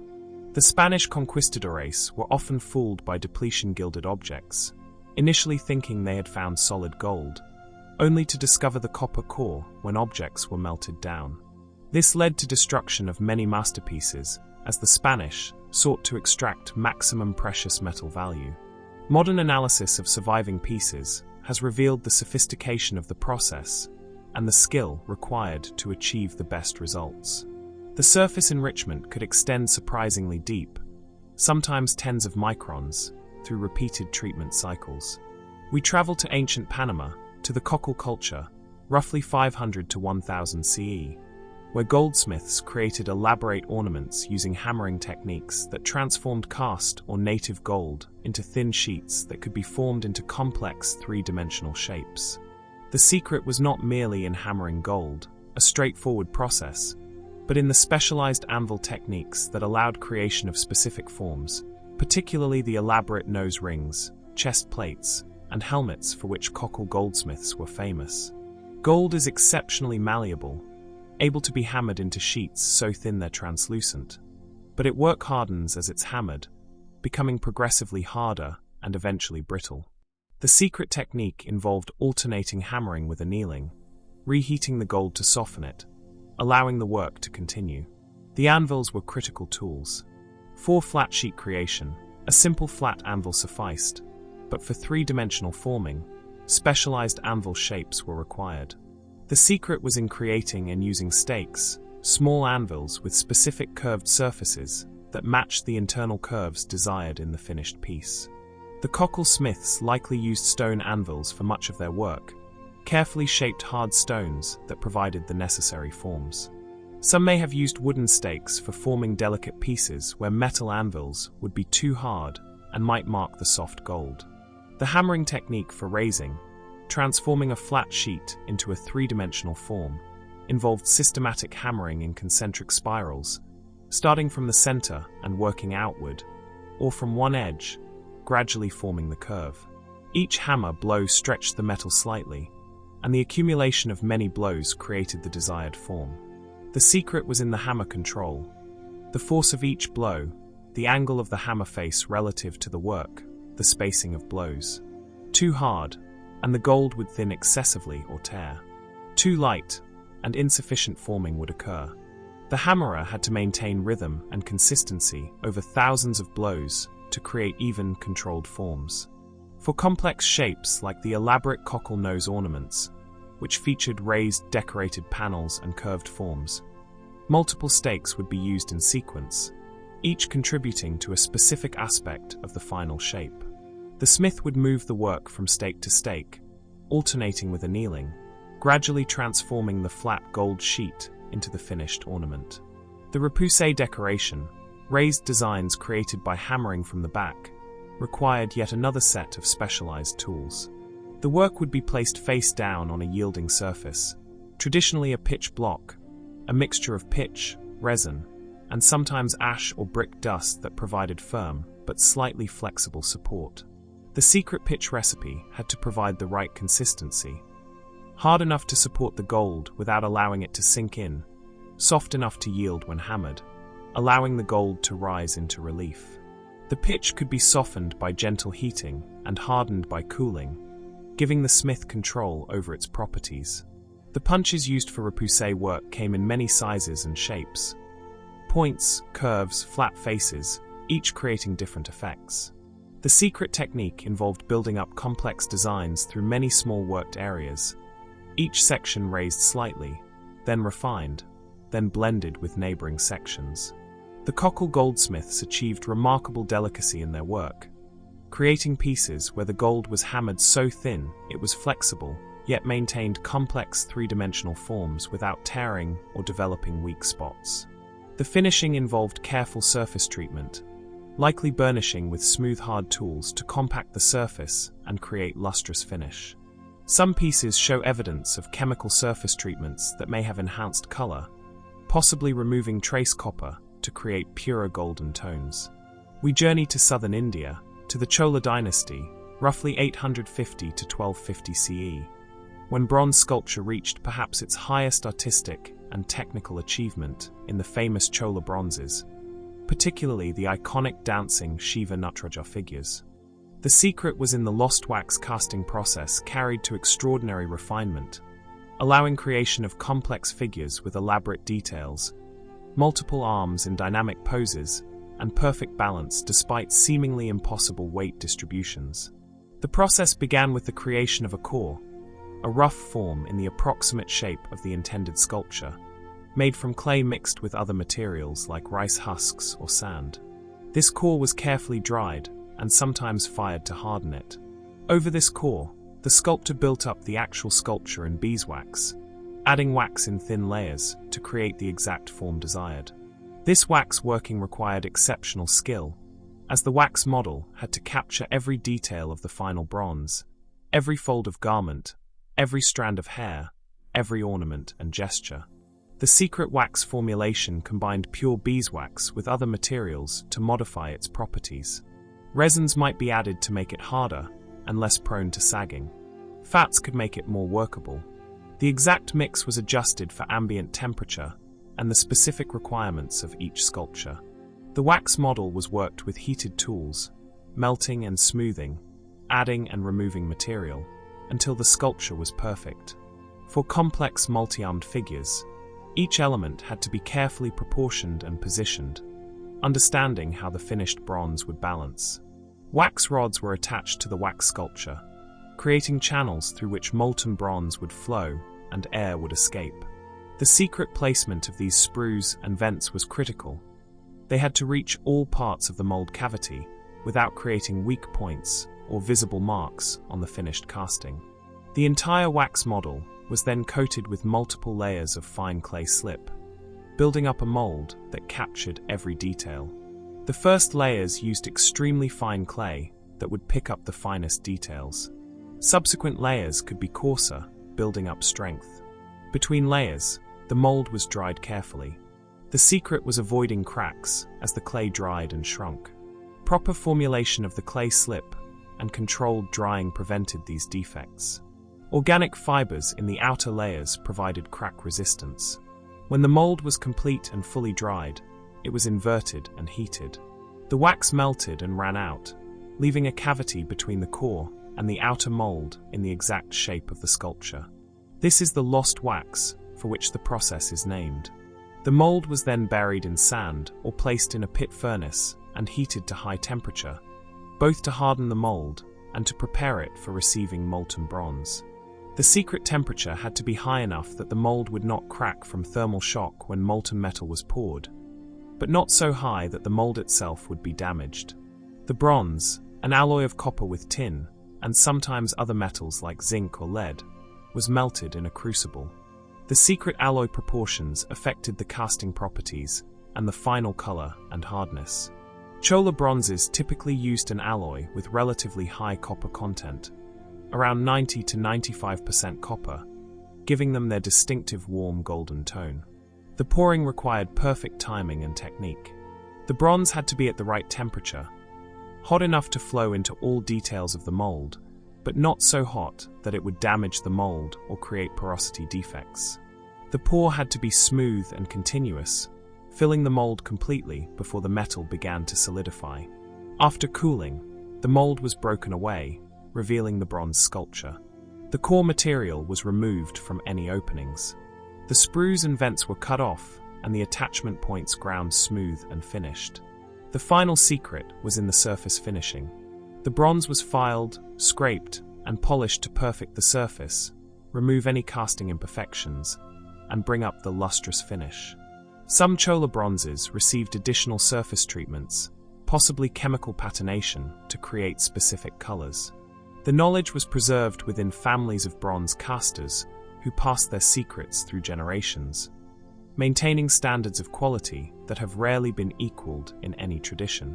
We travel to ancient Corinth, in Greece, during the classical period, roughly 700 to 300 BCE, when Corinthian bronze workers were renowned throughout the Mediterranean for their exceptional skill in creating bronze sculptures and vessels.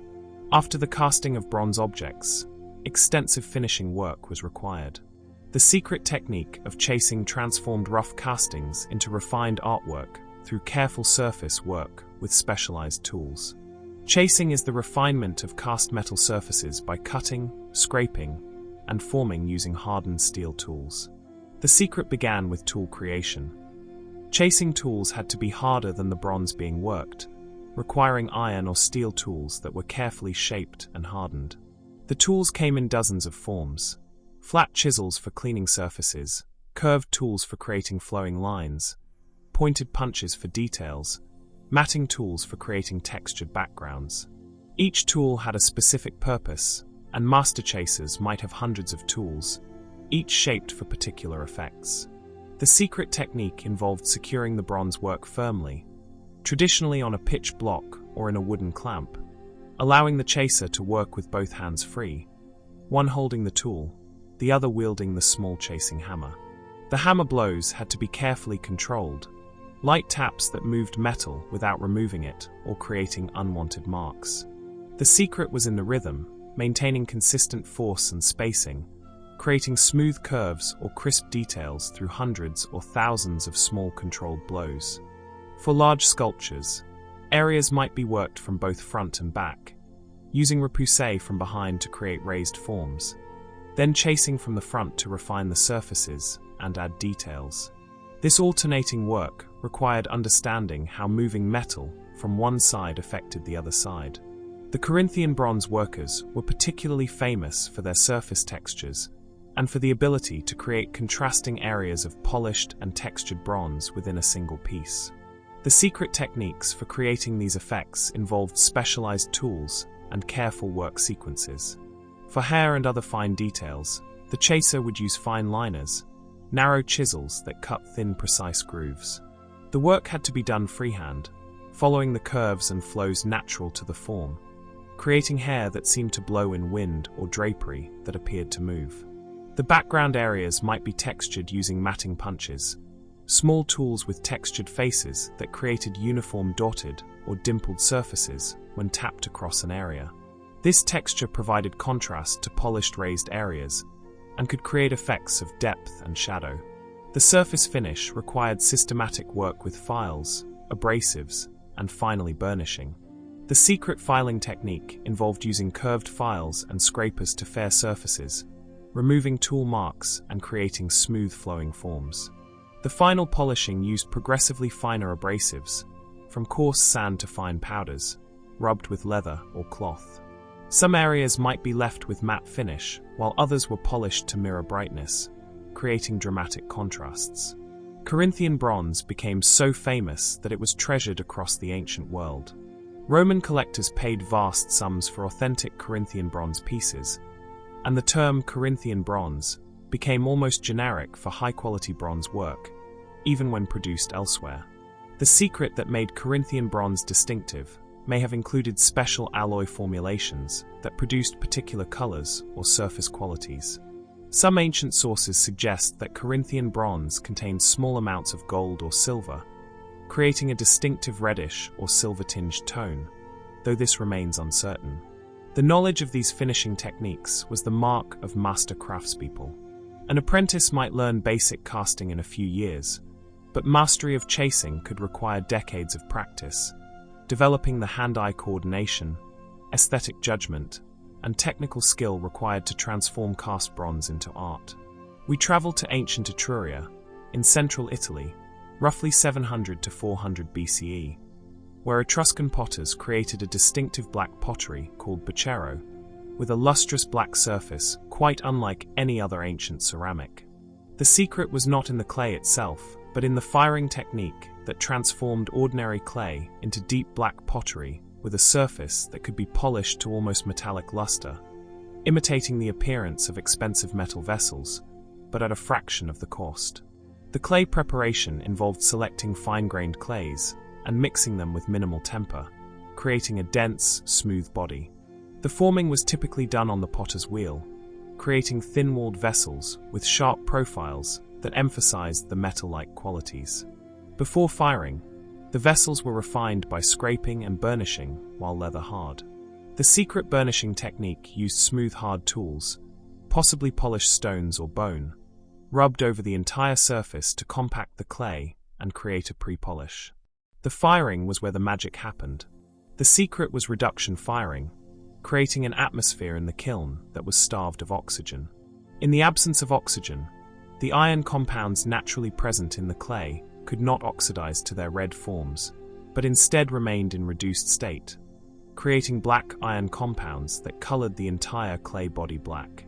The technique required building a kiln fire, allowing it to reach high temperature with normal airflow, then closing the kiln vents and adding organic material that would burn and consume the oxygen in the kiln. The exact timing and materials varied, but the effect was to create a reducing atmosphere throughout the kiln.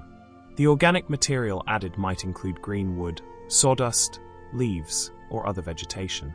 As these burned in the oxygen-starved kiln, they produced carbon monoxide and smoke that permeated the pottery, contributing to the black coloration. The secret control of reduction was critical. Too little reduction produced grey pottery rather than true black. Too much or too long could cause the pottery to become overly porous, or even cause warping from the heat without sufficient oxygen to complete proper firing. The temperature control also mattered. The firing had to reach high enough temperature to vitrify the clay, making it strong and relatively impermeable, but not so high that the pottery would deform. The optimal temperature range was probably around 900 to 1000 degrees Celsius. After the reduction period, the kiln was allowed to cool slowly while still sealed, preventing oxygen from entering and reoxidizing the iron in the clay.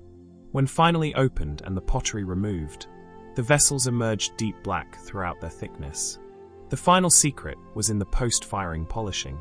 The vessels were rubbed with wax or oil, then buffed with soft materials, bringing up a deep lustrous surface that caught light like metal.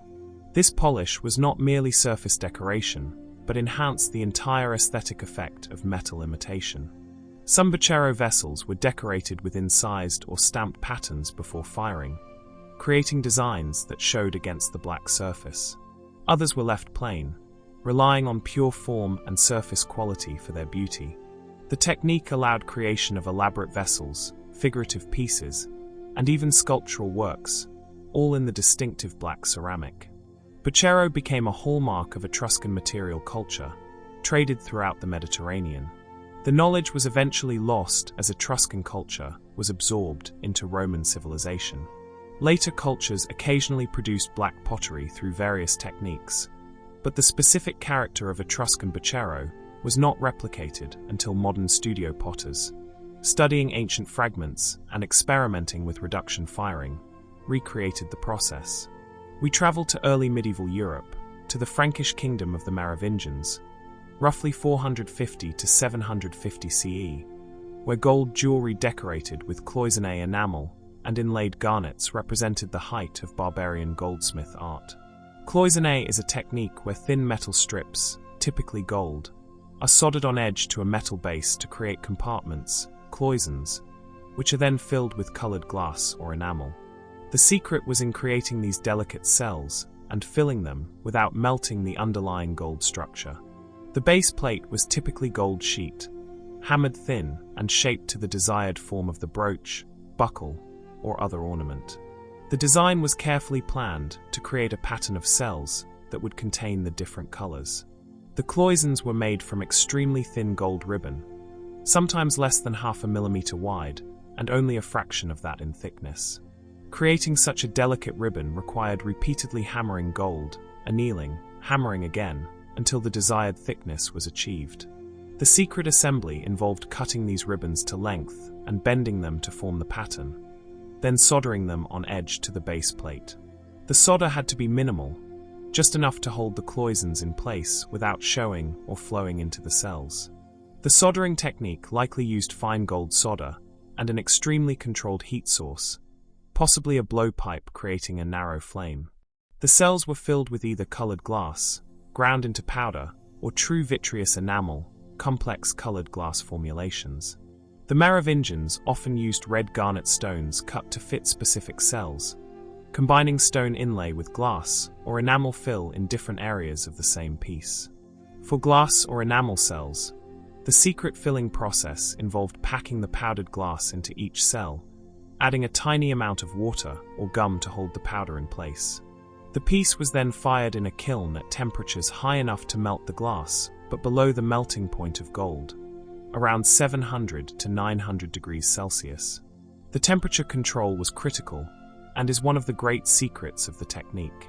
Gold melts at 1064 degrees Celsius, but the thin cloisons and solder joints could fail at lower temperatures if heated too much. The firing had to reach the glass melting point without damaging the gold structure. After firing, the glass or enamel would have shrunk as bubbles escaped and the material consolidated. Additional layers of powder would be added and the piece fired again, repeating until the cells were completely filled level with the top of the cloisons. The final secret was in the surface finishing. The filled and fired piece would be carefully ground, using fine abrasives to level the glass or enamel with the tops of the gold cloisons. Then the entire surface would be polished, bringing up luster on both the gold and the glass. For garnet cells, the stones were carefully selected for color match and cut to fit precisely into the cells. The secret cutting technique for these tiny stones required diamond or corundum abrasives and extreme precision. The garnets were typically backed with gold foil that reflected light back through the stone, enhancing color and brilliance. The adhesive for setting garnets had to withstand heat from any subsequent enamel work nearby, while holding the stones firmly. Possible adhesives included resins, waxes, or possibly shellac-like substances. The Merovingian cloisonné technique represented a high point of early medieval metalwork. The skill required and the precious materials involved meant these objects were extremely valuable, worn by royalty and high nobility, buried with honored dead, and treasured as heirlooms across generations. We jump forward in time to the early modern period, to Cremona in Italy, between roughly 1680 and 1730, when Antonio Stradivari created violins that remain unsurpassed for their tonal quality over 300 years later. The secret of Stradivarius violins has been debated endlessly. Modern analysis suggests no single secret, but rather a combination of factors: wood selection, wood treatment, construction techniques, and varnish formulation. The wood selection began with the tone wood itself. The top plate, which vibrates to create sound, was made from spruce, specifically alpine spruce grown at high elevation, where slow growth created tight, even grain. The secret was selecting wood with specific density and stiffness properties, choosing by feel and sound as much as by visual inspection. The back, sides, and neck were made from maple, again carefully selected for figure and acoustic properties. Stradivari apparently selected wood from specific forests, and may have had relationships with timber merchants who could provide exactly what he wanted. The wood treatment secret may have involved extended natural aging. The wood was stored for years, possibly decades, before use, allowing it to stabilize, lose volatile compounds, and develop acoustic properties that freshly cut wood lacked. Some researchers suggest chemical treatment of the wood. Period documents mention treatments to prevent worm damage, possibly involving minerals like borax, alum, or metallic salts. These treatments might have incidentally affected acoustic properties by modifying wood density or damping characteristics. The construction technique involved precisely graduating the thickness of the top and back plates. Stradivari developed templates and techniques for achieving specific thickness patterns that optimized vibration. The secret was understanding how thickness in different areas affected different aspects of the tone. The arching of the plates, the three-dimensional curves, was critical. Too flat, and the violin would lack power. Too arched, and the tone would be choked. Stradivari refined the arch forms through decades of experience, developing proportions that balanced strength, volume, and tonal quality. The bass bar and sound post, internal structures that carry vibrations, were positioned and sized according to secrets worked out through extensive experimentation. Their exact placement affected how the violin responded across its range. The varnish secret has been particularly controversial. Analysis shows Stradivari used an oil-based varnish colored with organic and mineral pigments. The exact formulation varied across his career, but typically included linseed oil possibly modified by cooking or sun thickening, tree resins for hardness, and carefully chosen pigments. The secret may lie not in the varnish chemistry itself, but in the application technique. Multiple thin coats, each allowed to cure properly before the next was applied, built up a film that protected the wood while allowing it to vibrate freely. The varnish had to be flexible enough not to crack, but hard enough to protect against wear. Some researchers suggest a ground layer beneath the varnish, possibly sizing or mineral-containing coating that sealed the wood and provided a base for the varnish. This ground may have contributed to the acoustic properties and the distinctive appearance. The final secret may simply be mastery. Stradivari worked for over 70 years, making over 1,000 instruments. The accumulated knowledge from this lifetime of focused work, the intuition developed through endless refinement, may have allowed him to make instruments that balanced dozens of factors in ways he himself could not fully articulate. Modern makers can create excellent violins using similar materials and techniques, but whether they match the finest Stradivarius instruments remains debated, complicated by the mythology and enormous monetary value surrounding the originals. We return briefly to the ancient world, to Roman glass making of the 4th century CE, represented by the extraordinary Lycurgus cup, a cage cup that displays different colors depending on the light source. Green in reflected light, red when light passes through it. This dichroic property remained mysterious until modern analysis revealed that the secret was gold and silver nanoparticles suspended in the glass matrix, creating a colloidal suspension that interacts with light at wavelengths determined by particle size. The creation of this effect, whether intentional or accidental, required techniques that produced particles in the nanometer size range, roughly 50 to 100 nanometers, far below the limits of visual perception, but in the range where quantum effects determine optical properties. The glass was made using typical Roman techniques: sand, soda, and lime melted in a furnace at high temperature. The secret addition involved small amounts of gold and silver, probably added as metallic particles, or possibly as compounds that would reduce to metallic form during the glass-making process. The conditions during melting and cooling had to be exactly right to produce nanoparticles, rather than larger particles or dissolved metals. The secret may have involved reducing conditions in the furnace, carbon monoxide from the fuel preventing oxidation, and promoting formation of metallic particles. The temperature cycle during cooling was critical. If cooled too quickly, the metal particles would not have time to nucleate and grow. If held too long at high temperature, particles would agglutinate into larger sizes that would not produce the dichroic effect. The glass composition itself affected the process. The alkali content, the presence of reducing agents, even trace impurities, all influenced whether nanoparticles would form and what size they would reach. The ratio of gold to silver affected the color. Pure gold nanoparticles at this size range create red/pink colors. Silver nanoparticles create yellow. The mixture in the Lycurgus cup creates the specific green/red dichroism. Whether the Roman glassmaker understood what was happening is unknown. The effect may have been discovered accidentally and then reproduced empirically, adjusting furnace conditions and additives until the desired effect was achieved, without any understanding of nanoparticles or the physics of light interaction with colloidal metal. The cage cup form of the Lycurgus cup, where the outer layer is carved away leaving a delicate tracery of glass, required additional secrets of glass cutting and grinding. The blank was cast thick, then meticulously ground and cut away using rotating wheels charged with abrasive, leaving the figured design standing proud. The cutting technique required extraordinary control to remove so much glass, leaving walls sometimes less than a millimeter thick, without cracking or breaking the fragile structure.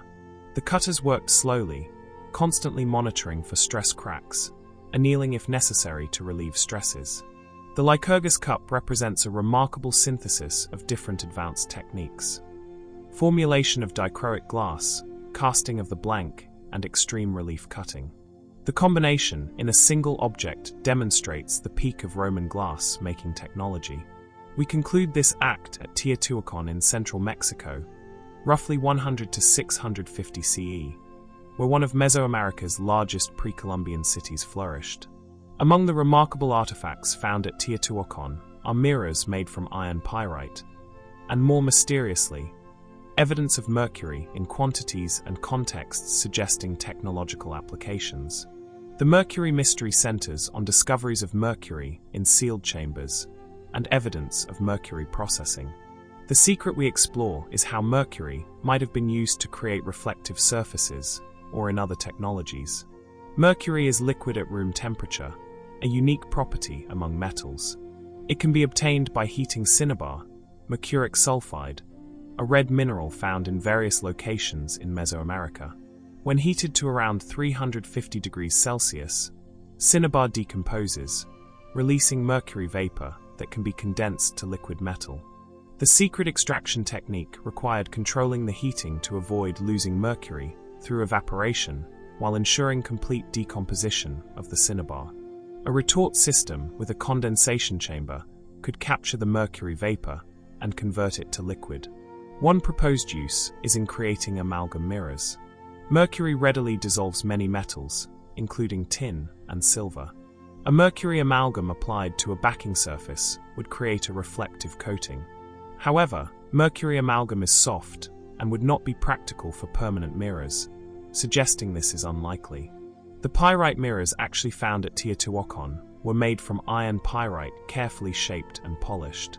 The secret technique involved selecting high-quality pyrite crystals, cutting them into thin plates, grinding them flat, and polishing to create highly reflective surfaces. The polishing technique required extremely fine abrasives, likely using progressively finer stone powders mixed with water, rubbed for many hours to achieve the mirror-like finish. The pyrite mirrors could reflect clear images and were likely used for ceremonial purposes, possibly for ritual scrying. The mercury itself may have had symbolic rather than practical technological uses. Mercury's liquid metallic nature, the way it beads and flows, its bright silver color, all may have held ritual significance. Offerings of mercury in sealed chambers could represent symbolic technological or religious meaning we don't fully understand. Alternative theories suggest mercury could have been used in gold refining through amalgamation, or in creating vermilion pigment by recombining mercury with sulfur. The quantities found seem large for these applications, leaving the mystery partially unresolved. The knowledge of mercury extraction from cinnabar required understanding of chemical transformations and the ability to construct heating and condensation apparatus capable of capturing the toxic vapor. The handling of mercury also required awareness of its toxic properties, though ancient cultures may not have fully understood the health risks. These 75 secrets of wealth, war, and mastercraft have shown us the pinnacle of ancient technical achievement.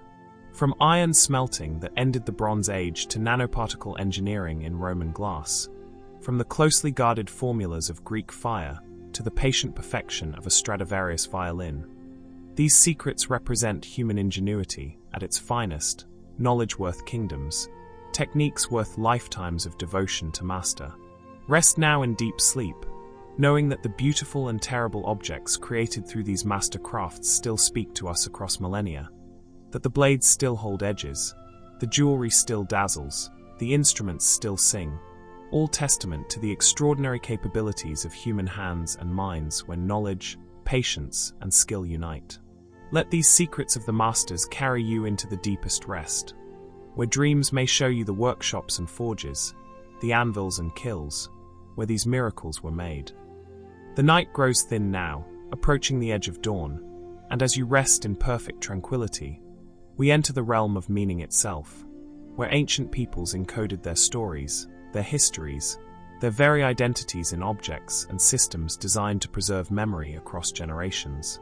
These are not secrets of practical survival or engineering triumph, but secrets of communication, of preservation, of the human need to say, "We were here, this is who we are, remember us." Through knots and carvings, through textiles and sculptures, through symbols whose meanings may be lost, but whose beauty and intention still speak clearly, our ancestors reached across time to touch us. Let yourself drift in the deepest rest now as we explore these secrets of memory and identity, each one a voice from the past, each a deliberate act of preservation against the forgetting power of time. We return to the Inca Empire, but now we focus on the quipu not as infrastructure records, but as a complete information system, a writing without words, a language made from knots and colored strings. The secret code went far beyond the numerical recording we discussed earlier. The Quipucamaics preserved narratives, genealogies, poetry, and historical accounts in the knots, a feat that required mnemonic systems of extraordinary sophistication. The knot types formed a basic vocabulary. Single knots, long knots with multiple turns, figure-8 knots, each had meanings within the decimal counting system. But the secret extended to knot combinations, sequences, and positions that encoded non-numerical information.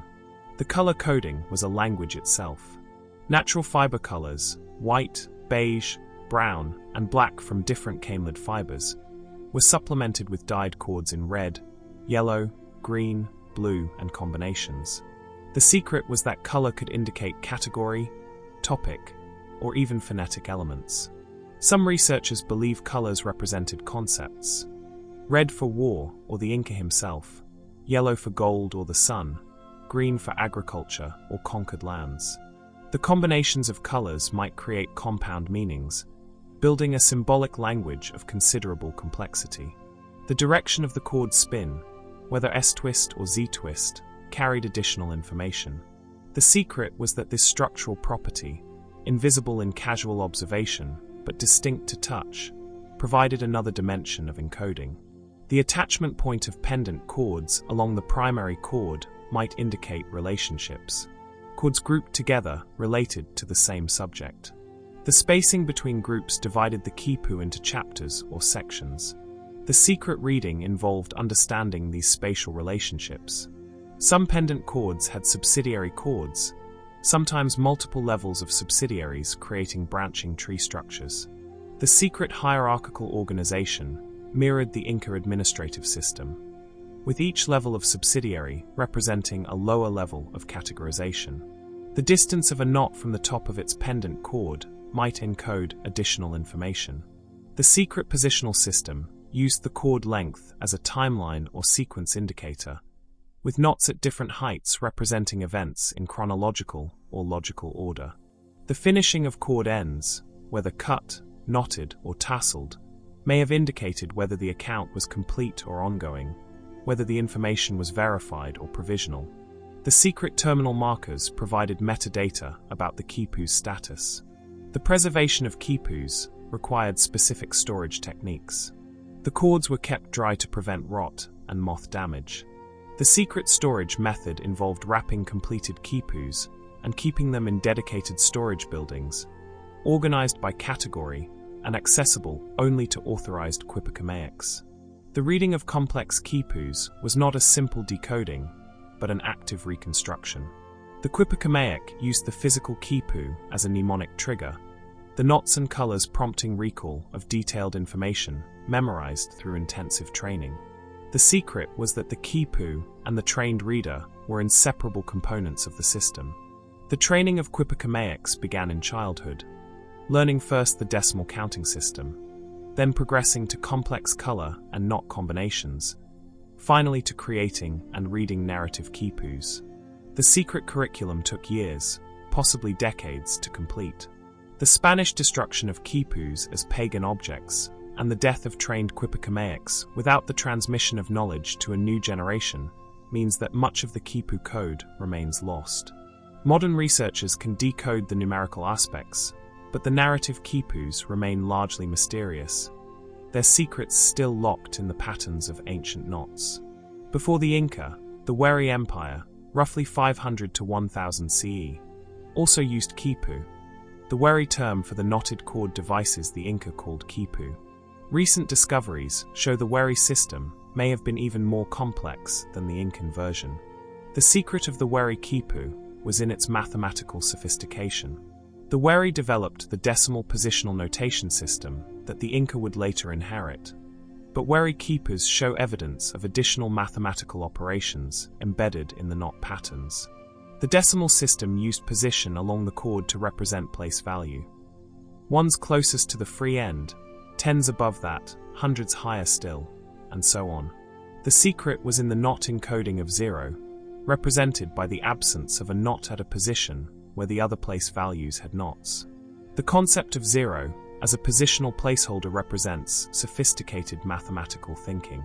The secret understanding meant that a chord with a long knot in the tens position, but nothing in the ones position, represented the number 10, not 1 or 11. The Wari quipus show evidence of mathematical operations, sums, differences, possibly ratios. The secret technique involved creating subsidiary chords whose knot values represented the results of calculations performed on the values in the primary pendants. Some Wari quipus display what researchers call anomalous structures, arrangements that don't fit the simple decimal accounting model. The secret may be that these encode different types of information entirely, possibly calendrical, astronomical, or narrative. The color symbolism in Wari quipus appears more complex than in Inca examples. The secret palette included subtle variations, different shades created through dyeing techniques that modern analysis can detect, but which might have been difficult to distinguish by eye alone, suggesting the makers possessed color vocabulary we can barely reconstruct.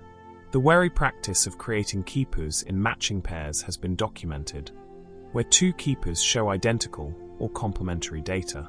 The secret accounting technique may have involved one quipu as the master record and another as a backup or verification copy, ensuring data preservation. The physical construction of Wari quipus shows remarkable consistency across the empire, suggesting standardized training and possibly central control of quipu production.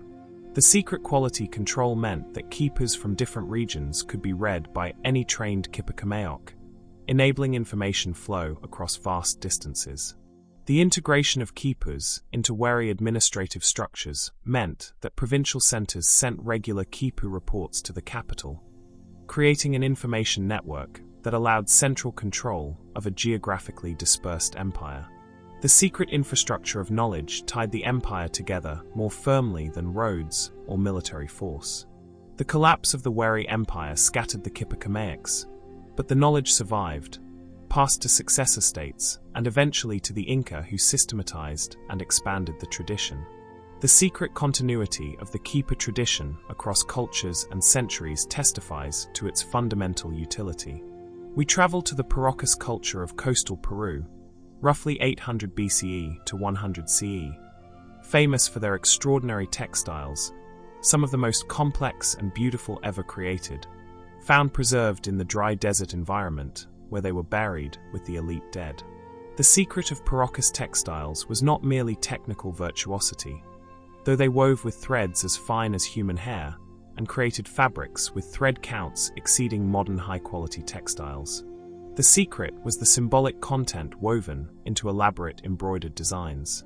The textiles feature strange beings, part human, part animal, part plant, holding staffs and trophy heads, flying through abstract spaces filled with symbolic elements. The secret iconographic language represents a complete cosmology, a visual theology whose specific meanings are lost, but whose systematic structure is clear. The weaving technique began with the base cloth, typically cotton or camelid fiber woven in plain weave to create a fine, even fabric. The secret thread preparation involved spinning fibers to incredible fineness, then plying them in specific combinations to create threads optimized for strength, smoothness, and color. The embroidery that decorated these base cloths used stem stitch, cross-knit looping, and needle knitting to create three-dimensional textured surfaces. The secret technique involved working the embroidery so densely that the base fabric became completely covered, the embroidery thread forming the entire visible surface. The color palette was achieved through natural dyes: red from cochineal insects, blue from indigo, yellow from various plant sources, browns and blacks from minerals and plant tannins. The secret mordanting techniques that fixed these dyes permanently involved treating the yarns with metallic salts before dyeing. The design planning required extraordinary foresight. The complex iconographic scenes had to be worked out completely before embroidery began, as there was no possibility of correction once the densely packed stitches were in place. The secret may have involved preliminary drawings on the cloth, or working from memorized patterns passed through generations. The symbolic elements show clear conventions. Certain beings always appear with specific attributes. Colors have consistent associations. The compositions follow recognizable rules. The secret visual grammar allowed viewers who understood the conventions to read the textiles as we read texts. Some researchers believe the textiles encode myths, genealogies, or ritual instructions. The secret narrative structure might move from bottom to top, following the typical Andean convention for reading progression, or might spiral outward from central figures. The most elaborate Paracas textiles required thousands of hours of work, possibly years, for a single mantle. The secret social organization that permitted this investment suggests specialized weavers working full-time, supported by the community, creating textiles that marked the highest status individuals. The burial of these extraordinary textiles with the dead, removing them permanently from use, represents a massive economic investment in funerary ritual. The secret belief system valued these textiles as essential equipment for the afterlife, guides or passports for the deceased's journey. The preservation through burial in the dry Paracas Peninsula has given us direct access to these textiles, their colors still brilliant after 2 millennia. The secret environmental conditions of extreme aridity and stable temperature prevented the bacterial and chemical degradation that destroys organic materials in most archaeological contexts. We travel to the Altai Mountains of Siberia, to the Pazyryk culture of nomadic horsemen, roughly 500 to 300 BCE, where frozen burial mounds preserve the oldest known surviving pile carpet, the Paseric carpet, in remarkable condition. The secret of this carpet is its extraordinary technical quality.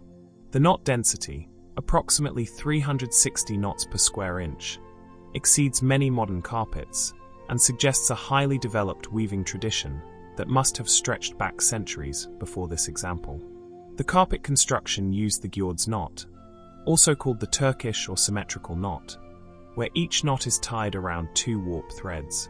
The secret tying technique required extraordinary consistency, each knot identical in tension and placement to create an even pile surface. The weaver worked from the bottom of the carpet upward, tying knots row by row across the width. Then, after completing each row of knots, passing several weft threads through to lock the knots in place. The secret rhythm involved tying hundreds of knots, then weaving weft, tying hundreds more, a meditation of repetitive precision. The pile height was controlled by the knot tightness and by trimming after completion. The secret trimming technique used sharp shears to cut the loops created by the knots, creating an even pile surface. The Paseric carpet shows evidence of careful trimming to approximately 2 to 3 millimeters pile height. The design, featuring elk and horsemen in procession within geometric borders, required careful planning. The secret technique involved counting knots to place each design element correctly, working from a pattern that might have been drawn on a grid or held entirely in the weaver's memory. The color range included deep red, 2 shades of yellow, blue, green, and white, all from natural dyes. The secret palette required mastering multiple dye techniques. Red likely from madder root, yellow from various plant sources, blue from indigo, achieving different shades through mordanting and dye concentration variations. The wool preparation was critical to quality. The secret spinning technique created yarns of remarkable uniformity in thickness and twist, essential for consistent knots. The wool was likely from specific sheep breeds and possibly from specific body areas, spring wool from the undercoat providing the finest fibers. The loom setup for such fine work required precision tensioning of warp threads. The secret tension system maintained absolutely even tightness across hundreds of warp threads, preventing the distortions that would result from uneven tension. The scale of the carpet, roughly 2 meters by 2 meters, meant the project required months of continuous work. The secret social context that permitted one weaver or a small team to dedicate such time to a single object indicates a society that valued these textiles highly and could afford to support specialized craftspeople. The burial of this masterpiece carpet, along with other elaborate textiles, felt saddles, and decorated leather goods, in a frozen tomb created the conditions for preservation. The secret permafrost environment kept the burial chamber at constant below freezing temperature, preventing bacterial action and preserving organic materials as if frozen in time. The discovery of the Paseric carpet revolutionized understanding of ancient carpet weaving, proving that by 2,500 years ago, craftspeople had already achieved technical mastery equal to or exceeding many later traditions. We journey to the Kingdom of Benin in West Africa, roughly 1400 to 1897 CE, where master carvers created elaborate sculptural narratives on elephant ivory tusks that served as historical records and status symbols. The tusks, some over a meter long, were carved in continuous spiraling narrative bands from base to tip, telling stories of royal power, military victories, trade relationships, and cosmological concepts through intricate relief carving. The secret technique began with ivory preparation. The tusks had to be cleaned and possibly treated to prevent cracking. Fresh ivory contains moisture that must equilibrate with ambient humidity before carving to prevent the piece from splitting as it dries. The design planning required understanding the narrative flow that would spiral around the tusk's curved surface. The secret spatial organization meant that viewers would rotate the tusk to follow the story, the bands reading from bottom to top in chronological or hierarchical sequence. The carving tools were likely iron or bronze, carefully sharpened and shaped for different cuts. The secret toolkit included gouges for removing background, chisels for defining forms, gravers for fine detail, and possibly drill bits for creating deep holes or circular elements. The relief carving technique involved first outlining the figures and design elements, then carefully removing background material to leave the figures standing proud. The secret depth control created multiple levels of relief, with foreground figures higher, background elements lower, creating illusion of spatial depth. The finest details, facial features, textile patterns, ornamental elements, were added with pointed gravers that incised fine lines into the ivory surface. The secret control required steady hands and perfect tool maintenance, the slightest slip potentially ruining months of work. The iconographic content followed conventions that allowed viewers versed in Benin visual culture to read the narratives. The secret symbolic vocabulary included specific poses indicating royal status, certain animals representing particular concepts, regalia identifying specific offices or achievements. The Portuguese figures that appear in many Benin ivory carvings, recognizable by their distinctive clothing and features, document the early contact period between Benin and European traders. The secret historical record preserved in ivory provides details about this encounter that written sources sometimes lack. The commissioning of carved tusks was a royal prerogative, the ivory itself controlled by the oba, the king. The secret guild system meant that master carvers worked under royal patronage, their skills and knowledge preserved within families and passed through formal apprenticeship. The finished tusks were displayed on royal altars, sometimes mounted in bronze heads that served as bases, creating multimedia assemblages that combined the symbolic power of ivory, bronze, and the ancestors they commemorated. The smoothness of the ivory surface, achieved through scraping and polishing with fine abrasives, created a lustrous finish that enhanced the carved details.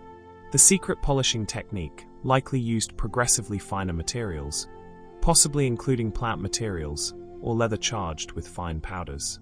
The British punitive expedition of 1897 looted thousands of objects, including carved tusks from the Benin Royal Palace, scattering them to museums and private collections worldwide.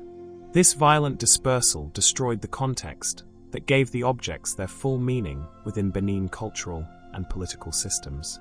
We travel to the Mississippian culture of North America, roughly 800 to 1600 CE, centered around large earthwork sites like Cahokia, where artisans created elaborate engraved shell gorgets, ceremonial ornaments worn on the chest.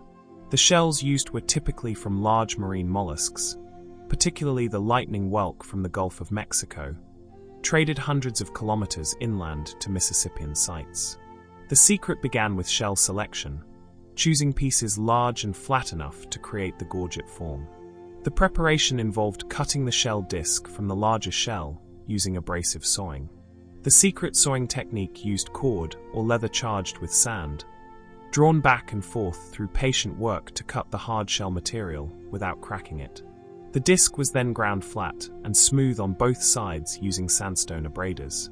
The secret grinding progression used increasingly fine stones, working systematically to remove the surface irregularities and create a polished surface ready for engraving. The design, often featuring elaborate symbolic imagery, warriors, supernatural beings, raptorial birds, or geometric patterns, was likely sketched on the shell surface using charcoal or ochre before engraving began. The secret planning ensured the design fit harmoniously within the circular format. The engraving tools were sharp stone or bone points, or possibly copper tools for later examples. The secret technique involved controlled pressure and angle, cutting fine lines into the shell surface without going so deep as to weaken the structure or break through. The iconography followed widespread conventions, known as the Southeastern Ceremonial Complex, a shared symbolic system extending across much of Eastern North America. The secret visual language used specific motifs like the bilobed arrow, the forked eye, the hand with iron palm, each carrying meanings related to warfare, cosmic power, and spiritual transformation. Some gorgets show extraordinarily fine engraving, lines less than a millimeter apart creating cross-hatching and textural effects.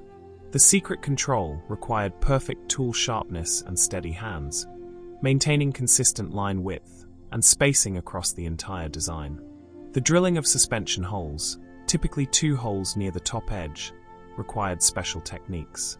The secret drilling used hollow reeds or bird bones charged with sand abrasive, rotated with a bow drill to grind through the shell from both sides, meeting in the middle to prevent blowout. After engraving, some gorgets were burnished to enhance the contrast between carved lines and polished surface.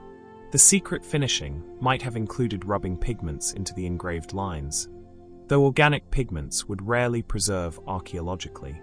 The wearing of these gorgets marked high status, likely restricted to chiefs, warriors of great achievement, or ritual specialists.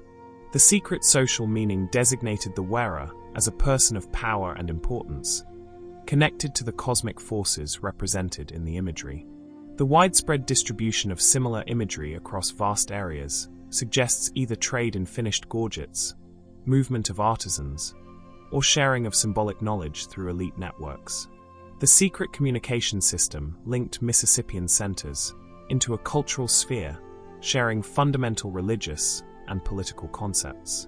Overlapping with the Mississippian culture and extending earlier were various mound builder cultures, including the Hopewell tradition, roughly 100 BCE to 500 CE, who created elaborate copper ornaments using repoussé technique. The copper came from native sources around the Great Lakes, particularly Michigan's Keweenaw Peninsula, where pure native copper could be found and worked without smelting. The secret advantage of native copper was that it could be shaped through hammering without requiring metallurgical knowledge of ore reduction. The copper was hammered into sheets, a process requiring repeated cycles of hammering and annealing. The secret annealing technique involved heating the work-hardened copper to red heat, then allowing it to cool, which recrystallized the metal structure and made it soft enough to continue hammering. The repoussé work was done with the copper sheet placed face down on a resilient backing, likely leather or a pitch-filled container. The secret working surface provided firm support while yielding enough to allow the copper to be pushed into relief. The design was worked from the back using blunt punches, pushing the copper into 3-dimensional forms. The secret technique involved gradually building up the relief through many small worked areas, each punch mark contributing to the overall form. The tools ranged from simple rounded punches for creating smooth curves to more complex shapes for specific effects. The secret toolkit might include dozens of punches, each shaped for particular purposes, some improvised from antler, bone, or hardwood. After the basic forms were raised from the back, the piece was turned face up and details added from the front using sharper tools. The secret refinement involved chasing to crisp up edges, adding incised details, and possibly matting backgrounds to create contrast. The copper objects created included headpieces with elaborate projections, breastplates with embossed designs, ear spools, and ritual items depicting animals and supernatural beings. The secret iconographic system resembled later Mississippian symbolism, suggesting cultural continuity. The technical quality of Hopewell copperwork is remarkable given that it was achieved through cold working and annealing alone, without casting or soldering capabilities. The secret mastery of hammering and forming techniques allowed creation of complex 3-dimensional shapes from flat sheet. The burial of these copper objects in earthwork mounds, along with other exotic materials like mica, marine shell, obsidian, and meteoric iron, created deliberate caches of power objects. The secret ritual purpose involved removing these potent materials from circulation, dedicating them to the dead and the spirits. The trade networks that brought copper and other materials hundreds of kilometers to Hopewell centers represent sophisticated economic and social organization. The secret exchange systems connected distant regions, allowing materials and possibly ideas to flow across vast distances. The Hopewell peoples also worked with mica, a layered silicate mineral that cleaves into thin transparent or translucent sheets. The secret was cutting these fragile sheets into intricate silhouettes without breaking them. The mica came from Appalachian sources, mined from outcrops and split along natural cleavage planes to create sheets that could be as thin as paper yet could span areas measured in square feet. The transportation of these fragile sheets over hundreds of kilometers required careful packaging and handling. The secret protection likely involved wrapping the mica sheets between layers of bark or hide to prevent breakage during the long journey to Hopewell centers. The cutting technique required extreme delicacy. The secret tools were probably sharp stone blades, particularly obsidian, when available, capable of very fine cutting. The cutting motion had to be smooth and controlled, as any jerking or uneven pressure would crack the brittle mica. The shapes cut from mica sheets included geometric forms, animal silhouettes, particularly raptors and serpents, and human hands. The secret design planning meant working within the limitations of the mica sheet size and the extreme fragility of thin projections. For complex shapes with fine details, the cutting sequence mattered. The secret technique involved working from exterior to interior, removing waste material progressively while maintaining maximum structural support for delicate elements until the last cuts. Some mica objects show evidence of having been assembled from multiple pieces, with separate elements perhaps attached to backing materials. The secret assembly might have used organic adhesives, cord lacing through drilled holes, or simple overlapping arrangements. The drilling of mica for suspension or attachment holes required the gentlest technique. The secret was using the lightest possible pressure with sharp drill bits, likely creating holes from both sides to prevent explosive fracture at breakthrough. The purpose of mica objects remains partially mysterious. They may have been ritual items, perhaps used in ceremonies where their reflective and translucent properties created special visual effects when illuminated by firelight. The secret meaning likely related to concepts of light, transparency, and transformation. The burial of mica sheets and cut forms in mounds, sometimes in quantities suggesting workshop caches or deliberate offering accumulations, removed them from the living world. The secret ritual deposition paralleled the treatment of copper and other exotic materials.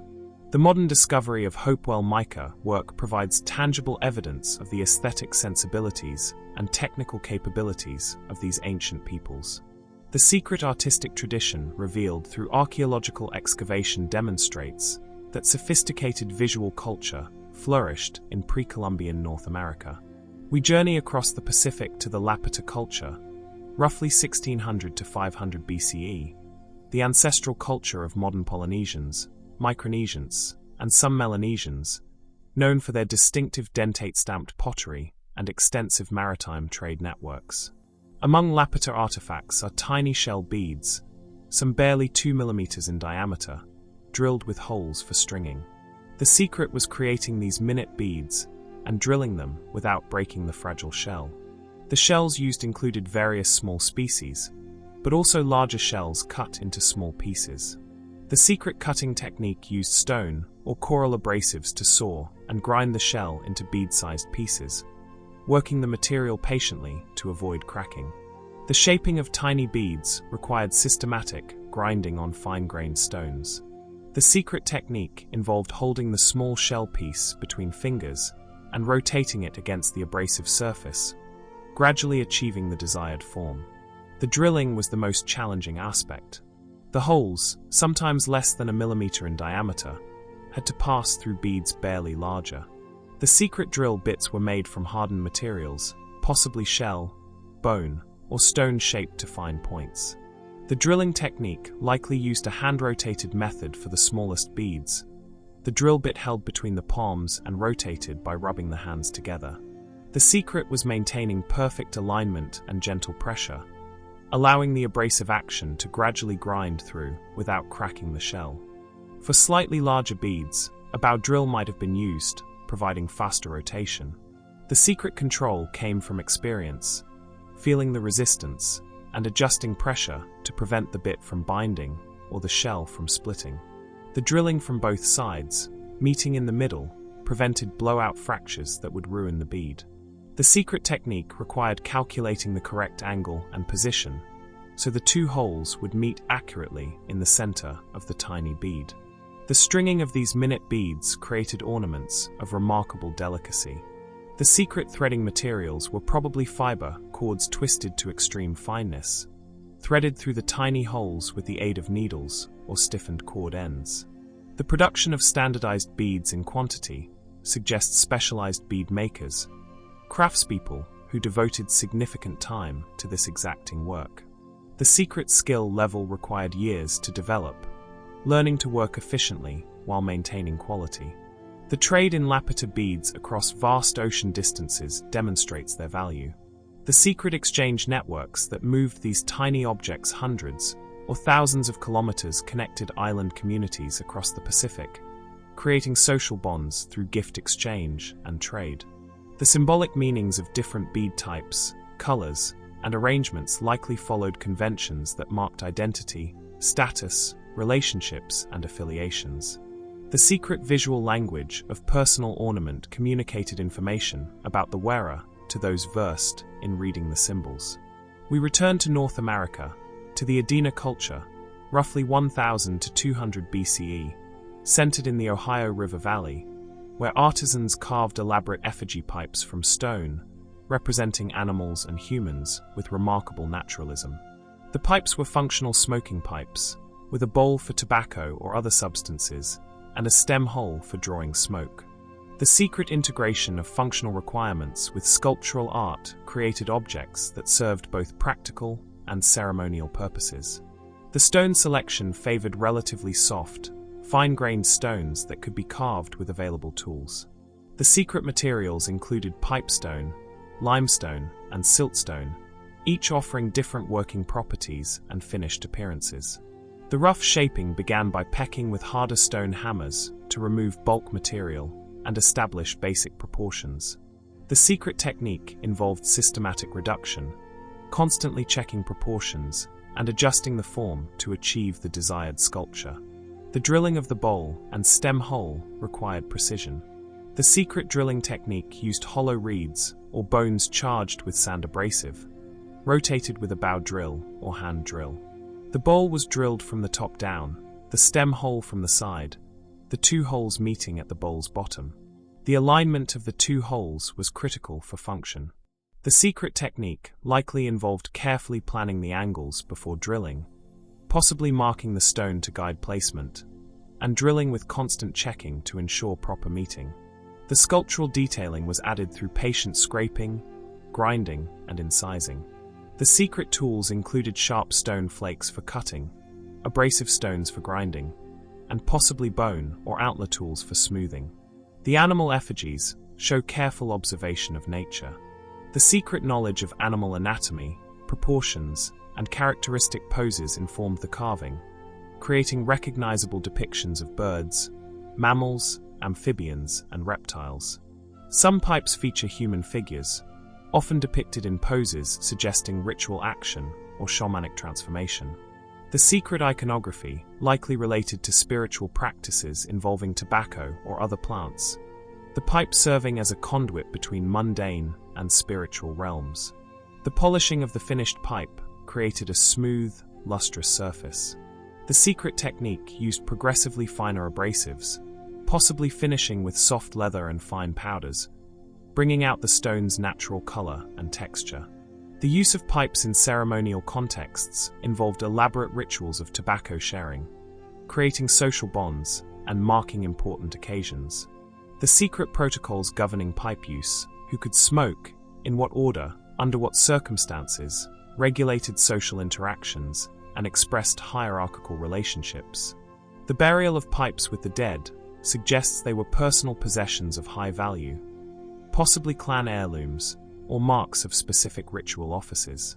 The secret social meaning identified the deceased's role in life and equipped them for the journey to the afterlife. We return to ancient Etruria, to the elaborate bronze cistae, cylindrical containers created roughly 400 to 200 BCE, featuring engraved scenes from mythology and daily life. The cistae were constructed from sheet bronze, rolled into cylindrical form and seam-soldered. The secret fabrication technique created containers of remarkable uniformity and structural integrity. The engraving was done after construction, with the bronze surface prepared by polishing to create a smooth ground for the decoration.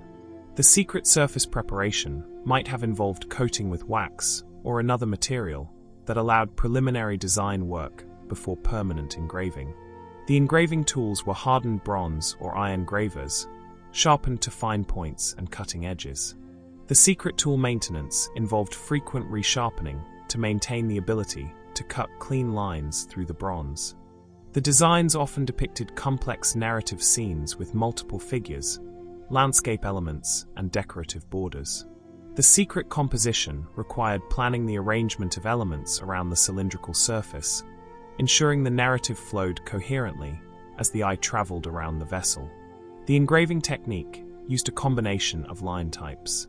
The secret vocabulary included fine outlines for defining forms, hatching and cross-hatching for creating shading and texture, and stippling or pointille work for certain effects. The depth control of engraving affected the visual impact. The secret technique varied the depth, with some lines cut deeply for emphasis while others remained shallow, creating hierarchy of visual information and suggesting spatial relationships. Some cistae show evidence of additional surface treatments after engraving. The secret finishing might have included rubbing pigments into the engraved lines to enhance visibility, or selective patination to create color contrasts between engraved and unengraved areas. The handles and feet of cistae were often cast separately and attached, featuring sculptural forms of animals or mythological beings. The secret attachment technique likely involved mechanical fastening and possibly soldering or brazing to secure these elements. The subject matter of the engravings ranged from Greek mythology to Etruscan-specific narratives to domestic scenes. The secret visual culture blended influences from Greek art with indigenous Etruscan traditions, creating a distinctive hybrid style. The function of cistae as containers for personal items, cosmetics, jewelry, or ritual objects meant they were intimate possessions. The secret personal meaning of the decorated containers created connections between daily use and the mythological or heroic scenes depicted on their surfaces. We travel to ancient Thrace, in the Balkans, roughly 500 to 300 BCE, where master metalworkers created elaborate writa, drinking vessels shaped as animal heads with a small hole at the mouth or base allowing liquid to flow. The writa were typically made from precious metals, silver or gold, though bronze examples also exist. The secret technique combined raising, casting, and detailed chasing to create vessels that were functional drinking horns and sculptural masterpieces. The animal head, typically depicting horses, bulls, stags, or fantastic creatures, was created through repoussé and chasing. The secret forming process began with a silver or gold sheet hammered into the rough three-dimensional form from the back, creating the overall volumes of the head. The details were refined through chasing from the front, adding features like eyes, nostrils, ears, mane or fur textures. The secret layering of techniques built up complexity gradually, from rough forms to intermediate detail to final refinement. Some writer featured cast attachments, separately made sculptural elements soldered onto the raised body. The secret hybrid technique combined the strengths of different metalworking methods, using casting for complex three-dimensional elements that would be difficult to raise, and sheet work for larger smooth surfaces. The horn section extending behind the animal head was typically a conical form, raised from sheet and joined to the head section with careful soldering. The secret joint had to be both structurally sound and visually integrated, the seam concealed through finishing work. The drinking hole, either at the animal's mouth or at the pointed end of the horn, was sized to control liquid flow. The secret design created a flow rate that allowed dramatic use in feasting contexts, the drinker tilting the right on to create a stream of wine that could be caught in the mouth or in another vessel. The surface decoration often included gilding, niello inlay, or embossed patterns.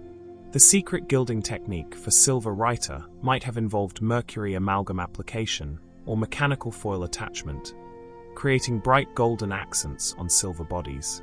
The iconographic programs on elaborate writer told stories or conveyed symbolic meanings. The secret visual narratives might depict mythological scenes, hunting episodes, or ritual processions, creating a complete artistic statement beyond mere functional form. The use of writer in ceremonial contexts, particularly symposia and religious rituals, gave them significance beyond utility. The secret ritual protocols governing their use created occasions where the vessel's dramatic appearance and function enhanced the social and spiritual meaning of drinking. The discovery of Thracian silver hoards containing multiple writer, along with other precious vessels and jewelry, reveals the wealth accumulated by Thracian nobility. The secret economic systems that generated this wealth involved control of trade routes, mining resources, and agricultural surplus. We journey to Palmyra, the great caravan city in the Syrian desert, roughly 1st to 3rd centuries CE, where sculptors created distinctive funerary busts that sealed tomb niches, providing idealized portraits of the deceased. The busts were carved from local limestone, a relatively soft stone well suited to detailed carving. The secret material selection involved choosing fine-grained stone without major flaws that would mar the finished portrait. The carving began with blocking out the basic forms, establishing the proportions of head, shoulders, and any included elements like jewelry or clothing details. The secret proportional system followed conventions that created recognizable palmyrene style, while allowing individual variation for portraiture. The facial features were carved with attention to creating specific individualized characteristics, while maintaining idealized beauty. The secret balance between realism and idealization created portraits that were recognizably particular people, while conforming to aesthetic standards of the time. The details of costume, jewelry, and headwear were carved with meticulous attention. The secret technique rendered textile textures, the weight and drape of fabric, the three-dimensional forms of brooches, necklaces, and elaborate headdresses, all carved from the same stone block. The inscriptions, typically in Palmyrene Aramaic, were carved in shallow relief, identifying the deceased and sometimes including genealogical information or blessings. The secret epigraphy followed standard formulas, but individualized the content for each person. The polishing technique created remarkably smooth surfaces on the limestone, particularly on facial features. The secret abrasive progression used increasingly fine materials, possibly finishing with leather and fine powders, achieving surfaces that approached the smoothness of marble despite working with rougher limestone. The paint application that originally decorated these busts has largely disappeared, but traces reveal they were originally brightly painted. The secret pigment application involved coating flesh areas with realistic tones, painting eyes and hair, coloring garments and jewelry, creating polychrome sculptures rather than the monochrome stone we see today. The positioning of busts in tomb niches created portrait galleries of family members, maintaining their presence and memory. The secret funerary theology held that these portraits allowed the deceased to participate in meals and rituals conducted by living descendants, maintaining social bonds across the boundary of death. The standardization of bust formats alongside individual variation suggests workshop production with established conventions. The secret artistic economy involved sculptors who could produce quality work efficiently while allowing for customization and individual expression. The destruction and looting of Palmyra in recent years has tragically reduced our access to these remarkable portraits, making the documentation and study of surviving examples even more precious. We travel to ancient Tartessos, a wealthy but mysterious culture in southern Iberia, roughly 900 to 500 BCE, where craftspeople carved elaborate cylindrical boxes called pyxides from ivory. The ivory, likely from North African elephants, was imported through Phoenician trade networks. The secret procurement of this valuable material involved long-distance trade relationships and the wealth to afford luxury imports. The turning technique used a lathe, one of humanity's oldest machine tools. The secret lathe design for ivory work probably involved a simple pole lathe, where a springy pole provided return motion, with a cord wrapped around the workpiece that was pulled down by a foot treadle. The ivory section was mounted between centers, with one end held in a drive center that would rotate the piece, the other end supported by a dead center that allowed rotation. The secret mounting had to secure the ivory firmly without cracking it, probably using carefully shaped wooden chucks. The turning process used cutting tools held against the rotating ivory, gradually removing material to create the cylindrical form.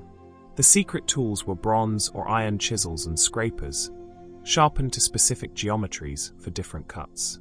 The inside hollowing was particularly challenging, requiring specialized boring tools that could remove material from the interior while the outside was already finished.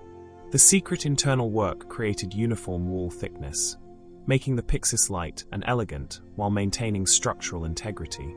The decorative bands, carved after the basic form was complete, required marking the surface to ensure regular spacing. The secret layout technique probably involved wrapping a measured cord around the cylinder and marking division points, then using these marks to guide carving.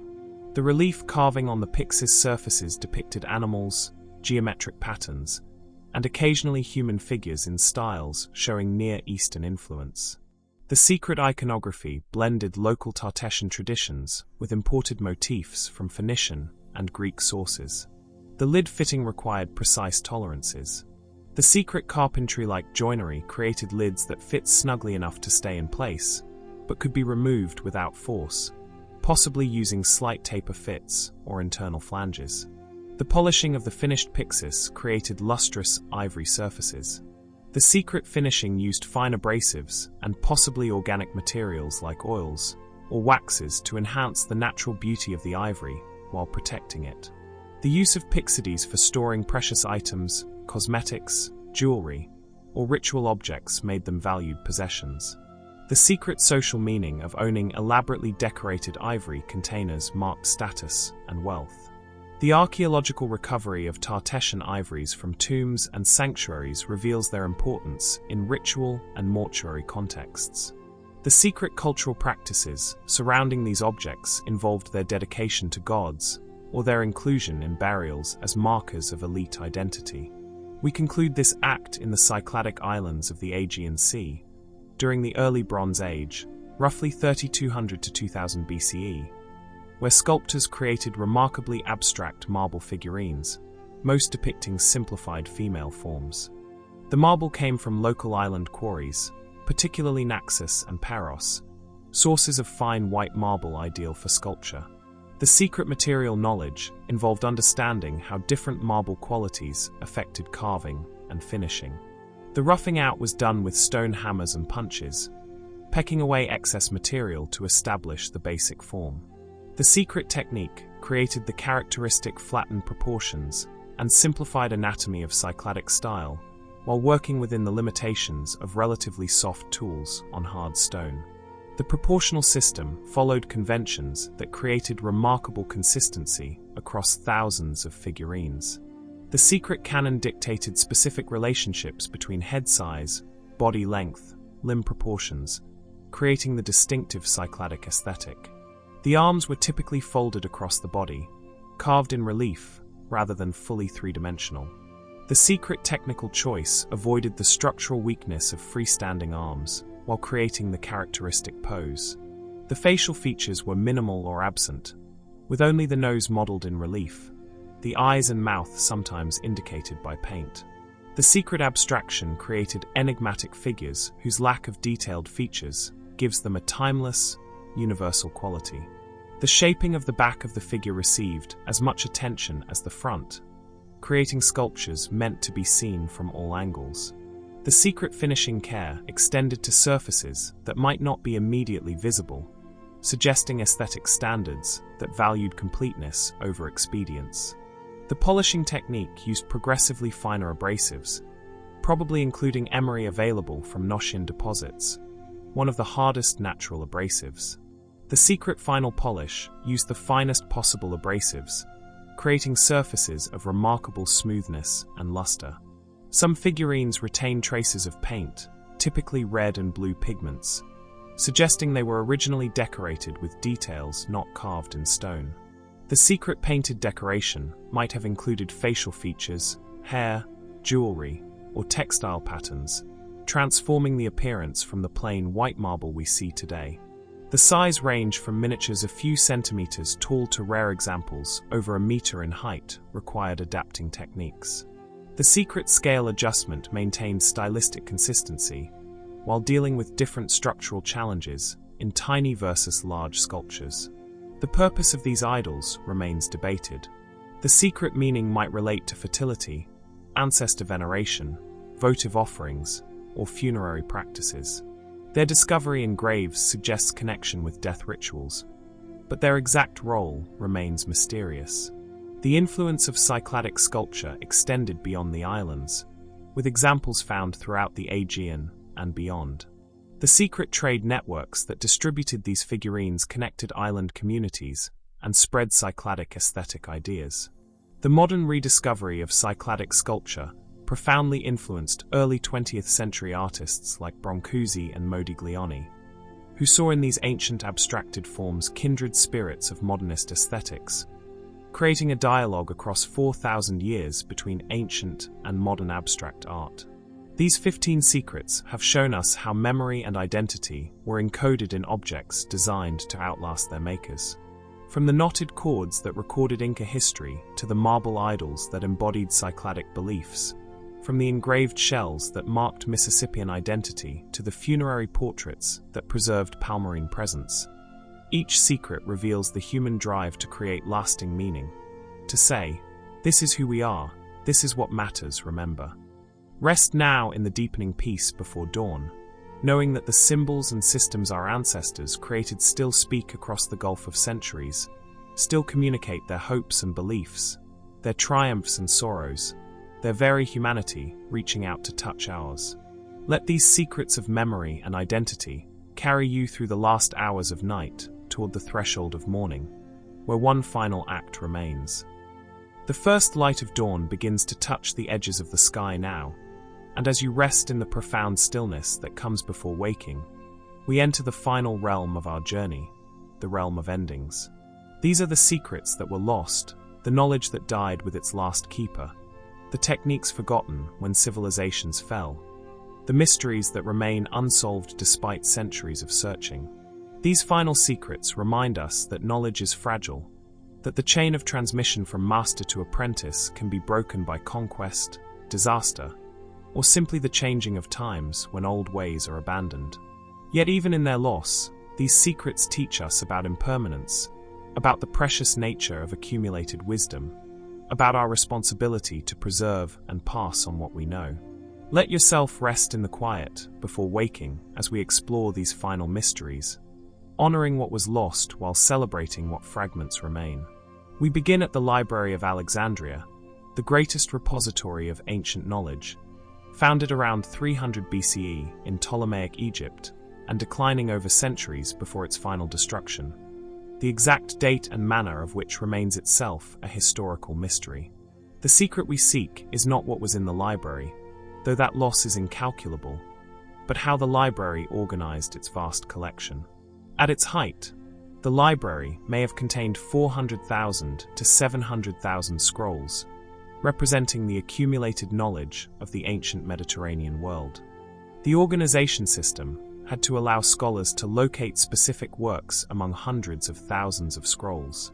The secret cataloging method was pioneered by Callimachus, the poet-librarian who created the Penox, or tables, a 120-volume catalog of the library's holdings. The classification system divided works into categories: poetry, drama, history, oratory, philosophy, medicine, mathematics, and more. The secret subcategories further organized works by author, then by individual titles, creating a hierarchical finding system. Each scroll entry in the catalog included the title, the author's name and biography, the first line of the text, the number of lines, and possibly notes on textual variants or authenticity questions. The secret bibliographic detail anticipated modern library cataloging by over 2 millennia. The physical arrangement of scrolls in the library spaces had to be systematic. The secret storage method likely used labeled bins or shelves organized according to the catalog system, allowing librarians to retrieve requested works efficiently. The scroll labels, small tags attached to the scrolls identifying their contents, were critical for physical organization. The secret labeling conventions probably included abbreviated titles and call numbers corresponding to catalog entries. The copying workshop that produced new scrolls to expand the collection and replace damaged texts required systematic quality control. The secret editorial process involved checking copies against authoritative versions, correcting errors, and maintaining textual accuracy across generations of copying. The loan system allowing scholars to borrow scrolls required tracking mechanisms. The secret circulation records prevented loss and ensured return of borrowed materials, though presumably only trusted scholars received borrowing privileges. The decline and eventual destruction of the library occurred gradually over centuries, through various fires, conquests, and deliberate destruction. The secret final end is uncertain, with different historical sources reporting different events. But by the time of the Arab conquest in 641 CE, the library was likely already long diminished or destroyed. The loss of the library's organizational system means we cannot even fully know what was lost. The secret catalogue that could have told us what knowledge vanished perished along with the collection it described, leaving only tantalizing references in surviving works to books and authors known only by name. We travel to Carthage, the great Phoenician city in North Africa, roughly 800 to 146 BCE, whose maritime power dominated the western Mediterranean until its destruction by Rome. The Carthaginian navy's effectiveness relied partly on shipbuilding secrets that were deliberately destroyed to prevent Roman acquisition. The secret caulking technique was crucial to ship seaworthiness. Caulking sealed the seams between hull planks, preventing water infiltration that would sink the vessel. The Punic method produced ships that could sustain high speeds and withstand the stresses of naval combat. The caulking material was likely a mixture of plant fibers, particularly oakum made from hemp or flax, combined with pitch derived from pine resin. The secret mixture proportions and preparation techniques produced caulking that remained flexible while being waterproof. The application technique required driving the caulking material into the seams between planks using specialized tools and techniques. The secret rhythm of the caulking hammers, multiple workers striking in coordinated patterns, drove the material deep into seams while maintaining even compression throughout. The synchronized work songs that maintained the caulking rhythm were part of the secret, passed down through generations of shipwrights. The songs coordinated the workers' hammer strokes, ensuring proper timing and force, while the lyrics encoded technical knowledge about material preparation and application standards. The pitch heating had to achieve the right temperature and consistency. The secret knowledge involved judging when the pitch was fluid enough to penetrate the caulking, while not so hot that it would damage the wood or burn the fibers. The post-caulking treatments, possibly including specialized waxes or additional coatings, enhanced longevity. The secret maintenance schedule required periodic inspection and recaulking of stressed seams before leaks could develop. The Carthaginian shipyards in the circular naval harbor could reportedly build and outfit 220 ships simultaneously. The secret industrial organization coordinated timber supplies, craftspeople specialization, and quality control on an enormous scale. When Rome finally conquered Carthage in 146 BCE, the city was systematically destroyed, and according to legend, salt was sown in the ruins. The secret shipbuilding techniques were deliberately lost, with Carthaginian shipwrights scattered or killed, their knowledge dying with them. The Roman navy that eventually dominated the Mediterranean had learned from Carthage, copying captured ships and adapting their techniques. But whether they fully replicated the Punic methods or simply developed adequate alternatives remains uncertain. The secret rhythms of the caulking hammers, the work songs that carried technical knowledge, fell silent forever. We journey to ancient Courier, in southwestern Anatolia, particularly to sites influenced by the legendary king Mausolus, whose tomb, the Mausoleum at Halicarnassus, was one of the 7 wonders of the ancient world. The Carians created elaborate pebble mosaics with labyrinth patterns of extraordinary complexity. The secret was not the mosaic technique itself, but the mathematical systems used to plan and execute labyrinths that could cover large floor areas without requiring full-scale preparatory drawings. The pebbles were selected for size and color, carefully sorted and prepared for setting. The secret material preparation involved finding sufficient quantities of naturally rounded pebbles in specific colors to complete the designed patterns. The foundation bed was prepared with multiple layers, providing drainage and a stable setting surface. The secret layering technique created a stable substrate that would not shift or settle unevenly, preventing distortion of the mosaic pattern. The labyrinth design planning required understanding of mathematical principles of continuous paths. The secret geometric knowledge allowed the designers to create paths that folded back on themselves repeatedly, filling space efficiently while maintaining the characteristic labyrinth property of a single winding path from entrance to center. The layout technique likely used geometric construction methods. Compass and straightedge work scaled up using ropes and stakes. The secret proportional systems ensured that the labyrinth maintained proper relationships between path width, wall thickness, and overall dimensions. The setting process involved pressing pebbles into a mortar bed while it remained plastic. The secret timing required working quickly enough that the mortar didn't set before all pebbles in a section were placed, yet slowly enough to ensure proper positioning and alignment. The color patterns, often creating contrast between path and wall, required careful planning of pebble placement. The secret color coding made the labyrinth pattern readable, guiding the eye through the complex folded path. The meaning of labyrinth mosaics in Carian contexts may have related to protective magic, architectural symbolism, or mythological references. The secret symbolic significance likely drew on traditions connecting labyrinths with containment of harmful forces or testing of worthiness. The survival of these mosaics is fragmentary, with only portions preserved, making reconstruction of complete designs difficult. The secret overall patterns of the largest labyrinths can only be guessed at from the surviving fragments.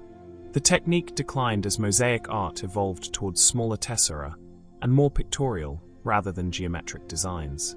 The secret geometric labyrinth design knowledge was abandoned in favor of other aesthetic preferences, and the specific mathematical systems used by Carian designers were lost.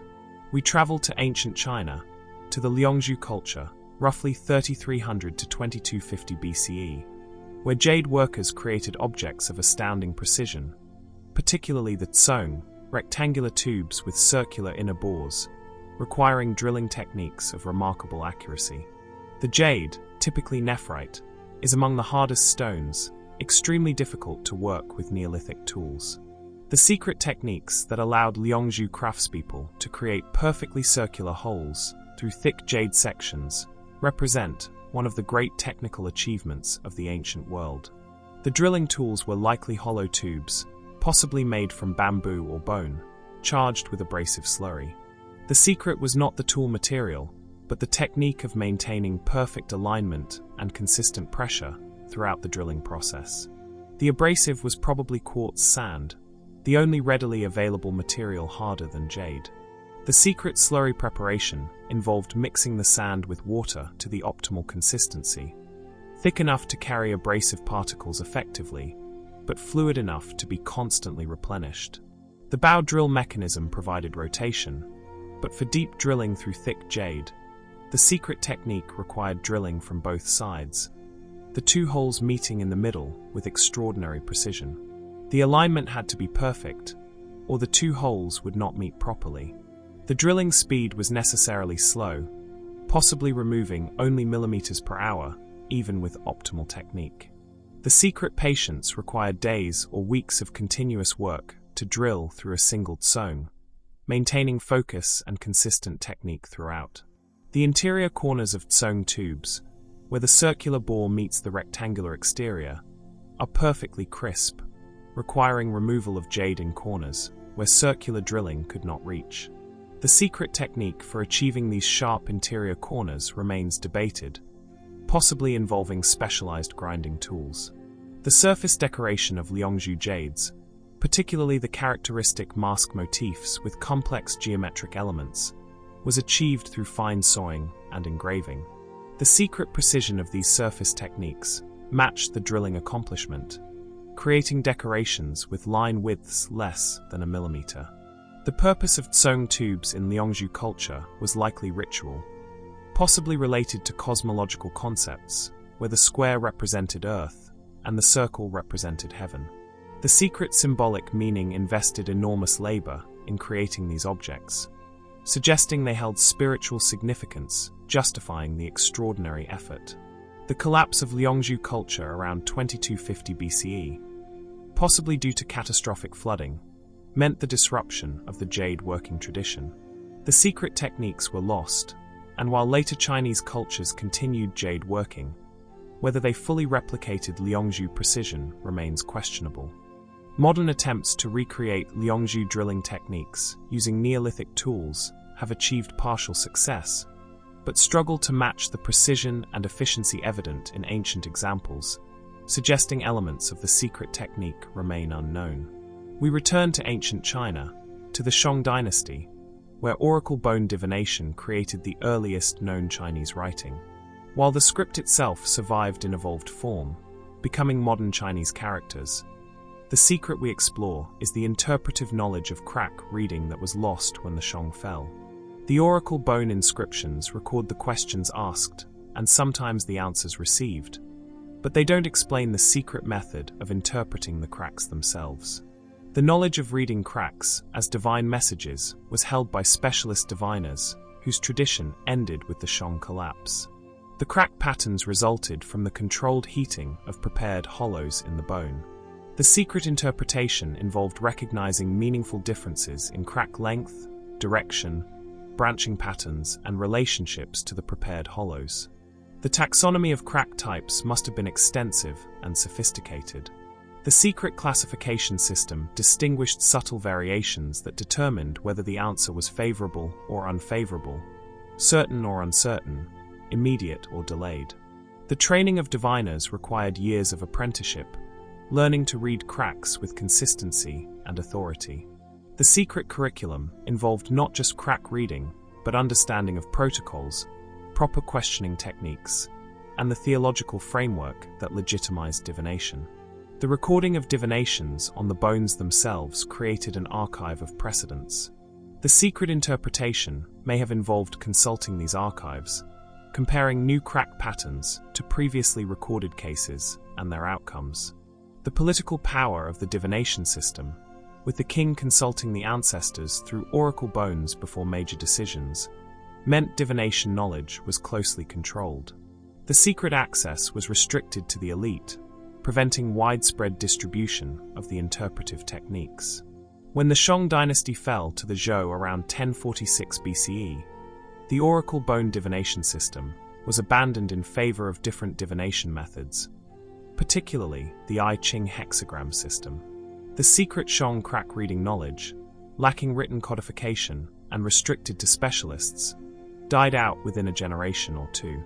Later Chinese scholars rediscovered oracle bones in the late 19th century, initially not recognizing them as inscribed artifacts.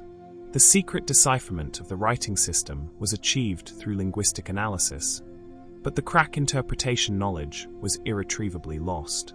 Modern scholars can read what questions were asked and what the diviner recorded as the answer, but the secret link, how specific crack patterns produced specific interpretations, remains mysterious. We see the output of the system, but not the mechanism itself. We journey to ancient Elam, in southwestern Iran, particularly to the city of Susa, where around 1250 BCE, King Untashnapirisha built a massive ziggurat decorated with glazed bricks of multiple colors, creating architectural surfaces of brilliant color. The glazing technique applied to these bricks was among the most sophisticated in the ancient Near East.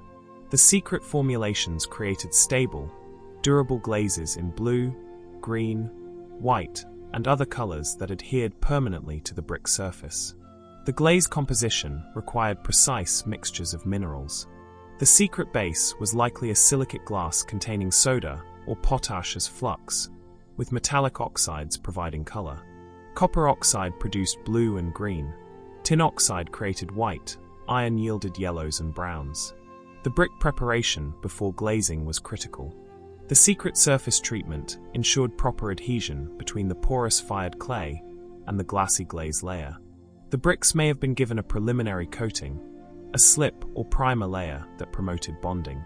The glaze application technique required coating the brick faces evenly while preventing runs or pools that would create uneven thickness. The secret application method might have involved dipping, brushing, or spraying the liquid glaze onto the bricks. The firing process had to reach temperatures high enough to melt the glaze and fuse it to the brick without overfiring the brick body itself. The secret kiln control maintained temperatures probably around 900 to 1000 degrees Celsius throughout the kiln volume. The color development during firing required specific atmospheric conditions. The secret kiln atmosphere, oxidizing or reducing, affected how metallic oxides behaved, determining final colors. The copper glazes particularly required careful control to achieve desired blues versus greens. The architectural application of glazed bricks created patterns and possibly figurative designs across the ziggurat surface. The secret design planning worked out brick placement to create coherent images visible at large scale. The Elamite glazing tradition influenced later developments, particularly the famous Ishtar Gate of Babylon with its glazed brick animals. The secret technical transfer occurred through craftspeople movement or knowledge sharing between ancient Near Eastern civilizations. The destruction of Elam by Assyrian conquest in the 7th century BCE disrupted cultural continuity. The secret glazing formulations, if not written down, would have been vulnerable to loss if master craftspeople were killed, enslaved, or scattered. The erosion and looting of ancient Elamite sites over millennia has left only fragments of the original glazed brick decoration. The secret full visual impact of a complete glazed ziggurat can only be imagined from the surviving pieces. We travel to the Nok culture of central Nigeria, roughly 1500 BCE to 500 CE, where artists created remarkable terracotta sculptures of humans and animals, some life-sized, that represent the earliest known sculptural tradition in sub-Saharan Africa. The secret technical achievement was firing hollow terracotta sculptures of considerable size without catastrophic cracking or explosion. Large ceramic sculptures present challenges because thick sections can trap moisture or develop stress cracks during firing. The construction technique used coiling, building up forms from rolls of clay spiraled and joined together. The secret joining method ensured strong bonds between coils, preventing separation during drying or firing. The internal armature system supported the sculpture during construction and drying.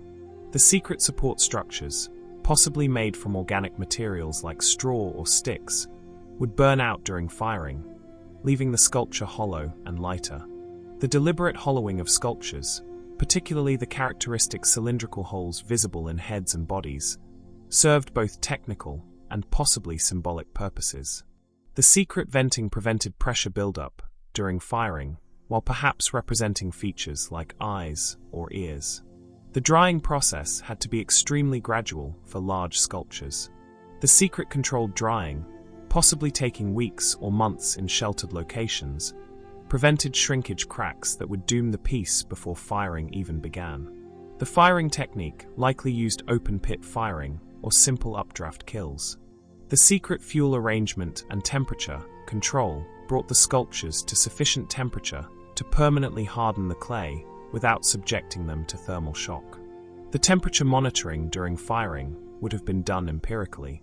The secret knowledge involved reading smoke color, flame behavior, and the glow visible in the fire to judge when adequate temperature was reached and maintained. The cooling had to be gradual to prevent thermal shock cracks. The secret post-firing treatment involved sealing the kiln or pit and allowing very slow cooling over many hours or even days. The cultural meaning of Nok sculptures remains mysterious, as we lack contemporary written records. The secret purposes may have included ancestor commemoration, ritual objects, or markers of social status, but the absence of contextual information limits interpretation. The Nok culture's decline and the lack of continuous tradition mean the secret techniques were lost. Later West African terracotta traditions, while impressive, may not have directly inherited knock methods, suggesting a break in technical transmission. We turn to the ancient Caucasus region, particularly Colchis on the eastern Black Sea coast, the legendary home of the golden fleece that Jason and the Argonauts sought. Behind the myth lies a possible historical reality of gold mining techniques. The secret technique involved using sheepskins to trap alluvial gold from mountain streams. The fleece, placed in the streambed, would catch fine gold particles carried by the current, the gold adhering to the lanolin in the wool. The preparation of fleeces for gold collection required specific treatment. The secret processing left the wool's natural oils intact while ensuring the fleece structure was open enough to allow water and sediment to flow through while trapping heavy gold particles. The placement of fleeces in streams required understanding of hydraulics. The secret positioning put fleeces where current was strong enough to carry gold-bearing sediment, but not so strong that it would wash gold through without capture.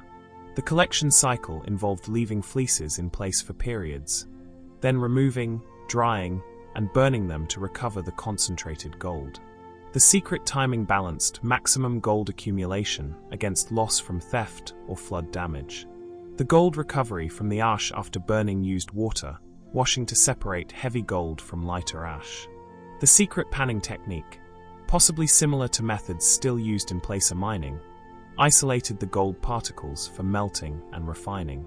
The scale of this operation, if practiced extensively, could have produced significant gold quantities, potentially explaining Colchis' legendary wealth.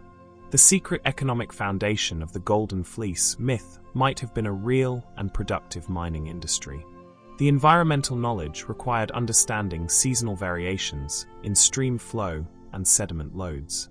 The secret timing of fleece placement coincided with periods when erosion from mountains would carry the most gold-bearing material. The transformation of practical mining technique into legendary golden fleece demonstrates how technical knowledge becomes mythologized. The secret historical core, if it existed, was overlaid with heroic narrative, making it difficult to separate fact from fiction. The decline of placer gold sources, the Roman conquest that disrupted local cultures, and the general shift to different mining methods meant the fleece technique was abandoned. The secret knowledge, if it was ever as widespread as the myth suggests, passed into legend rather than being preserved as practical technique. Modern attempts to use sheepskin for gold recovery have proven it can work, though efficiency is low compared to other placer mining methods, suggesting the golden fleece technique may have been early and perhaps inefficient, abandoned when better methods developed. We return once more to ancient Peru, to the Sycan culture, roughly 750 to 1375 CE, who refined the depletion gilding technique we explored earlier to extraordinary levels, creating surfaces that were not just gold-enriched, but transformed through processes that appeared almost alchemical. The secret advanced technique involved multiple cycles of depletion and enrichment, creating surface layers with properties that modern analysis struggles to explain fully. The surfaces achieved appear too thick and too pure to result from simple surface enrichment. The chemical solutions used for copper removal may have been more complex than simple plant acids. The secret formulations might have included multiple active agents, perhaps combining organic acids with mineral components that enhanced copper dissolution while protecting gold. The heating cycles between chemical treatments were carefully controlled.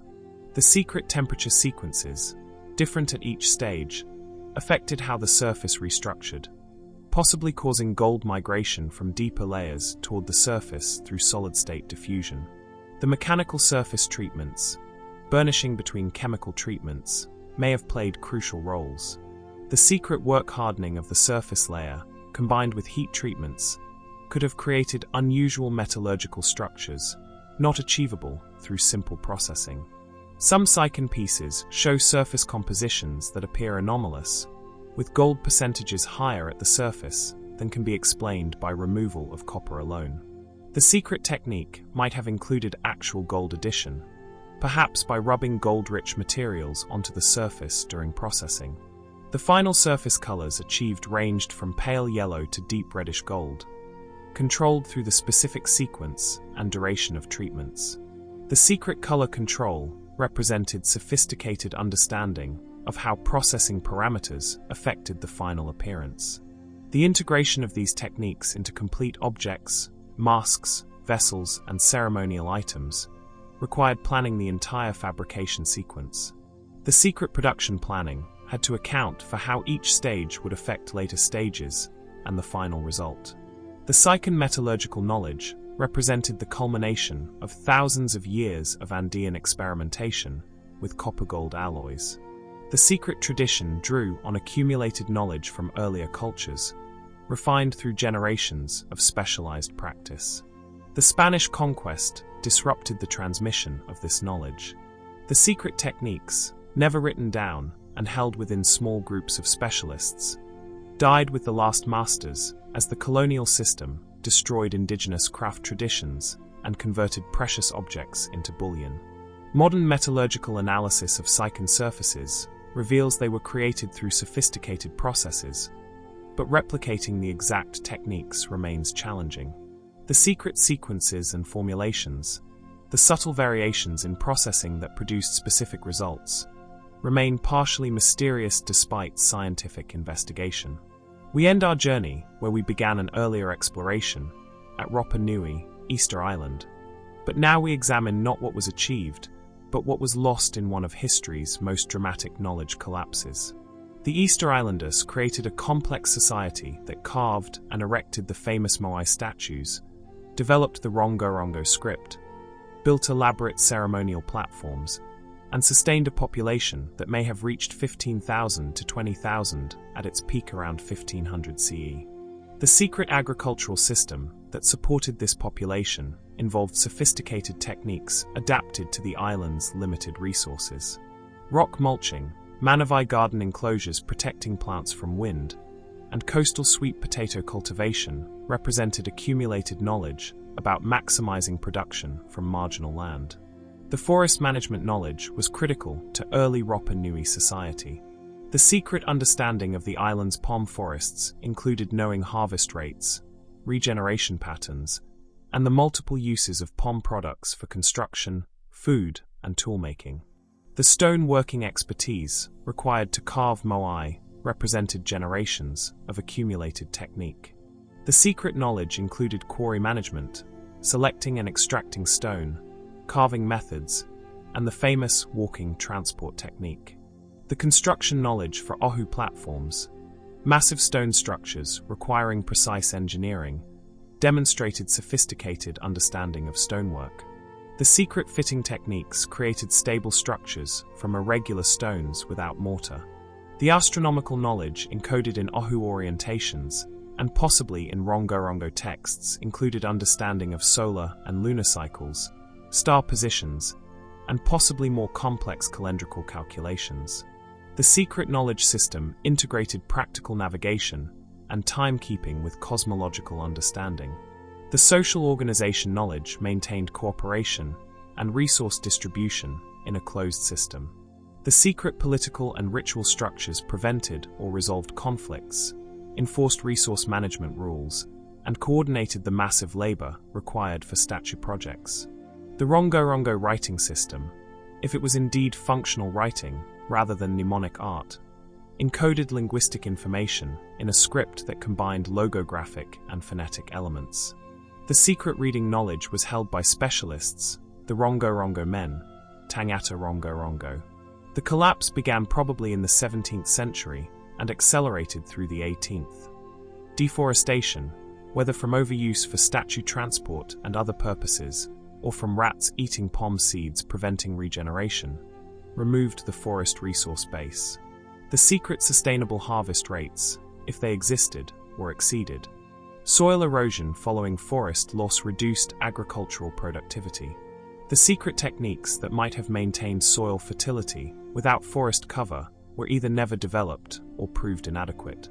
Social breakdown followed environmental degradation. The secret cooperative systems failed, replaced by warfare between clans. The statue toppling, symbols of collapsed authority, marked the end of the megalithic construction tradition. The population crashed, falling to perhaps 2,000 to 3,000 by the time of European contact in 1722. The secret knowledge held by specialists, the statue carvers, the Ohu builders, the Rongo-Rongo readers, died with them as the society that sustained these specializations collapsed. The Peruvian slave raids of 1862 to 1863, which carried off perhaps 1,500 islanders, including much of the elite, and the few remaining Rongo-Rongo experts, completed the knowledge loss. When a handful of survivors returned, bringing smallpox that killed most of the remaining population, the secret knowledge of reading Rongo-Rongo was extinguished forever. The missionaries who arrived in the 1860s, though they preserved some traditions through recording them, actively suppressed others as pagan. The secret ritual knowledge, the exact meanings of Moai and Ohu, the full cosmological system, were dismissed and lost. By the late 19th century, when scholars began serious study of Rapa Nui culture, only fragments remained. The secret knowledge of how the complex system functioned at its height was gone, leaving archaeology and a handful of oral traditions to reconstruct what was lost. Easter Island's tragedy demonstrates how fragile accumulated knowledge is. The secret techniques and understandings developed over centuries can vanish in decades when the social systems that preserve and transmit them collapse. The Rongo-Rongo tablets, still covered with undeciphered symbols, stand as mute testimony to knowledge that died with the last person who could read them. The overgrown quarry at Reino Roroku, with hundreds of moai in various stages of completion, frozen in the moment when the work stopped forever, provides a haunting image of interrupted knowledge. The secret techniques, the songs that coordinated the work, the prayers that sanctified the statues, fell silent, and no amount of later investigation has fully recovered what was lost in that silence. And so we have journeyed through 100 lost secrets of ancient civilizations, from the first struck flint to the last carved moai, from the earliest marks in clay to the final indecipherable script. Each secret has shown us human ingenuity at work, the patient accumulation of knowledge through observation, experimentation, failure, and success across countless generations. We have seen that no secret truly exists in isolation. Each technique rested upon other techniques. Each innovation built upon earlier innovations. Each master learned from previous masters in an unbroken chain stretching back to the first humans who thought to improve upon nature's raw materials. We have seen how knowledge could be preserved across millennia through careful teaching, yet how easily it could be lost in a single generation if that chain of transmission was broken by conquest, catastrophe, or simply changing times that made old ways seem irrelevant. These secrets remind us that we stand at the end of a long line of human achievement, that every tool we use, every technique we employ, every system we take for granted was once discovered through effort and refined through practice. They remind us of our debt to those who came before, whose names we will never know, but whose legacy we inherit every time we build, create, or preserve. They remind us too of our responsibility to those who will come after, to preserve what we know, to pass it forward, to ensure that the chain remains unbroken, and that future generations will still be able to learn from our achievements, even as we have learned from those of our ancestors. As dawn breaks and you begin to surface from sleep, carry with you the knowledge that human creativity is endless, that every problem admits a solution, that patience and observation and practice can achieve what seems impossible. Carry with you the understanding that knowledge is precious and fragile, that what took centuries to develop can be lost in moments, that we are all custodians of accumulated wisdom we did not create but must preserve. Remember that in the hands of ancient craftspeople, working with simple tools and accumulated knowledge, stone became sculpture, clay became literature, metal became art, and human thought became permanent form. Remember that they reached across the abyss of time to touch us, to show us what they could do, to say, "We were here, we created this, we mattered." And remember that we too are creating, preserving, and passing forward, that future people will study our achievements and marvel at what we accomplished, that we too are links in the eternal chain of human knowledge reaching backward into the past and forward into the future without end. Rest well, knowing that the 100 secrets we have explored together are only a fragment of what was known, what was lost, and what remains to be discovered. The work of recovering, preserving, and creating continues, and you are part of it.